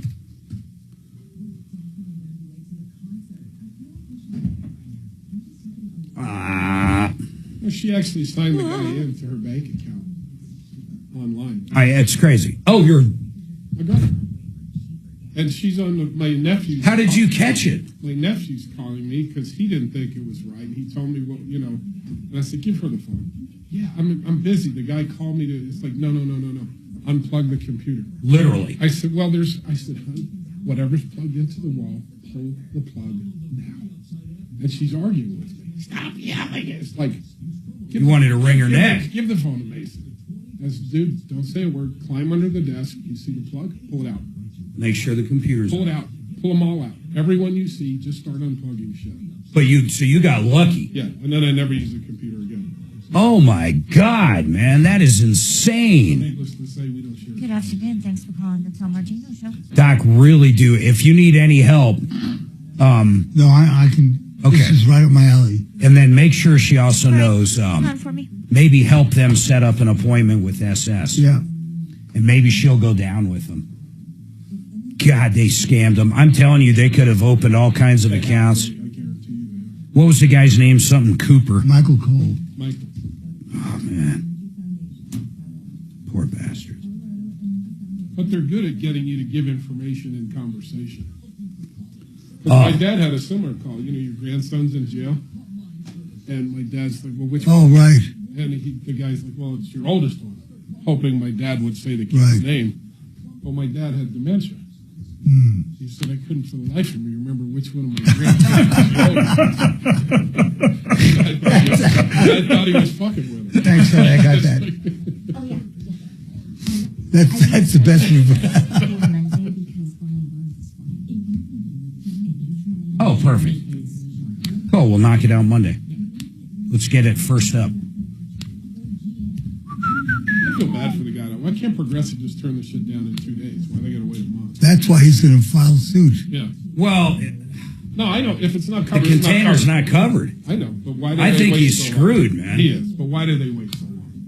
Well, that's kind of what I'm going to ask Well, Brian. he should get the storage fees reimbursed.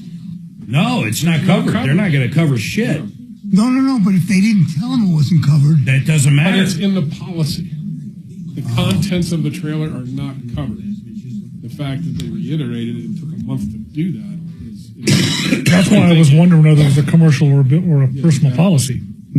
I truly doubt anything's going to happen on that one. But insurance companies, that's the way they operate. Yep. We send emails out for cars we're working on. We'll get them back in 10 days, for approvals on stuff. It's brutal. Now, after I retired, and I got stuff in the mail for 3, 4, 5 months after I retired from insurance companies with the claim it had made while I was still working. It was great. Every day I come home, there'd be a check in the mail. So how long has your license been expired now? I think I I gave it up around 2014, 15, so about 8 or 9 years. I don't get checks anymore. That's more like 10. Yeah, but 10 years. Yeah. How long do you have to keep records, or how long do you store them? Supposedly, now, medical records supposedly for 7 years. OB records for 18 years. Why is that? Because technically... Because the kid becomes an adult at 18. The parents can sue the doctor up to 18 years if something is discovered that they think was related to a birth injury. Oh, I'm going to go back and sue Dr. Varma. My kids drive me crazy.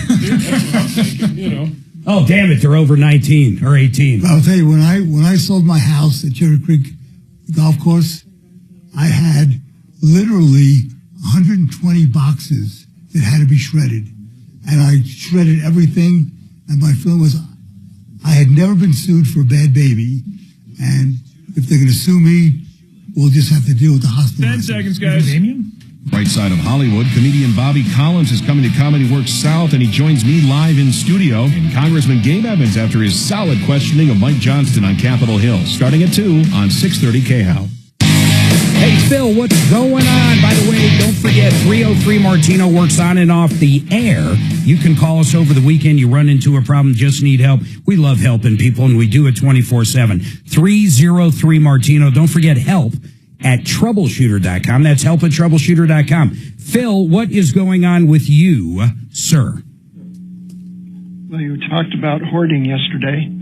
Yes, we were talking about hoarding. I knew an elderly couple for 14 years, and they were major hoarders. They had a 6-inch wide path through the whole 2-story house. It's horrible. And last June... Don't tell me it caught on fire. They died in a house fire. It's suspicious, though. There's several factors to it that are unanswered. It's horrible. I wanted to find out.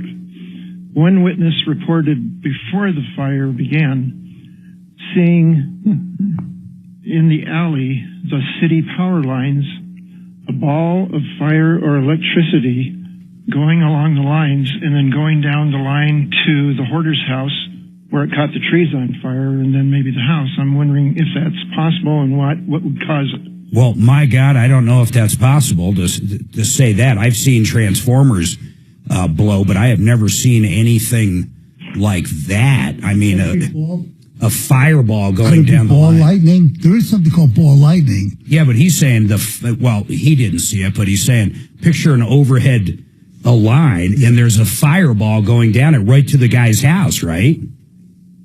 Apparently, that's what the witness says. It could have been a ball of electricity. Is it Excel? But it wasn't raining. It wasn't thundering. It was June. It was a hot morning, sunny. What a horrible deal.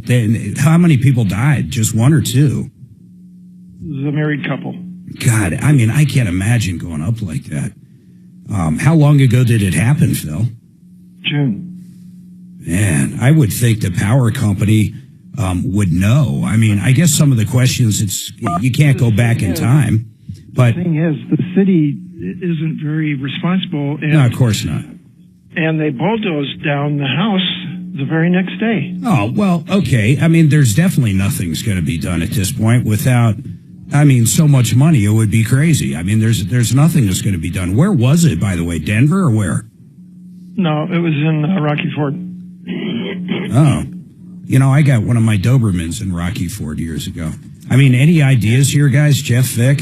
No, but the only good news is that most people who are caught in fires die of smoke inhalation. So I love when Doc puts a smile on it. So they know. So getting burned to death would be horrible. When you die of smoke inhalation, you just basically go to sleep. I got you. It's carbon monoxide, basically. Well, it's carbon monoxide and smoke. Yeah. But burning alive would be a horrible way to go. Hey, Phil, I'm really sorry to hear about those people. That sucks, man. There's nothing going to be done. I never heard of anything like that. No one in the room has. Listen, I'm going to say it again, and I mean it. 303 Martino. Number works on and off the air. You have a problem, tell your neighbors, tell everybody out there. 303 Martino. Please don't forget help, H-E-L-P, at Troubleshooter.com. My name's Marc Mager. I'll see you right here next time. Follow Tom Martino at Real Tom Martino. And stay connected with all of us at 630KHOW. KHOW.com. And on the iHeartRadio app. This is Denver's talk station, 630 KHOW. Like most of us, Lisa was a true dog lover, and she really loved our Pugapoo Jasper at Williams Jewelers. So, her fiancé Mark had a brilliant proposal idea. He took her for lunch around the corner, and as they walked down 3rd Avenue, he suggested they pop in Williams Jewelers to see our Jasper. When Lisa bent down to give Jasper a hug, she noticed a shiny bag tied with a ribbon to Jasper's jeweled collar. It's for you, sweetheart. Open it, he said. Inside was the diamond engagement ring Lisa had always dreamed of. When she turned around, Mark was on one knee.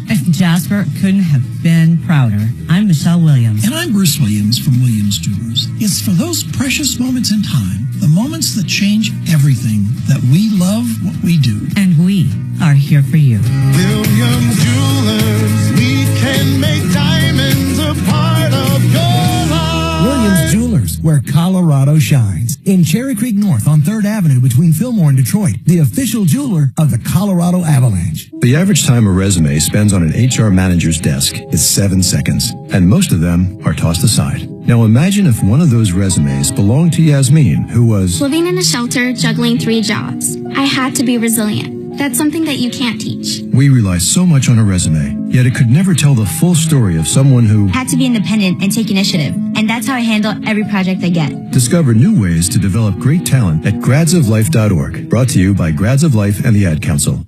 KRFX HD2 Denver. KHOW Denver, an iHeart radio station. Make us the #1 preset on the free iHeartRadio app. Listen for all your music, radio, and podcasts. Free never sounded so good.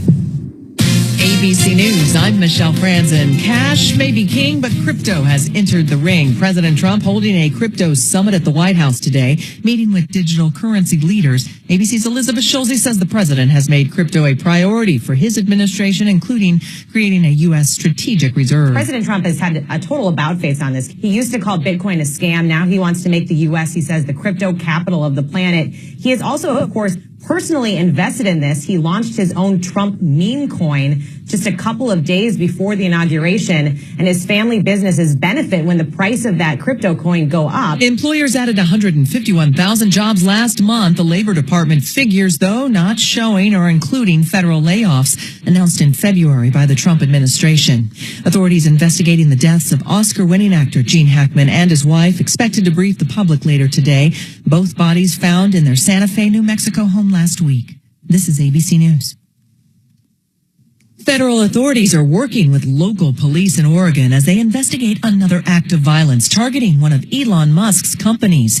It comes amid protests over Musk's Department of Government Efficiency. Demonstrators were back at the Tigard, Oregon Tesla dealership Thursday, hours after someone shot at some of the vehicles in the building. There's no answer for anything violent or jeopardizing someone's health and safety. John McAlpine was one of Thursday's protesters. Nobody was hurt in the shooting that damaged 3 cars, but it's the latest in several acts of violence that have been targeting Tesla dealerships. Brian Clark, ABC News. A quick moving winter blast stretching from Iowa to Pennsylvania is dumping snow as it heads east, and it could bring some lake effect snow to some states. In the Northeast, another day of strong winds with gusts up to 60 miles per hour expected. And in the Colorado Rockies, an avalanche danger is posted with more snow in the next 24 hours. Michelle Franzen, ABC News. A student is facing numerous charges accused of bringing an explosive device to Ponderosa High School this week. The school was evacuated on Tuesday after a threat was reported through Safe to Tell.